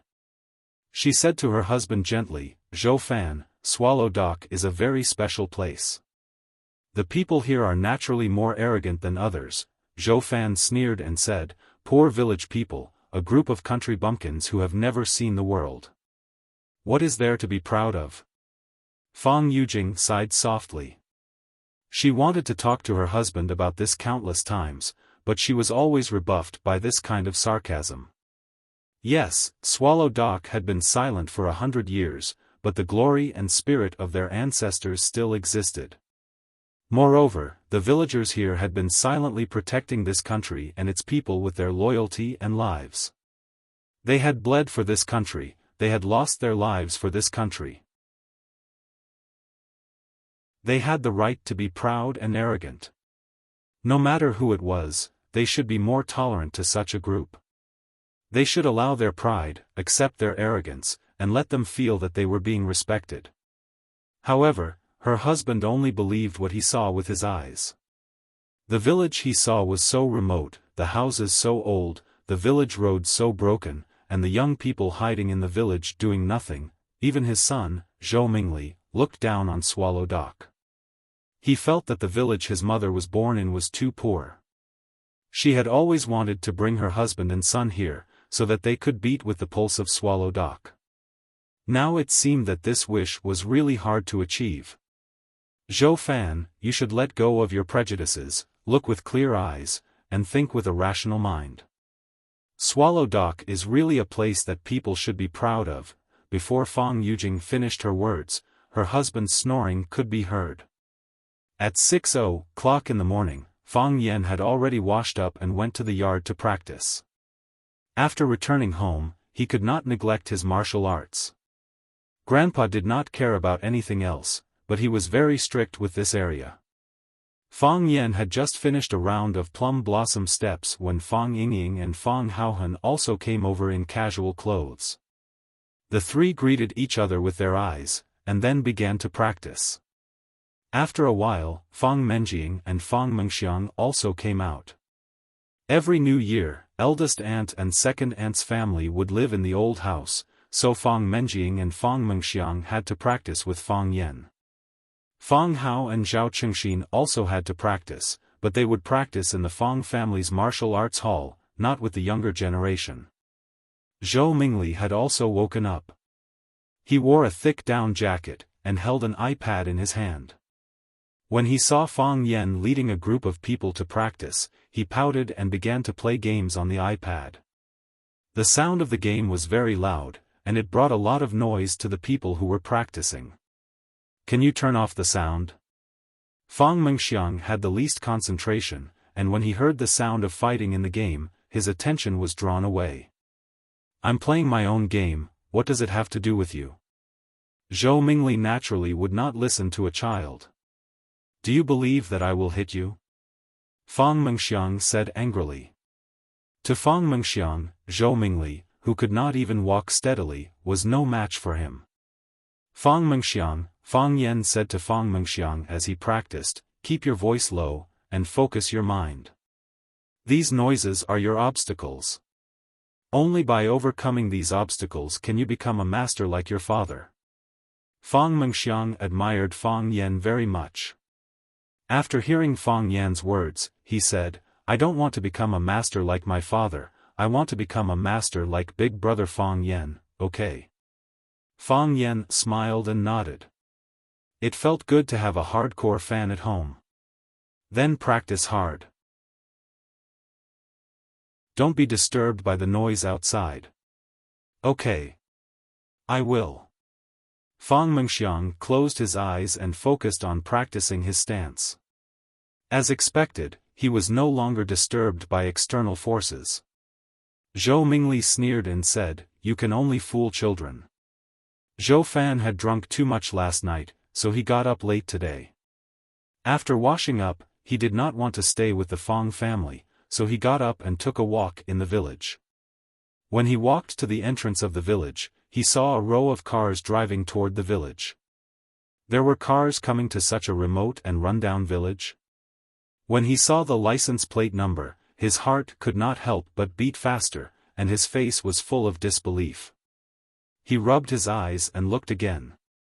The cars were right, and the license plate number was right. One of the cars' license plate number was the car of his leader's leader. He had seen the leader from afar when he went to Yanjing Hotel to pay a New Year's visit to his immediate superior. Why did he come to this poor and rundown village? Could it be that the leader also came from this village? Thinking of this possibility, Xiaofan's heart pounded fiercely. Here's my chance. Xiaofan ran to the village behind the motorcade. He met an old man who was collecting dung. He pointed to the cars and asked, Uncle, which cars belong to which family? Which family? The old man looked up and said, to the Yi family. The third son of the Yi family is back.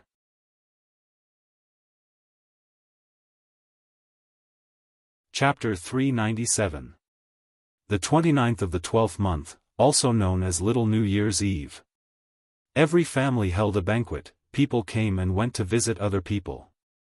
And burning incense outdoors was called heavenly incense. It usually took 3 days. When Fang Yan sat in the living room chatting with his mother and aunt, Yi Fengsheng came to find Fang Yan, saying that his third uncle was back and asked him to go to his house for lunch. Fang Yan glanced at his mother, Lu Wan. Lu Wan smiled and said, "Fengsheng came to invite you, just go. Anyway, your aunt won't be leaving for a while. We'll talk when you come back tonight." Fang Yan nodded and said, "I'll be there soon." Yi Fengsheng saw that Fang Yan had a guest, so he didn't stay any longer and said, "I'll wait for you at home. Go there early, third uncle said he wants you to help pour wine at noon." "There's a guest at home?" "Third uncle's guest," Yi Fengsheng said. Yi Daoling used to be in charge of the research of Wuxia's economic system, so he naturally had to be surrounded by many big shots in the financial system. Now that he was promoted and held an important position, there would naturally be more people crowding around him. Tomorrow was New Year's Eve. No matter how busy Yi Daoling was, he would come back to have a reunion dinner with the Yi family's ancestor. It was reasonable that his subordinates received the news and came to visit Yi Daoling in advance. However, why did he ask him, a junior of the Fang family, to go there? If it was just pouring wine, Yi Fengsheng could do it well. Although his image was worse than him, he was still a descendant of the Yi family, wasn't he? Yi Fengsheng left, but Xiaofan came back. He looked serious and seemed to have something on his mind. He made an excuse to ask his wife to help find a tie and pulled Fang Yijing to the room. He closed the door and whispered, "Is there a Yi family in Swallow Dock?" "There is a Yi family." Fang Yijing looked at her husband in confusion and said, "Why do you ask?" Xiaofan was excited. He grabbed his wife's hand and asked, "How is the relationship between your two families? Do you have any contact? Aren't people from the countryside all related to each other? Are you relatives?" "No." Fang Yijing shook her head. The relationship between the Fang and Yi families has never been good, and they're even hostile towards each other. "Xiaofan, what are you trying to say? How did the Yi family provoke you?" Fang Yijing was telling the truth. In the past, the relationship between the Yi family and the Fang family was not harmonious. Every year, when Fang Yan and Yi Rou competed, the Yi family and the Fang family always regarded each other as their biggest rivals and often criticized each other. Now that her husband asked about the relationship between the two families, she could only tell him what she knew before. She didn't know that Fang Yan had taken the little princess of the Yi family, Yi Rou, for a walk by the Shihizi River. Xiaofan could not vent his anger, so he said in a muffled voice, "Your Fang family will be killed by your own stupidity." For such a high-level leader to pay a visit to the Yi family, it proved that the Yi family must have an extraordinary existence. They both resided in Swallow Dock, yet the Fang family actually had a conflict with the Yi family. Wasn't this just seeking death? His wish to use the Fang clan's connections to build a relationship with the Yi clan had been dashed, so he was naturally in a bad mood. "Xiaofan, how can you say that?" Fang Yijing was angry and yelled. Xiaofan loved his wife very much. Seeing that Fang Yijing was mad, he did not want to argue with her anymore. He snorted and said, "We will be dragged down by your family sooner or later." "Who will drag you down? If you don't want us to drag you down, go home. I know you don't want to come here, and I know you look down on us. If so, don't come here anymore." Fang Yijing was also irritated by her husband's arrogant attitude. She pointed at the door and yelled, "Let's go. Who do you think wants to come here?" Xiaofan could not suppress his anger anymore and yelled. Hearing the argument in the room, Lu Wan, Fang Yisan, Fang Yiling, and the others who were chatting outside all came in. Lu Wan was the mistress of the family. She asked, Xiaofan, what happened? Why are you arguing?" Fang Yijing did not want to say bad things about her husband in front of her sister-in-law. It would only embarrass her even more. Xiaofan hated the Fang family, so he did not want to answer Lu Wan's question either. It's the Spring Festival. What can't we talk about? Fang Yisen was the eldest sister. She walked over and held her younger sister's hand. She said, if each of you give way, the conflict will be solved. You finally come back for the Spring Festival. Why are you quarreling? We are a family after all. Don't be a joke to outsiders, right?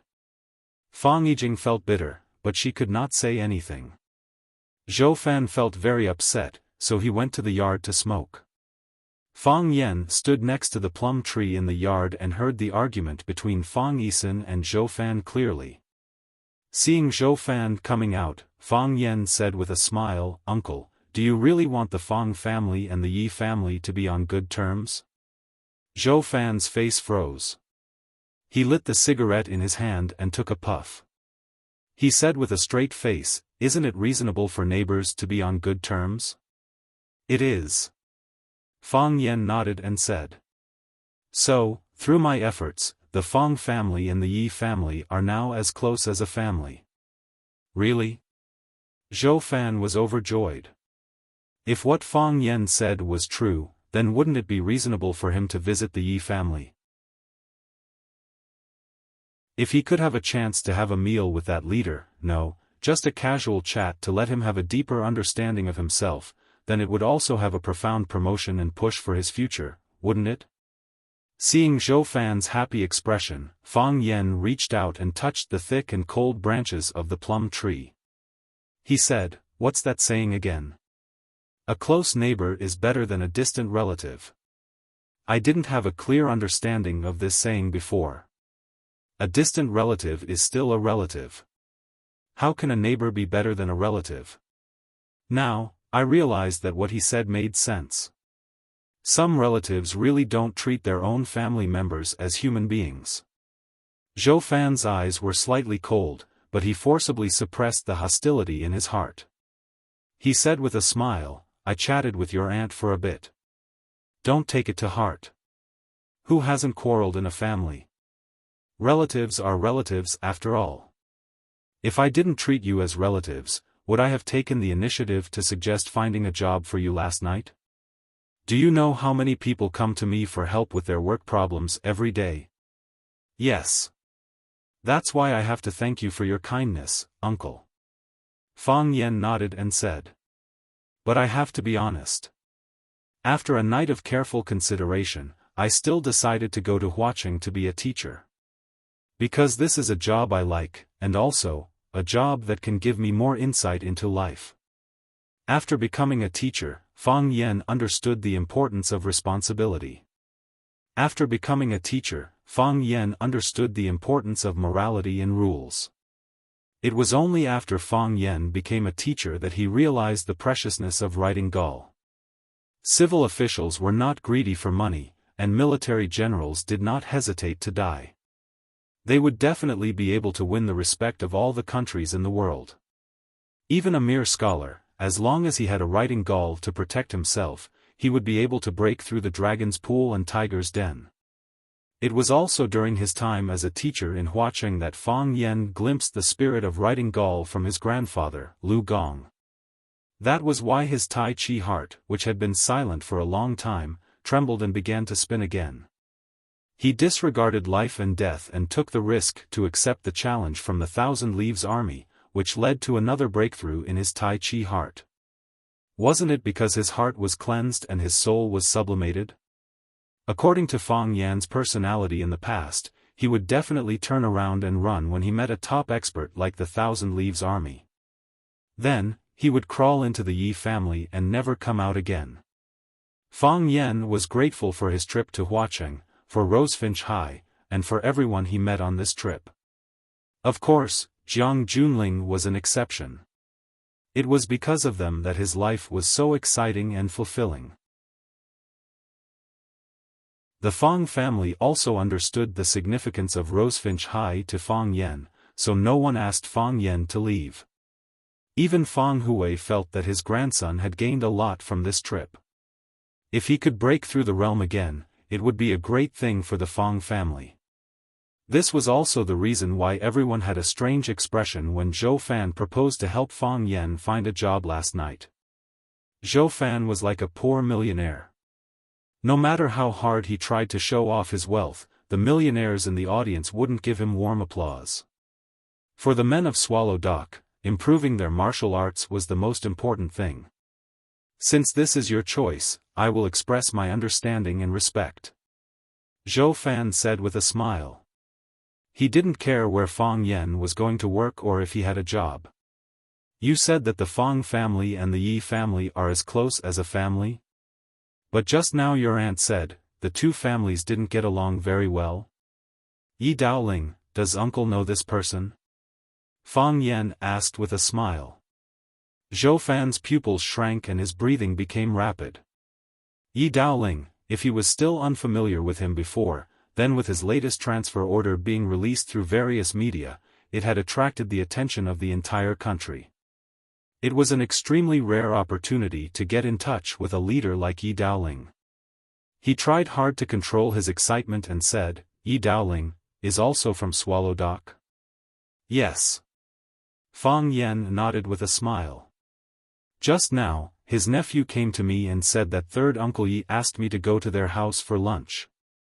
It is said that some guests came to their house and I have to go pour some wine. Why should I go pour wine for them? I really don't want to go.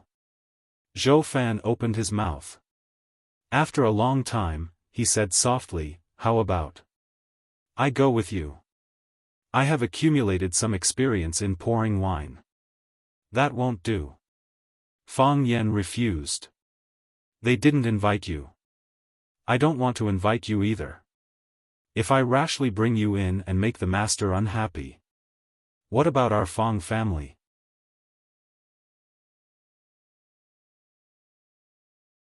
Chapter 398. What will happen to the Fang family if you drag us down? At first glance, this sentence sounded somewhat familiar. He thought about it and remembered that it was something he said when he was arguing with his wife, Fang Yijing. Of course, what he said was, we will be dragged down by your family sooner or later. He said it as if it was a matter of course, but it was filled with anger and resentment. Why did it sound so ear-piercing, like he was mocking him? Xiaofan understood that Fang Yan was taking revenge. He had heard what she had said just now, and then returned the favor. It had to be said that the feeling of stabbing oneself to death with one's own poisoned sword was really unbearable. Xiaofan's face turned livid. He stared at Fang Yan with anger in his eyes and said, Fang Yan, what are you talking about? No matter what, I'm still your uncle, your elder. How can you be so disrespectful to your elders? Didn't you say that the villagers of Swallow Dock are very particular about etiquette? Is this what you call etiquette? Fang Yan laughed and said, Uncle, are you angry? Xiaofan felt like he was stabbed in the chest again. No, it was one slash after another. There was no pause at all. Although it was a simple question, why did it sound so infuriating? It's right to be angry, Fang Yan said with a smile. Because when I heard what you said, I was angry too, Uncle. Actually, our Swallow Dock is really a reasonable place. Not only do we respect etiquette, but we also respect reason. If others respect us, we will respect them tenfold. This was the etiquette of reciprocity. We will not offend those who do not offend us, but if we are offended, we will return the favor. This is the principle of distinguishing kindness and hatred. You don't talk etiquette to us, and you don't reason with us. Swallow Dock naturally won't show etiquette or reason with you. So you have a reason to humiliate your elder in this way? Xiaofan sneered. He had not been humiliated like this for many years. Fang Yan's behavior was equivalent to openly offending him. How is it humiliating? This is the principle that if someone offends me, I will return the favor. This is the first iron rule of our Swallow Dock that has existed for 1,000 years. I know, I always thought that you looked down on the Fang clan. Your Zhou family is considered the #1 figure in Mingzhu's banking system. What does our Fong family have? A cripple, a drunkard, a bookworm, a woman, and a child. Far away in a deserted village, living in an old house. What's so special about you? So, year after year, you didn't want to step into the Fong family's door. Sometimes, Auntie came back alone, but you and your son were nowhere to be seen. Auntie never complained about you, nor did she say anything bad about you. She always explained that you were too busy with work and couldn't travel with us. Actually, we're not stupid. We all know what the real situation is. We understand Auntie's difficulties. We didn't want to expose her, we didn't want to embarrass our sister-in-law. On one side were her parents, brother, and sister-in-law. On the other side were her husband and son. Both sides were flesh. Which side could she stand on? Sister-in-law says you're very busy, so we'll assume that you're really busy. Auntie says you don't have time to come back, so we comforted her and told her that it's okay. You can come back together next time. Auntie is my auntie, my father's sister, and my grandfather's daughter. We all want her to live a happy life, and we don't want her to suffer any grievances in the Zhou family. We think that if we are more lenient and take care of you, you'll be able to feel our kindness, and you'll treat my auntie better. Obviously, you don't have this kind of awareness. You think leniency is cowardice, and care is flattery. Our Fong family is a piece of chicken ribs to you. It's tasteless to eat, and you'll lose face if you abandon it. You must be feeling very complicated this time, right? Fong Yan, that's just your personal opinion. How I treat your auntie, let her speak for herself. Xiaofan defended himself. Fong Yan nodded in agreement with Xiaofan's words. He said, I don't deny that. To be honest, you're really good to auntie. If you weren't good to auntie, our Fong family would have gone to your door to ask for an explanation. Grandfather has entrusted his daughter, whom he has raised for more than 20 years, to you. What right do you have to treat her badly? You've always been worried that our Fong family will drag you down, and you think coming to our Fong family is a waste of time. From the moment your car stopped in front of our Fong family's courtyard, you've been full of hostility, or rather, anger. Because of our existence, you had to come with auntie. Uncle, we used to think for auntie's sake, and we thought that everything was fine. But time and time again, you've belittled and insulted us. As a member of the Fong family, I have to stand up and say something. You're an idiot. Fong Yan pointed at his own legs and said, can't you see such a thick thigh? And you're always thinking about hugging someone else's thigh. If you're not an idiot, then what are you? I've heard that officials have bright eyes, but are your eyes covered with sh*t? Xiaofan was amused by Fong Yan's words. He pointed at Fong Yan and said, Fong Yan, I don't understand. What are you so proud of? Just because your Fong family has a good relationship with the Yi family, just because the Yi family asked you to help pour wine. Do you think that's what you're relying on? Is this what you're proud of? If that's all, then it's too embarrassing, isn't it? Fong Yan lowered his voice and said mysteriously, I'm very rich, I'm not lying to you. Fong Yan waved his hand at Xiaofan and said, I'll call you uncle, and you can't let me down. Goodbye, uncle. Fong Yan waved his hand and left with the wind and snow.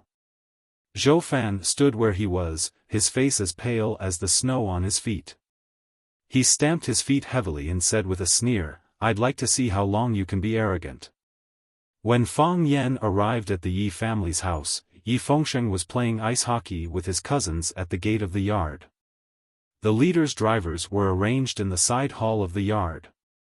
They were drinking tea and eating melon seeds, watching the children play with kind smiles on their faces. Seeing Fong Yan coming over, Yi Fengsheng threw the ice hockey in his hand to his cousin, Yi. He greeted Fong Yan and said, lunch is about to start. Third uncle said that you can go in directly when you arrive. Fong Yan looked at Yi Fengsheng and asked, why didn't third uncle let you go in to pour wine? Yi Fengsheng curled his lips and said, third uncle may think that I'm too fat and it's not nice to occupy 2 seats. Fang Yan naturally knew that it couldn't be the reason. He patted Yi Fengsheng's shoulder and comforted him, maybe it's the sequelae of the Maple Leaf Club. He probably wants to add fuel to the fire. Yi Fengsheng put his arm around Fang Yan's shoulder and said, I don't need you to explain to me. Isn't it the same for either of us to go in? I don't want to go in yet. If I go in, I want to secretly eat fat. A small bite isn't satisfying, and a big bite isn't pleasing. It's better to hide in the kitchen and eat to my heart's content. Fang Yan patted his brother's shoulder and walked towards the Yi family's living room. The Yi family had 2 living rooms. One was used to entertain guests. It was spacious, luxurious, and extraordinary. The other was used by the family for gatherings. Although it was smaller and simpler, it was more warm and cozy. Except for guests, the Yi family rarely used the living room outside. Fang Yan had been to the Yi family countless times and was familiar with the Yi family's buildings. Through the hall was the small courtyard, and across the lawn was the side hall. To the left was the cement path of the main living room, and to the right was the stone path of the Yi family's inner residence. Fang Yan walked up the cement path and stood at the door of the living room and looked in. Yi Daoling was sitting on the main seat, accompanied by an old man. There were also a few middle-aged men about Yi Daoling's age sitting on the left and right sides. They didn't use the 2 rows of yellow rosewood chairs on both sides of the living room. Although it looked formal and dignified, it was easy to pull people apart. They sat on the sofa made of the same rosewood. Although it was a bit crowded, it made their relationship look more intimate and harmonious. As a brilliant politician, it was impossible for Yi Daoling not to understand these details. Seeing Fang Yan appear at the door of the living room, Yi Daoling waved to Fang Yan and said, "Come over, we're waiting for you."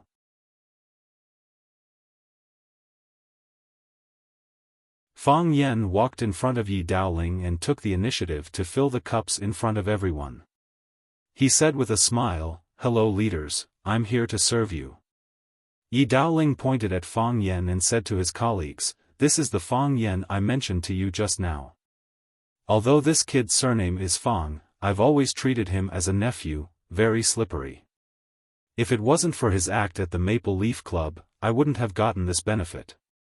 Everyone sized up Fang Yan while flattering Yi Daoling. The white-haired old man said in a deep voice, "I also heard those rumors that Daoling got lucky. What a joke. This is an appointment from the country, how can it be taken lightly? This kind of person can only gossip behind his back. If he dares to say it to his face, I'll have to talk to him. Minister Yi is everyone's hope. We're sincerely convinced that you're in this position. I also want to get lucky and move my butt forward.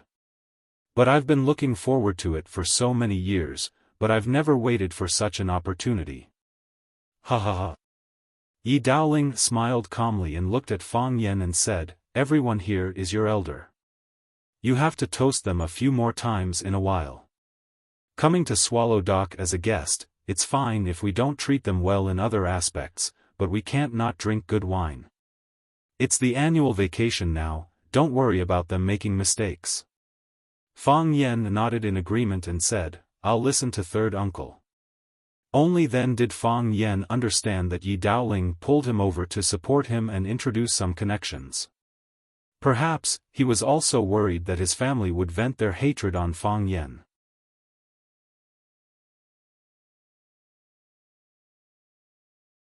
Chapter 399. Fang Yan forced Mr. Gong to push Yi Daoling behind his back. Whether it was intentional or not, it allowed him to occupy that important position. It wasn't an exaggeration to say that Fang Yan owed Yi Daoling a favor. When Yi Daoling was entertaining his subordinates at home, he let Fang Yan, this junior, pour wine at the table. He also had the intention to help him increase his reputation and network. The Jiang family lost this important city, so they naturally had hatred in their hearts. If they imposed their hatred on Fang Yan alone, Fang Yan's situation would be very dangerous. However, Yi Daoling was now in a high position of power. Even if he couldn't compete with the Jiang family couldn't do anything to him. He stood up and said that Fang Yan was his nephew. The things that Fang Yan did were all because of him. When these words reached the ears of the people in Yanjing City, they would naturally help Fang Yan share some of the gunfire. Moreover, there was an implicit meaning of protection. The Yi family had always been very good at distinguishing between gratitude and grudges. Sure enough, because of Yi Daoling's strong recommendation, and he had changed the topic to Fang Yan several times, how could the few people present not understand the meaning of this leader? They drank and chatted with Fang Yan. When they were 30% pretending to be drunk, exchanging phone numbers with each other was the proper meaning. After the lunch banquet ended, the guests from afar were all drunk by Fang Yan and Yi Daoling. Their alcohol tolerance was not bad, but compared to Fang Yan and Yi Daoling, this kind of abnormal guy who drank knives like water since childhood, it was not worth mentioning. Their driver played a role at this time, supporting the leader to the parking lot at the entrance of Swallow Dock. The parking lot was actually a rice field used by the villagers to harvest grain during the busy farming season. Now that the grain was collected, there was nothing on the rice field except for a few haystacks. It was wide and flat, a natural parking lot. The drivers all felt strange. The car could obviously drive directly to the Yi family's door, so why did the leader let them get off at that parking lot? Of course, no one would be stupid enough to ask the leader for the reason. It was just that it was more difficult to support the leader now. Fang Yan and Yi Daoling sat back in front of the coffee table and drank tea. Yi Daoling looked at Fang Yan and said, "I only have 2 days of vacation. Today, I will entertain my colleagues at home. Tomorrow, I will have a reunion dinner at home. On the first day of the new year, I will accompany the Prime Minister on a visit. This might be the last time we meet before the new year. We might not have the chance to meet again after the new year. When are you going to Huacheng?" "Probably on the 7th or 8th, Fang Yan said. "I have to make some preparations before the students start school. Originally, I wanted to arrange a new job for you after the new year, or bring you to work by my side. But since you have made your own choice, I can't say much. Since you have chosen to be a teacher, you have to be responsible for your students. Besides, you have gained a lot in Huacheng for half a year. Since the heart of Tai Chi can break through twice, it proves that there will be a third time. Although I don't know much about your Fang Tai Chi, if you can reach the legendary highest state of Tai Chi, the water overflow state, you will be the pride of our entire Swallow Dock." Yi Daoling looked like he was gossiping. Just as he said, he was indeed talking to Fang Yan with the tone and attitude of an elder. Fang Yan nodded with a smile and said, "I will work hard. When I am with my students, I feel very calm and my body feels very free. I think this is also the reason why my heart of Tai Chi can break through. So, I will continue to be a teacher. I am not considering changing professions for the time being. As for whether the heart of Tai Chi can reach the water overflow state, let nature take its course. This kind of thing can't be forced. The heart of Tai Chi won't have the word forced. Of course, I am also looking forward to such a day." Yi Daoling nodded and said, "Write down Donghai's phone number. If there is anything, you can call him directly. I often have meetings, so my time is not as free as Donghai. If there is a problem that I can't solve, I will ask Uncle Donghai for help." Fang Yan said with a smile. If someone threw an olive branch, he would naturally accept it with both hands. Yi Daoling put down the teacup in his hand and said, "I am going to read a document, so I won't sit with you. You young people find your own fun." Fang Yan got up and sent Yi Daoling off. Yi Fengsheng ran over and asked, "Third uncle left?" "Yes," Fang Yan said. Did you speak up for me? Let him let me out after the new year? No. Fang Yan said. Why not? Because I think he will definitely not agree. The Yi family hopes that you can focus on martial arts, so they naturally don't want you to go out and be distracted by other things. Fang Yan said. After a pause, he whispered to Yi Fengsheng, if you really want to go out, then go out. Yi Fengsheng stared at Fang Yan with wide eyes and said, you want me to run away like you? We are not running away, we are just going out to find inspiration. Fang Yan said. Look, I went out and broke through the heart of Tai Chi. Maybe if you go out, your white tiger fist can also enter the upper stage of Peri-Celestial. It is also possible to directly become a tiger. Yi Fengsheng nodded and said, let's go, I will take you to a place. To where? You will know when you come. Yi Fengsheng said.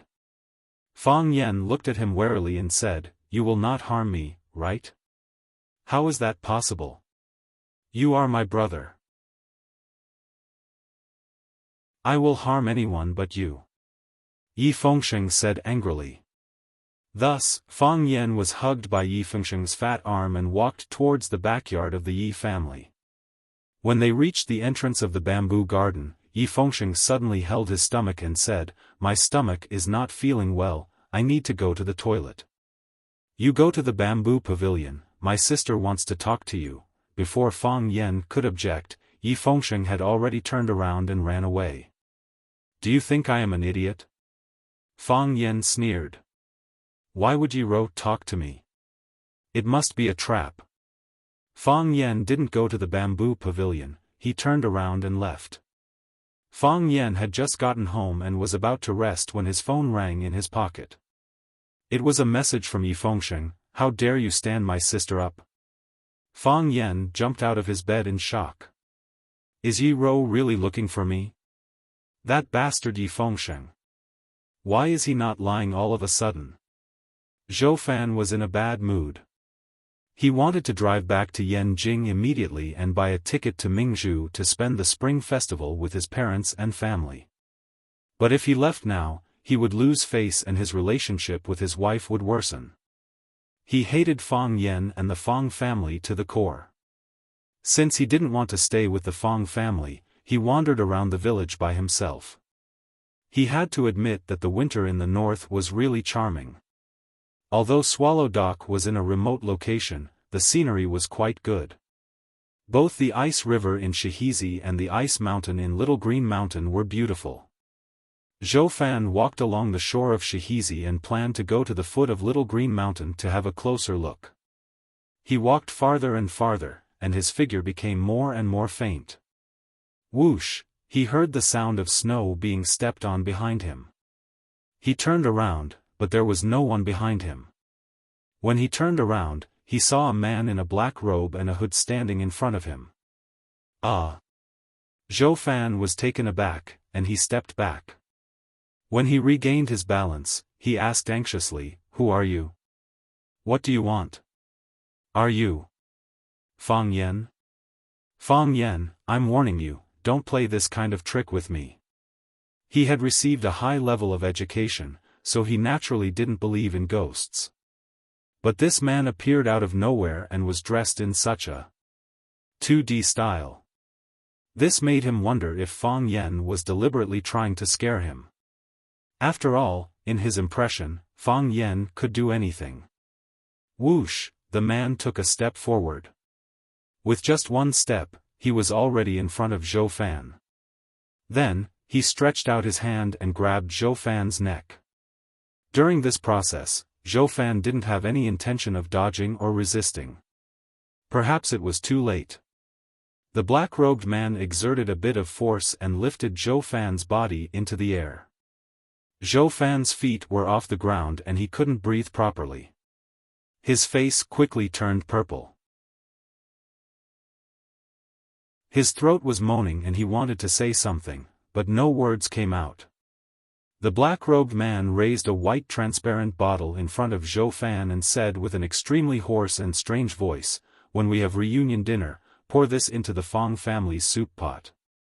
I believe you can do it. Xiaofan's eyes widened.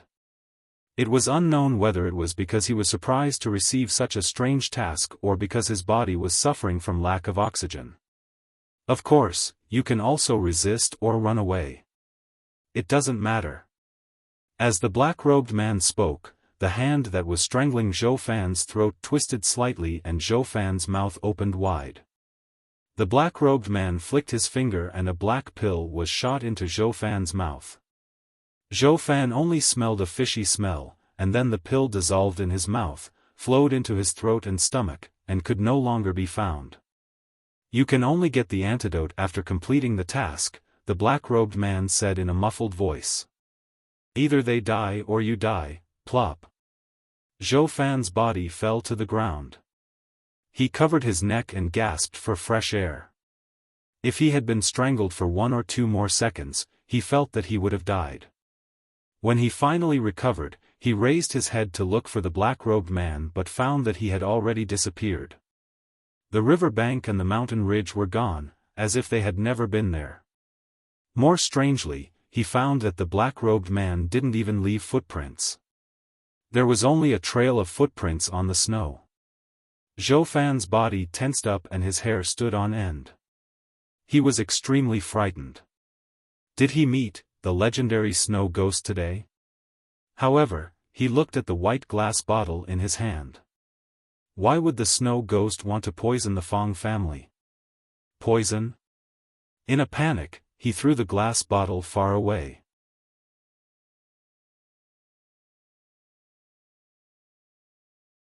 Chapter 400. Xiaofan vomited until his heart and lungs were torn apart. Again and again, he stuck his fingers into his mouth and dug, then lay on the ground and vomited. He vomited his lunch, his bile, and even his internal organs, but he was still not sure whether he had succeeded or not. He was very sure that the black-robed man put poison in his mouth. If he could not complete the task, he might die from the poison because there was no antidote. However, if he completed the task, then, would anyone from the Fong family be alive? He did not want to die, nor did he want the Fong family to die. Yes, he hated the Fong family, and he hated Fong Yen, but it was not to the point where he could not live or die. He wanted to spit out the pill, and he wanted to pretend that nothing had happened. However, no matter how hard he tried, he knew better than anyone else that he was actually doing useless things. He lay down in the snow, powerlessly, letting the cold wind blow on his cheeks, letting the scattered snow cover his body. He opened his eyes and looked at the vast sky. At this moment, the sky was just like his current mood. He was a little regretful. Why did he come here to see the little green mountain? Wasn't it enough to see it from afar? He began to hate again.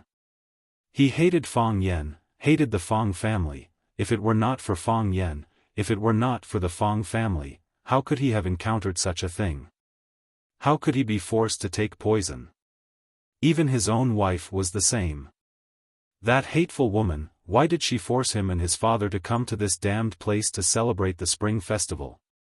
He still hoped that this was not true, that the black-robed man was Fong Yen or his friends in disguise, and they were just punishing him for belittling them. This was actually a realistic farce. He lay in the snow for a long time, until the phone in his pocket rang. Only then did he come back to his senses. He got up from the snow, took out his phone, glanced at the caller ID, then hung up and turned off the phone. He did not want to talk now. Either they die, or you die, the black-robed man threatened him with a hoarse voice. This was really a dilemma. He did not want to die, he could not die, he must live. However, was this the reason for wanting the Fong family to die? He searched around and finally found the transparent glass bottle in the snow. As long as he poured the drop of liquid in the bottle into the soup, he would complete the task and receive the reward of survival. He put the glass bottle into the hidden pocket of his windbreaker, patted off the snow on his body, and walked home as if nothing had happened. When Xiaofan returned to the Fong family, Fong Yijing was already waiting for him at the entrance of the courtyard. Fang Yijing looked at Xiaofan and said, Xiaofan, let's talk. After saying that, he turned and walked towards the room. Xiaofan followed behind Fang Yijing. After they entered the room, Fang Yijing closed the door. Fang Yijing looked at her expressionless husband and sighed softly, Xiaofan, I know you don't want to come here. I know you don't like my family. Even numerology says that you're not happy here. Tomorrow was Chinese New Year's Eve. It was not appropriate to go back at this time. After the reunion dinner tomorrow night, you can go back first with numerology. I rarely go home, so I'll be staying at home for a while. My dad's health isn't good, and I haven't been by his side for many years. This time, I have to stay by his side no matter what to do as a filial son. Xiaofan held his wife's hand and said, Why wouldn't I want to come? I won't come if I don't want to. It's not that I don't like you, it's just that there's some misunderstanding. I'll stay and have reunion dinner with you. If there's nothing else after Chinese New Year, I'll stay with you for a few days. Your family is my family. Xiaofan? Fang Yijing looked at her husband in shock. How did he change so much in such a short time? He didn't answer her call and even turned off his phone. Wasn't it because he was unhappy with her and her family? Xiaofan grinned and said, I figured out a lot of things just now. I do have a problem with my body. I'll talk to them. Xiaofan, thank you. Fang Yijing held her husband's hand tightly and said gratefully. They ate dumplings on Chinese New Year's Eve. According to the old rules of Swallow Fort, although dumplings weren't the main dish for reunion dinner, it was an essential reunion dinner. Fish, meat, seafood, and wild vegetables were the main dishes. After eating and drinking, they would eat a few steaming dumplings. Oil would be left at the corners of their mouths, and their lips would smell fragrant. That beautiful feeling of happiness could last from the old year to the new year. On the afternoon of Chinese New Year's Eve, Fang Yan didn't go out. He stayed at home with his mother and 3 aunts to make dumplings. His mother, Lu Wan, took out 2 pieces of white jade from her purse. After washing them with clean water, she solemnly put them into the dumpling bag and said, These are auspicious dumplings. Whoever eats them will be the luckiest person. Fang Menjing's face was full of joy. She said crisply, I'll definitely eat them.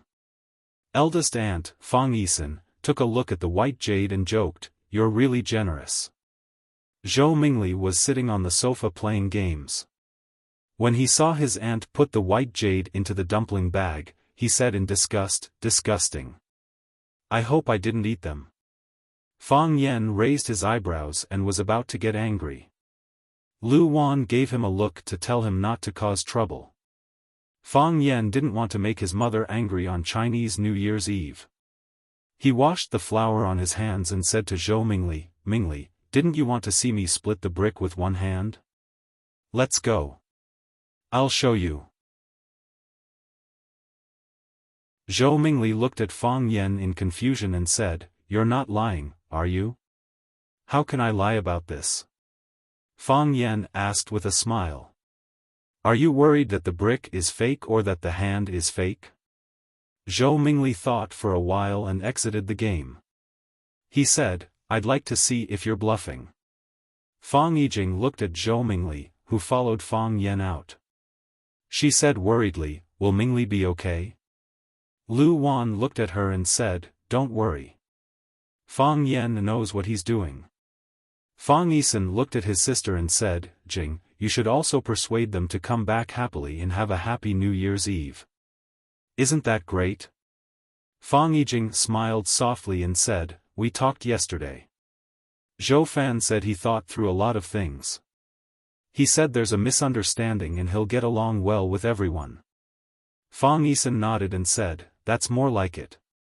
He's also the son-in-law of the Fang family. Otherwise, how could he have the chance to come to Swallow Dock to eat and drink? Fang Yijing smiled and didn't answer. People in Swallow Dock were born proud, but people outside thought that Swallow Dock had nothing to be proud of. The contradiction was too big. No matter how hard she tried, she couldn't solve it. Some things couldn't be said too directly. If she told her husband that Swallow Dock was actually Wuxia's guardian, Xiaofan would definitely suspect that she had some mental illness. In the era of technology, who would believe that a group of people like that existed? Fang Yan took Zhou Mingli to the bank of Shihizi and picked up an intact blue brick in the corner of the backyard of the Li family. He handed the brick that still had ice on it to Zhou Mingli and said, "You lift this brick, I'll break it." "How do I lift it?" Zhou Mingli didn't care about getting his hands dirty. He grabbed the blue brick and asked. "Raise both hands," Fang Yan said. "Hold one corner with each hand." Zhou Mingli lifted the blue brick above his head according to Fang Yan's instructions and asked, "Like this?" "Like this," Fang Yan said. "Lift it up." Fang Yan told him and started pretending to control his qi. His mouth was tightly shut, and his cheeks were puffed up like a frog that was filled with air. "Open." Fang Yan slapped at the blue brick. Zhou Mingli's body took a few steps back, but the blue brick was intact. There wasn't even a crack, let alone being split in half. Zhou Mingli straightened his body and looked at Fang Yan with disdain. He said, "Can you do it or not? If you can't, I'll go back. Who wants to see you show off here?" "Try again," Fang Yan said embarrassedly. "The angle just now was wrong. You lift the blue brick and I'll split it again. I can do it this time." Zhou Mingli thought about it and felt that it didn't matter since it was already here, so he lifted the blue brick again. Fang Yan suddenly exerted force and slashed at the center of the blue brick like lightning.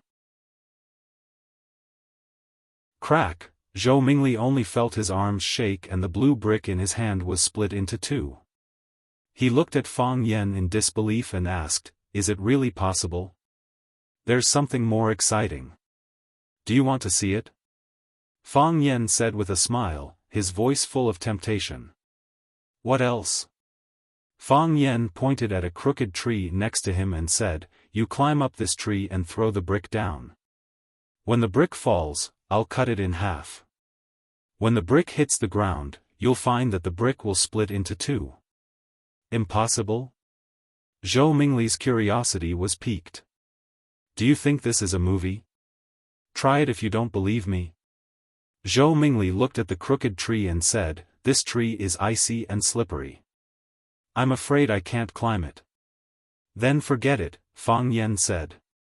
"When you come next spring, I'll show it to you." Zhou Mingli hesitated again and again, but he still didn't want to give up. He said to Fang Yan, "I'll try climbing. Help me." "Sure." Fang Yan reluctantly agreed. With Fang Yan's help, Zhou Mingli finally climbed up the crooked tree with great effort. Zhou Mingli hugged the tree trunk and shouted to Fang Yan, "Pass me the brick." "Brick? What brick?" Fang Yan looked at Zhou Mingli with a confused expression.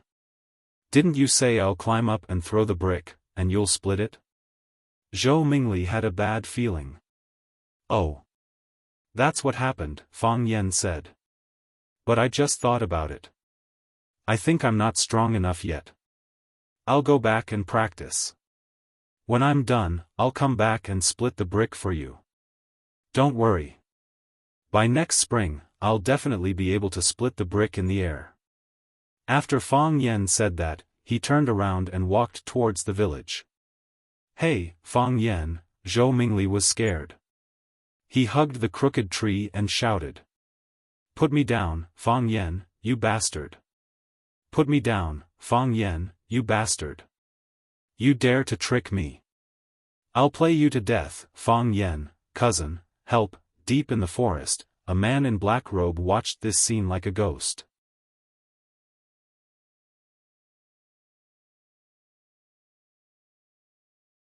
Chapter 401.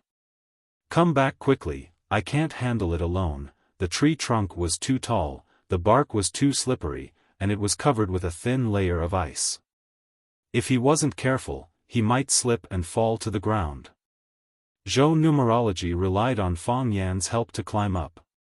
Now that Fang Yan said that he had to go back to practice again, it was possible that he could only come back next spring to perform the act of splitting bricks in the air. If he lay here and waited until next spring, before the tree sprouted, it would probably sprout on his head. Of course, he also knew that it was going to be New Year's Eve dinner soon. If his family couldn't see him, they would definitely come out to look for him. His life wouldn't be in any danger.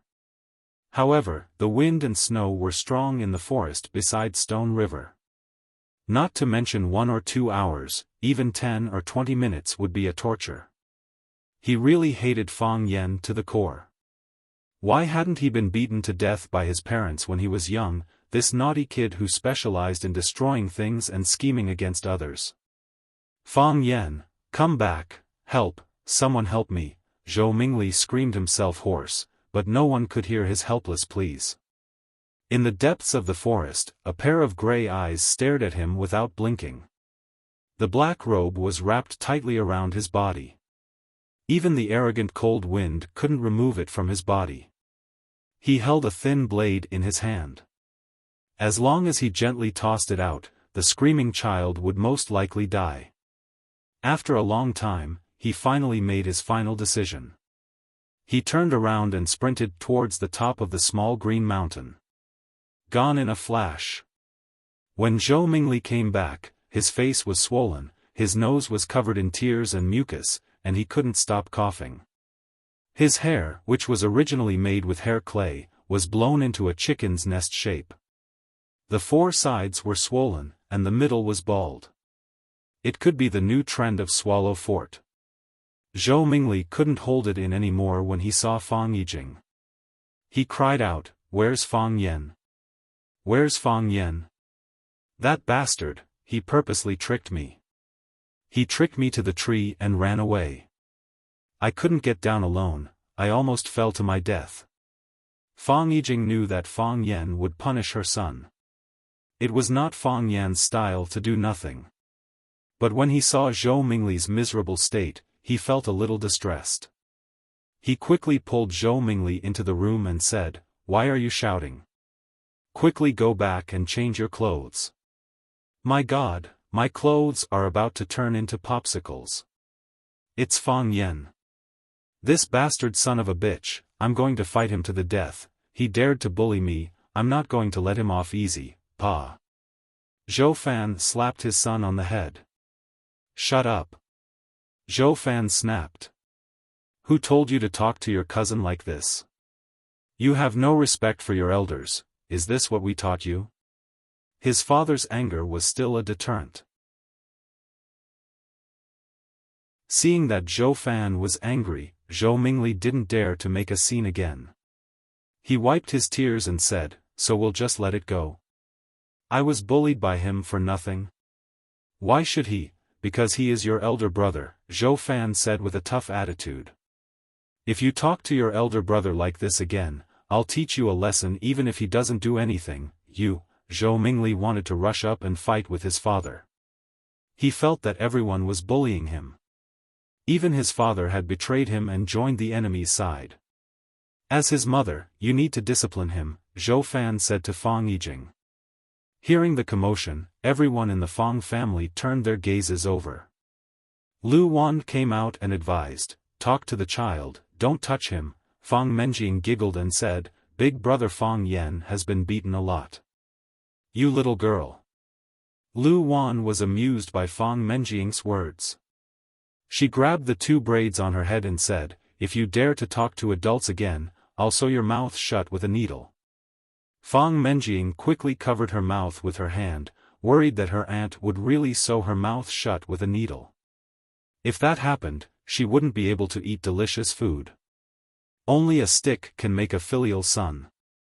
Children should be strictly disciplined. If they are like this now, what will happen in the future? Xiaofan said. While everyone was comforting Zhou Mingli, Xiaofan left the room and went to the kitchen.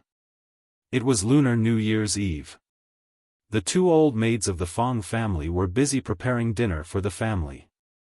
Seeing Xiaofan come in, the old maid who was washing the vegetables asked with a smile, "Young master, why are you in the kitchen?" "I'm here to find something to eat," Xiaofan said with a smile. "I ate quite a lot in the afternoon. I didn't expect to be hungry at this hour." "It's easy to boil oil in a cold place," the old maid said. "There's fried rice balls and braised pig's face meat. Should I make a bowl of rice balls and cut a plate of pig's face meat for you to fill your stomach?" "Sure," Xiaofan said with a smile. "Cut a plate of pig's face meat." The old maid wiped her hands on her apron, then took a pig's ear from the pot and cut it into strips. Xiaofan stood next to the old maid and pretended to watch her cut the meat. But when the old maid's body blocked the other old maid's view, he quickly unscrewed the white bottle of potion in his hand and poured it into the soup pot. There was only one drop of the potion, and it didn't even make a splash when it was poured into the soup pot. The old maid looked at Xiaofan looking at the soup pot and said with a smile, "This is mountain mushroom pheasant soup. The mushrooms are picked from the mountains, and the pheasant is hunted from the mountains. You city people can't eat it." "Yes.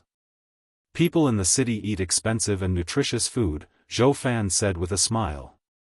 "There's also gutter oil. Drink a bowl later to replenish your vitality," the old maid said. She deftly put the pig's ear on a plate, then handed a pair of chopsticks to Xiaofan and said, "Young master, eat this first." "Thank you," Xiaofan took the plate and said gratefully. When Fang Yan came back from outside, Zhou Mingli was already sitting on the living room sofa playing games. When he saw Fang Yan come in, his eyes almost shot out thousands of sharp little swords to stab Fang Yan into pieces. Fang Yan sat next to Zhou Mingli and asked with concern, "Cousin, you're back? Did you catch a cold?" "Fang Yan, don't be mean to me, I'll be even more mean if you're mean to me."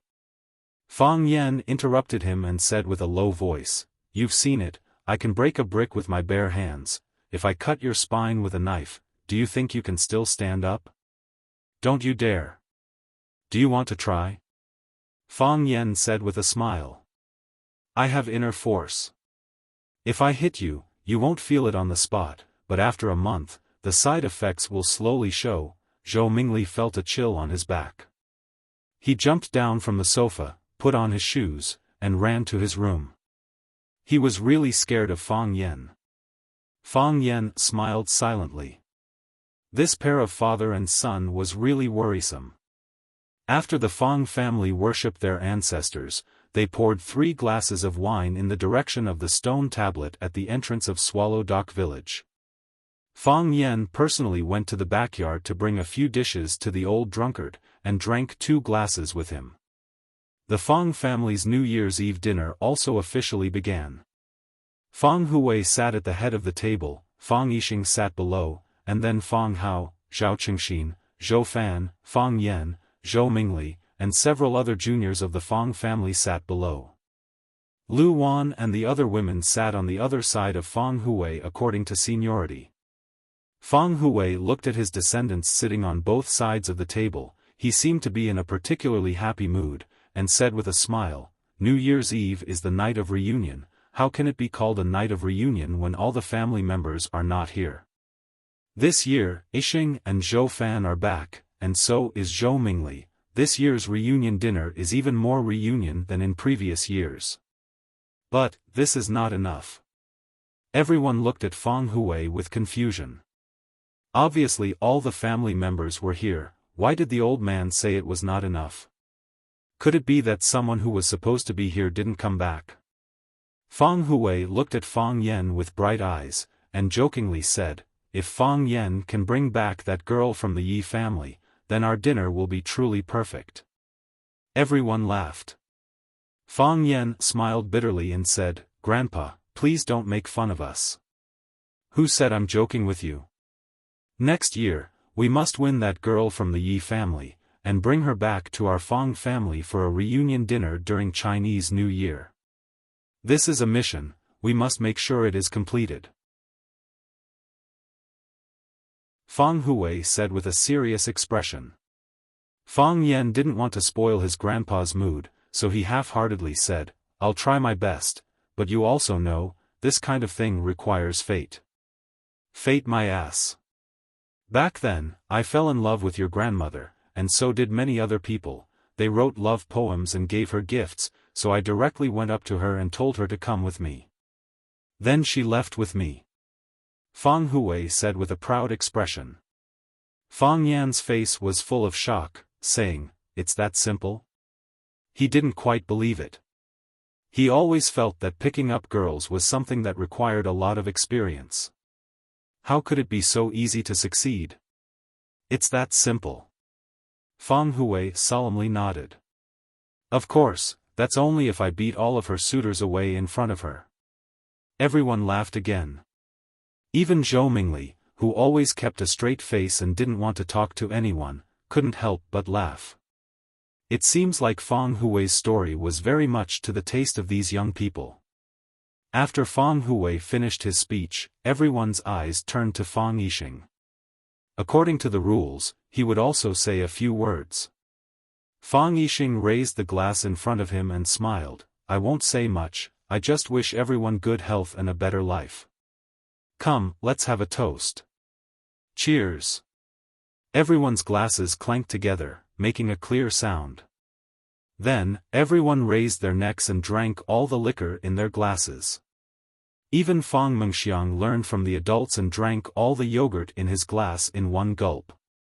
The first thing to eat was the soup. The old maid brought up the bowls of soup. Everyone had a bowl in front of them. Fang Hui took the bowl, blew on it, and was about to drink the soup with a spoon, when Xiaofan suddenly called out, "Wait a minute."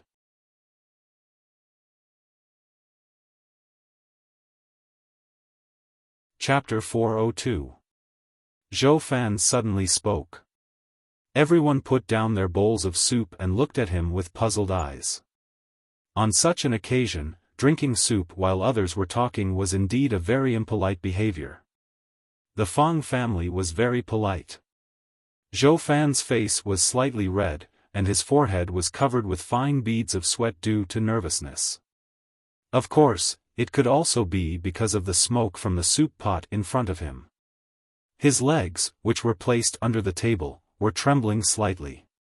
His stomach secreted a large amount of saliva, and then he quietly swallowed it, mouthful by mouthful. He was a little evasive, not daring to look at anyone's eyes. But he soon realized that this kind of evasive behavior was actually a kind of guilty conscience, so he quickly raised his head. Fang Hui looked at Xiaofan with a smile and said, "Don't be nervous. We're all family, so what can't we say? Children's words carry no harm. In front of me, you're all a group of children. Even if you scold an old man like me tonight, I won't get angry with you. At most, I'll be taught a lesson by my disciples and be done with it. Do you think I'll become enemies?" Xiaofan smiled awkwardly, looked at Fang Hui and said, "I have a few words to say. I want to toast you first, Dad." Everyone laughed. Fang Yixing looked at Xiaofan and said, "I thought it was something serious. If you want to toast, we won't stop you. But I've already told the old man during dinner that he can only drink 3 glasses tonight. After 3 glasses, he's not allowed to drink anymore. He's already clinked glasses with everyone, so if you want to toast him, this will be the 2nd glass. But I can't guarantee whether the old man will drink it or not." Xiaofan raised the glass in front of him, looked at Fang Hui and said, "Dad, I want to apologize to you. All these years, I've done a lot of bad things. You handed Yi Yan to me, but I've always let her suffer. Especially in recent years, because I've made some small achievements at work, I feel that I'm unbeatable and look down on everyone. The last few times Yi Yan came back to see you, I pushed her away with the reason that I'm busy with work. I'm really busy with work. But if I really want to take a leave, I can find time to come. I just think. Do you think our Fang family is too poor and Swallow Dock is too remote?" Fang Hui asked directly. Xiaofan felt even more ashamed and said, "Yes. I always felt that Swallow Dock was too remote, and the people here always had a straight back, and they walked with vigor, as if they were more powerful than anyone else. I feel very uncomfortable in my heart. Xiaofan gulped down the wine in his cup and said, I know I was wrong. No matter how remote Swallow Dock was, it was still the hometown of Yi Jing. No matter what, the Fang clan is still my family. I shouldn't have come here with an attitude of showing off and pride. Otherwise, I wouldn't have been hit on the head again and again. Fang Hui touched his big bald head, looked at the juniors present and asked, Do you think I should drink Xiaofan's toast? We should drink. Fang Menjing and Fang Mengxiang shouted. Children love to join in on the fun. You should drink, Fang Yixing said. Dad, give Xiaofan a chance.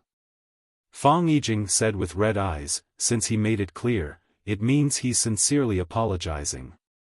Fang Hui nodded, then tilted his head back and gulped down the wine in his cup. Fang Hui put down the empty cup and said to Xiaofan, I've been waiting for this cup of wine for too many years. Dad, I'm sorry. Xiaofan's eyes were red. I've let you down. Indeed, Fang Hui said with a smile. Now that you're able to say these words and toast me, it proves that Fang Yijing didn't choose the wrong person, and I, Fang Hui, wasn't blind to marry my daughter to you. Xiaofan poured himself another cup of wine, then looked at Fang Yan and said, Fang Yan, I want to toast you with this cup of wine. Fang Yan smiled and said, regardless of age or seniority, it's not my turn, right? Fang Yan, I must toast you with this cup of wine, Xiaofan said with a firm tone. There's been some conflict between us, and I know you've always been very dissatisfied with me as your uncle. Fang Yan nodded seriously and said, Sometimes I've thought about not being your uncle, you know a lot of things in your heart. But for the sake of your aunt and the harmony of the family, you pretend that nothing happened. This time, I also came with hostility. I didn't want to come at first, but Yijing insisted. In order to go back to her hometown for the spring festival this year, she insisted with me for more than half a year. Thank you for tolerating me, thank you for accepting me. Fang Yan, let bygones be bygones. I'll toast you with this cup of wine. Xiaofan's tone was sincere, and his eyes were sincere. Moreover, he was Fang Yan's elder. Since an elder took the initiative to apologize to a younger person, Fang Yan couldn't pretend to be cold no matter what. He picked up the cup in front of him and clinked it with Xiaofan, then said with a smile, Uncle, you're too serious. I've always had hope in you. I think you can still be saved. Lu Wan scolded, Fang Yan, how can you talk to your uncle like that? Fang Yan and Xiaofan drank up the white wine in their cups at the same time, and Xiaofan poured himself a third cup of wine. Fang Hui looked at Xiaofan and said, If there's anything good, you should say it slowly. If there's any good wine, you should drink it slowly. You said all the good words in one breath and drank all the good wine. Do you still want to talk? Do you still want to drink?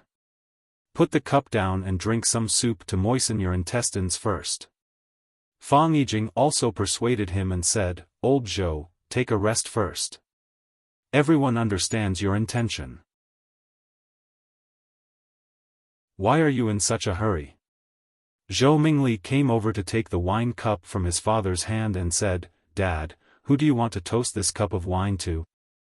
I'll drink it for you. Xiaofan pushed Zhou Mingli away and said with red eyes, This cup of wine, I toast everyone, to everyone here. I'll drink it first. After that, Xiaofan drank up the white wine in the cup, put the cup on the table, picked up the meat soup in front of him, and said, This soup smells so good. The others looked at each other and also picked up the meat soup in front of them and drank it in small mouthfuls. After Xiaofan's confession of love, the temperature of the soup dropped a little, and it tasted just right. Crack, whoosh, whoosh, whoosh, whoosh, whoosh. Xiaofan ran in the snow in a crooked manner and slipped on the hard ice several times. His body fell into the snow pit, and his body was still sliding forward along the smooth ice and snow. Before his body stopped, he had tried hard to get up and run forward again. Every step he took seemed to exhaust all his strength. Running from the Fang clan to here had already exhausted his stamina. His breathing was ragged, and his chest felt like it was being crushed by a huge rock. Every time his heart beat, he felt a dull pain. He hadn't exercised for a long time. The night was dark and windy, and it was freezing cold. There was no bright moon in the sky, not even a star. Fortunately, there was a layer of snow on the ground, which could light the way. Xiaofan's glasses had fallen off, and the scene in front of him was a blur. He relied on his feelings and memories to run here. This was the place where he met the black-robed man. "Come out, come out." Xiaofan stood in the snow and shouted, "I've completed the mission, I've completed the mission." No one answered. Apart from startling a few forest birds, which bounced off a few icicles, the icicles fell to the ground and broke into pieces. No human sounds could be heard. "I've completed the mission, give me the antidote, give me the antidote." Whoosh, a black-robed man appeared behind Xiaofan. "Are you sure, you've completed the mission?" The black-robed man's extremely strange voice sounded. This was the most unpleasant voice Xiaofan had ever heard. It was like talking with a mouth full of sand, or like the sound made by countless earthworms digging holes in the fertile soil. "Yes, I've completed the mission. I've completed the mission. I poured the poison into the soup, and they all drank the soup." Everyone drank a bowl, Xiaofan shouted with a trembling voice. His upper and lower teeth were chattering violently. It was as if he was afraid of what he had just done, or as if he was naturally afraid of the black-robed man in front of him. "Is that so?" The black-robed man sneered. "Then tell me, what are the symptoms of the people who drank the soup now?" He would not believe anything Xiaofan said, even if this man's life was in his hands, even if he could crush him to death at any time. It was like crushing a weak ant to death. Xiaofan calmed down a little, and his speech became more logical. He said, "There are no symptoms. I saw them run out with the excuse of going to the toilet after drinking the soup. They have no symptoms. They are all fine, not dead." The black-robed man's voice sounded as if it came from hell. He said, "Of course they won't die. At least they won't die now. Because I gave you the soulless lure, it's a slow-acting poison. It will fuse with the blood, destroy the human body's hematopoietic function, corrode people's spiritual will, and slowly turn normal people into waste. Finally, after 3 months, they will die as if they have a chronic disease." This was Swallow Fort. How could they casually kill an entire family? However, if it was this kind of silent death, by the time they knew the truth, it would already be 3 months later. At that time, who could find traces of them being poisoned? Time was the best accomplice, and it could cover up the key evidence left by the murderer. It's fine if it's an ordinary person, but for those who practice martial arts, the more profound their inner strength is, the more painful it is when they die. The black-robed man looked at Xiaofan and said, "Fortunately, the Fang family are all martial arts practitioners."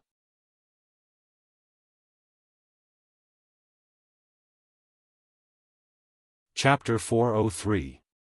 Without spirit, one would lack strength. Without energy, there was no divine light. Spirit, qi, and spirit were indispensable to martial artists. The three depended on each other and promoted each other. Xiaofan didn't know kung fu, nor did he know anything about inner force. However, he could tell from the name that the soulless attraction was obviously meant to attract people's souls. If a person lost his soul, it was equivalent to losing his essence, qi, and spirit. What was the difference between him and a useless person? The worst thing was that this thing fused with the blood and destroyed the human body's hematopoietic function. Without the ability to produce blood, how long could one live? Xiaofan didn't have time to study this.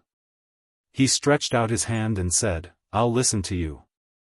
I've completed the task. Give me the antidote, quickly give me the antidote. I feel like I'm going to die, I'm going to die. The pill that the black-robed man fed him was equivalent to a ticking time bomb.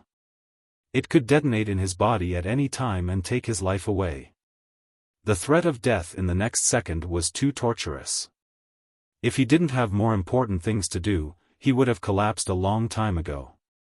He needed the antidote. He needed to get rid of the poison in his body and defuse the bomb.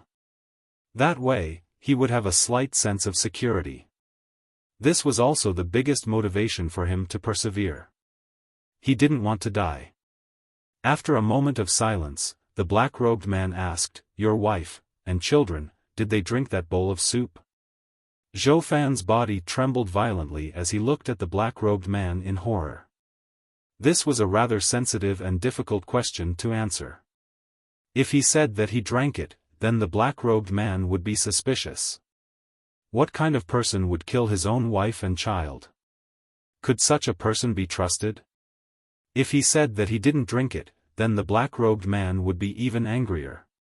If you reminded your wife and child, would you also remind the rest of the Fong family? If his actions of reminding his wife and children alerted the Fong family, then wouldn't this mission fail? You drank it? Or did you not drink it? The black-robed man was very concerned about the answer to this question and asked. Yes, they drank it. Xiaofan's teeth chattered as he cried, I was afraid of alerting them, so I didn't remind them. They also drank that bowl of soup. Give me the antidote, give me the antidote to the soup, I want to save them. Gagga, the black-robed man laughed. His laughter was even more ear-piercing and unpleasant than his voice. People call us beasts. You are the beast. The black-robed man looked at Xiaofan and said. In order to save his life, he can even sacrifice his wife and son.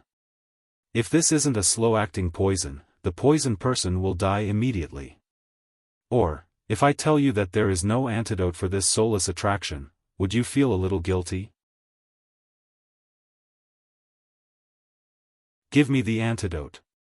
Xiaofan was like an enraged mad dog. Death had reduced his fear of the black-robed man. He reached out to the black-robed man and roared, Give me the antidote. You promised me, as long as I help you complete the mission, you'll give me the antidote. I did promise you, said the black-robed man. His wide sleeves didn't move at all, but a small red glass bottle flew out from there.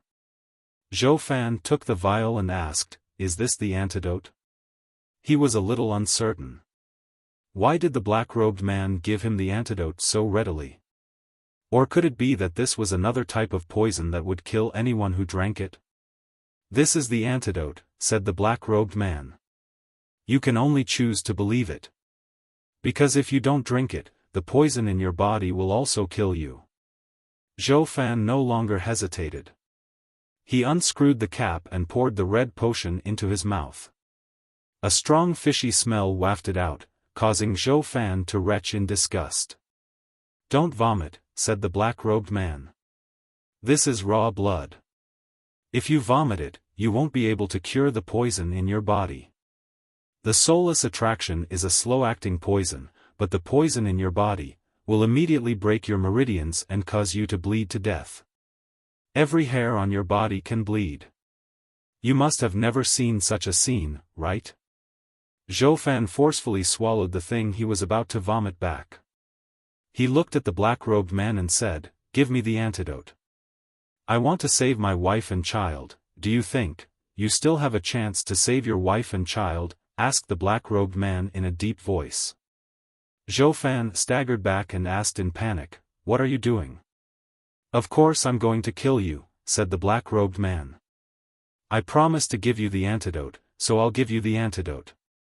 However, I didn't say that I wouldn't kill you after giving you the antidote. Stupid animal, you're the only one who knows. How can I let you leave alive? As soon as he finished speaking, the black-robed man's body disappeared. A gust of wind swept past. Xiaofan thought he was going to die. His limbs were numb, and his whole body had been frozen into ice. Or, was he already dead? This gray world was really like hell. But, does hell also snow? When he felt that he could still breathe, when he heard his heart beating fiercely, he realized that he was still alive. He didn't understand what was going on. His mind was still stuck on the scene of the black-robed man rushing towards him. His speed was too fast, like a thick fog wrapping around him. What happened after that? "You're not dead," a familiar man's voice sounded behind him. Xiaofan turned around and looked at Fang Yan's eyes. His body powerlessly fell to the ground and said, "You're finally here. It's better to come at the right time than to come early." Fang Yan's gaze was fixed on the black-robed man's face, and he said, "Don't you think so?" "You." The black-robed man looked at Fang Yan, then looked at Xiaofan who was lying on the ground without the strength to move, and said with a voice full of resentment, "Did you plan to set up an ambush?" Xiaofan came out to ask for the antidote, and when he was about to kill him, Fang Yan appeared in time to save Xiaofan. If the appearance of these two people was just a coincidence, the black-robed man wouldn't believe it no matter what. "Don't act like you're angry," Fang Yan said with a sneer, "you sent someone to kill me, so I should be angry." "What right do you have to be angry? The reason why your assassination didn't succeed is because your plan was too stupid. Now, you can take off your black robe. I'm really curious, what kind of person hates me so much that they want to exterminate my Fang family?" The black-robed man's facial expression was hidden in his hood, and from where Fang Yan stood, he could only see a pitch-black hole. Not even the outline of the face could be seen, which made it very difficult for Fang Yan to distinguish. However, it was also because of this that he suspected that this person was someone he was familiar with. Otherwise, why would he dress up like a medieval wizard to hide his identity? The black-robed man sneered and said, "Since you're so curious, then come and take it off yourself." As the black-robed man spoke, he leaped up again. The wide black robe on his body spread out, and it was as if a black wall had appeared in front of Fang Yan out of thin air.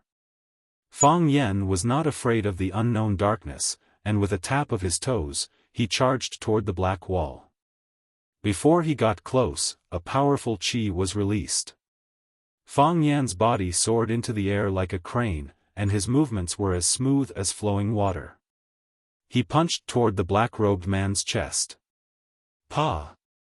The powerful qi hit the black-robed man's chest, and the black-robed man quickly floated backward. Fang Yan's legs kicked off, and with the help of drunken crane rides the wind, his body accelerated in the air. His body shot out like a cannonball, fiercely charging toward the black-robed man. When Fang Yan got close to the black-robed man, he slammed his palm toward the black-robed man's head. The black-robed man's head shrank, and he unexpectedly disappeared from the hood. Without the support of his head, the hood collapsed in an instant. Fang Yan's palm struck empty air, and his body moved forward in a straight line due to inertia. Pa! The black-robed man's wide sleeve swung over, and he began to counterattack. The sleeve carried a powerful qi, and it was like a huge steel palm leaf fan. Before the sleeve could hit a person's body, the strong wind had already swept the person away. Fang Yan did not retreat, but instead advanced, and his body accelerated again. The Tai Chi heart spun, and the Tai Chi realm completely unfolded. In Fang Yan's mind, the swung sleeve turned into a square with 4 black lines. Of course, in Fang Yan's eyes, its speed was already astonishingly slow. Fang Yan stretched out his hand like lightning, and grabbed a corner of the sleeve. His legs exerted force, and his body rose into the air again. In the air, he used pushing 1,000 jin with 4 liang, and using his strength as a guide, he levered the huge black-robed man. His body spun in the air, following the path of the Tai Chi heart. With this rotating force as a carrier, Fang Yan's body was able to maintain its momentum in the air and no longer fall. Then, he pulled the black-robed man and spun like a windmill. Every time he spun, he would reduce some of the force. After they spun countless times, the black-robed man's strength had been completely reduced. Fang Yan dragged the black-robed man to the ground. He knew that the black-robed man had become a lamb waiting to be slaughtered. He wanted to tear apart his black robe, take off his black hat, and finally cover him with the white cloth that represented death. He hated the black-robed man to the core. Rip, a crisp sound was heard. The sleeve in Fang Yan's hand could not withstand the pull of gravity, and suddenly broke. Fang Yan reacted quickly, and punched the black-robed man's head. He was never a picky person. In his opinion, he could first see the black-robed man's true face, and then smash his head, or he could first smash his head, and then see the black-robed man's true face. Perhaps at that time, he would no longer be able to see clearly. Who cared? Bam! Fang Yan's fist landed solidly on the black robe. Unfortunately, it was only the black robe, and not the black-robed man's body. The black-robed man actually used the black robe as a disguise, and played a clever trick of a cicada shedding its carapace. He slid down from the bottom of the black robe. Earlier, Fang Yan landed on the ground, and then swung his right hand, and a blood-red thread shot towards Xiaofan, who was lying on the ground.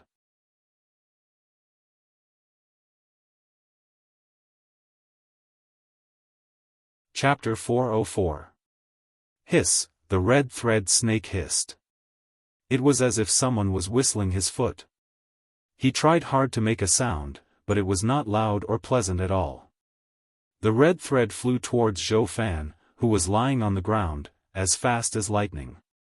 If it was an ordinary person, such as Xiaofan, even if the tiny red thread entered his body through his nostrils, ears, or mouth, and gave birth to a nest of red thread snakes in his stomach, he would not be aware of it. However, in Fang Yan's eyes, he could clearly see the red line's every move and even its two black eyes that were like dots. It was a red thread snake. Fang Yan was no stranger to this kind of red thread snake. Previously, when he fought with the Snake Lord had used such a disgusting thing that was impossible to guard against to poison him. However, the Snake Lord had been subdued by Fang Yan and had his snake eye. As long as Fang Yan crushed the snake eye, the Snake Lord would die on the spot. The Snake Lord's life was to become Fang Yan's snake slave and be used by him. It was impossible for him to have the guts to resist and poison Fang Yan. Of course, there was also the possibility that the Snake Lord wanted to poison Fang Yan's family to death and then take away his snake eye from Fang Yan. However, Fang Yan knew that this person was not the Snake Lord.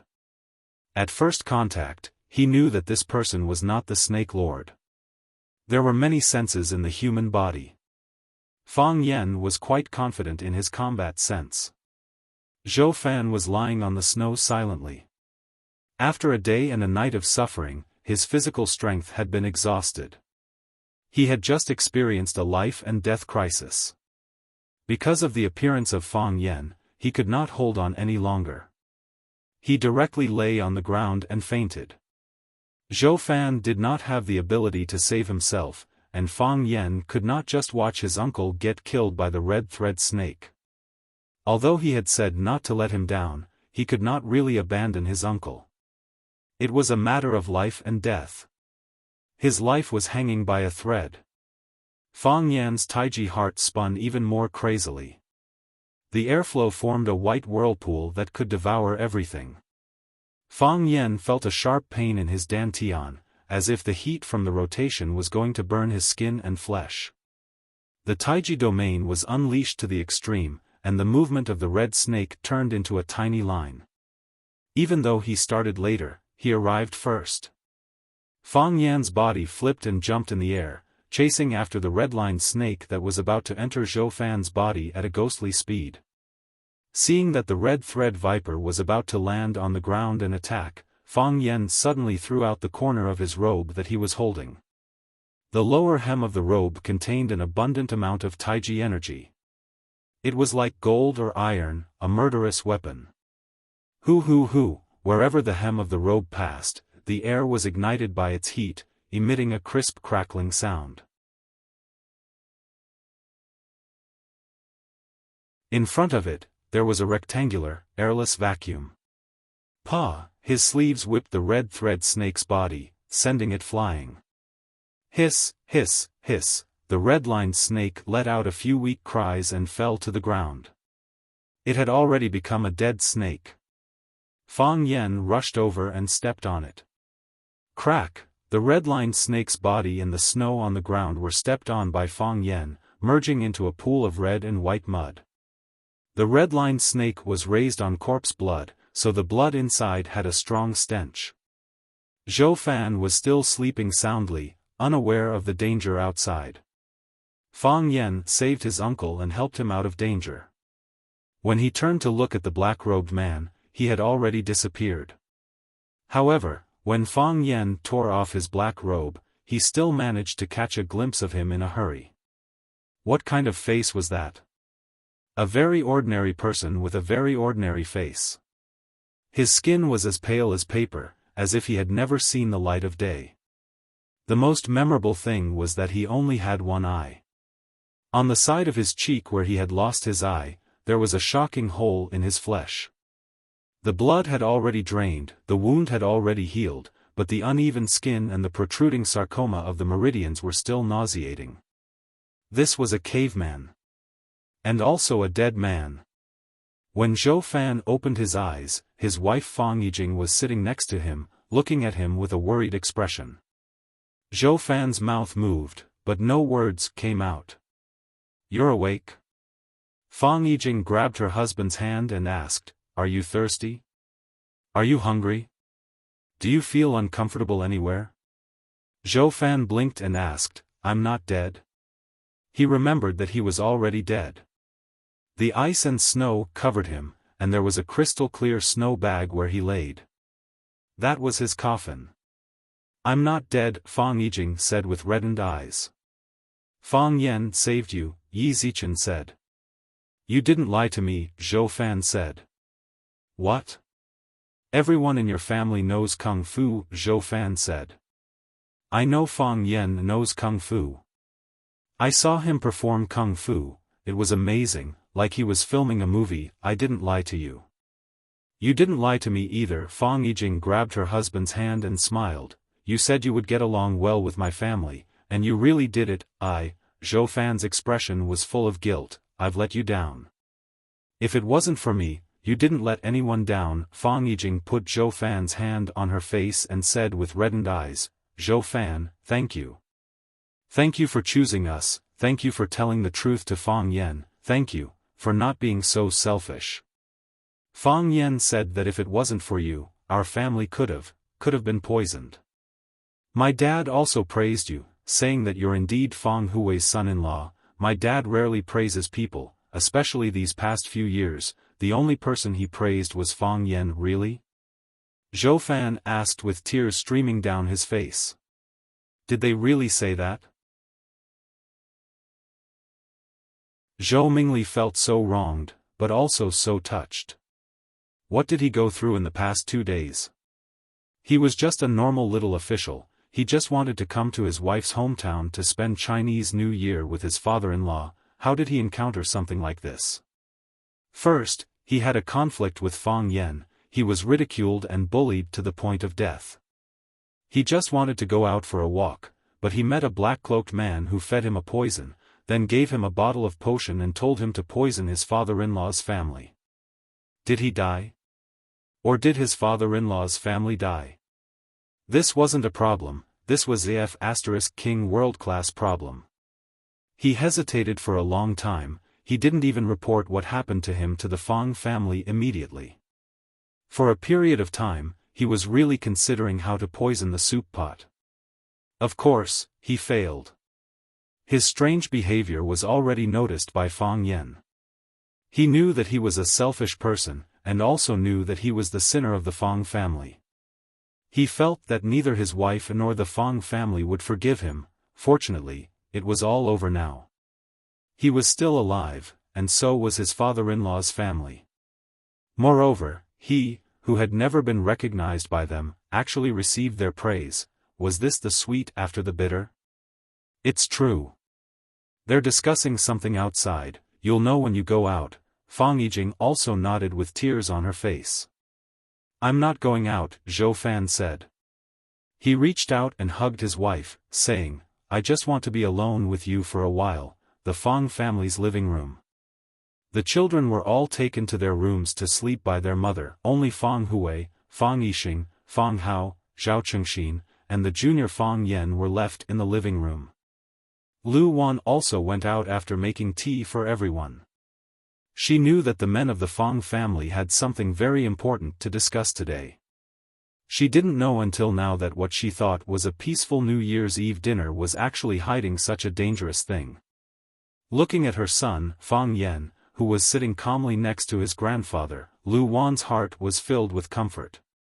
Her son had grown up and could share the family's worries. No, not only could he share the family's worries, he could already support the Fang family's image. It's just that this child is working too hard. If only there was someone who could share the burden with him. Lu Wan thought to herself that it was time to arrange a marriage for Fang Yan. Fang Yan still didn't know about his mother's evil thoughts. He said, this is a ruthless move, but also unexpected. They're trying to get rid of our entire family without making a sound. Fortunately, they chose the wrong chess piece. They chose Xiaofan to carry out this plan. However, no matter how much Xiaofan hated the Fang family and how much he hated Fang Yan, he didn't have the intention to eliminate the entire Fang family. They asked Uncle to poison the soup pot to kill us, his wife, and his child. As long as you're a man, you'll have a little bit of resistance, right? Uncle said that the mission was completed, so they killed Uncle's wife and child. After understanding Uncle's choice, they were extremely angry, feeling that Uncle had lied to them. Our opponent is not only a psychopath, but also a psychopath, right? Just like what Fang Yan said, when faced with the decision to poison his wife, child, and all of his wife's family, anyone would feel uneasy. Xiaofan was a selfish and timid person. However, this didn't mean that he had completely lost his humanity. He was hostile to the Fang family and hated Fang Yan, but it was only because of the bad feeling in his heart and a few words that he said. If he wanted the Fang family to fight and kill, he wouldn't be able to do such a thing. After he got the antidote, he came back like a stray dog. His strange behavior was hidden from his wife, Fang Yijing, and many people in the Fang family, but it couldn't be hidden from Fang Yan. Under Fang Yan's pressure, he finally confessed to Fang Yan everything that had happened to him. Fang Yan was shocked after hearing it, but he signaled Xiaofan to keep quiet and beat him at his own game.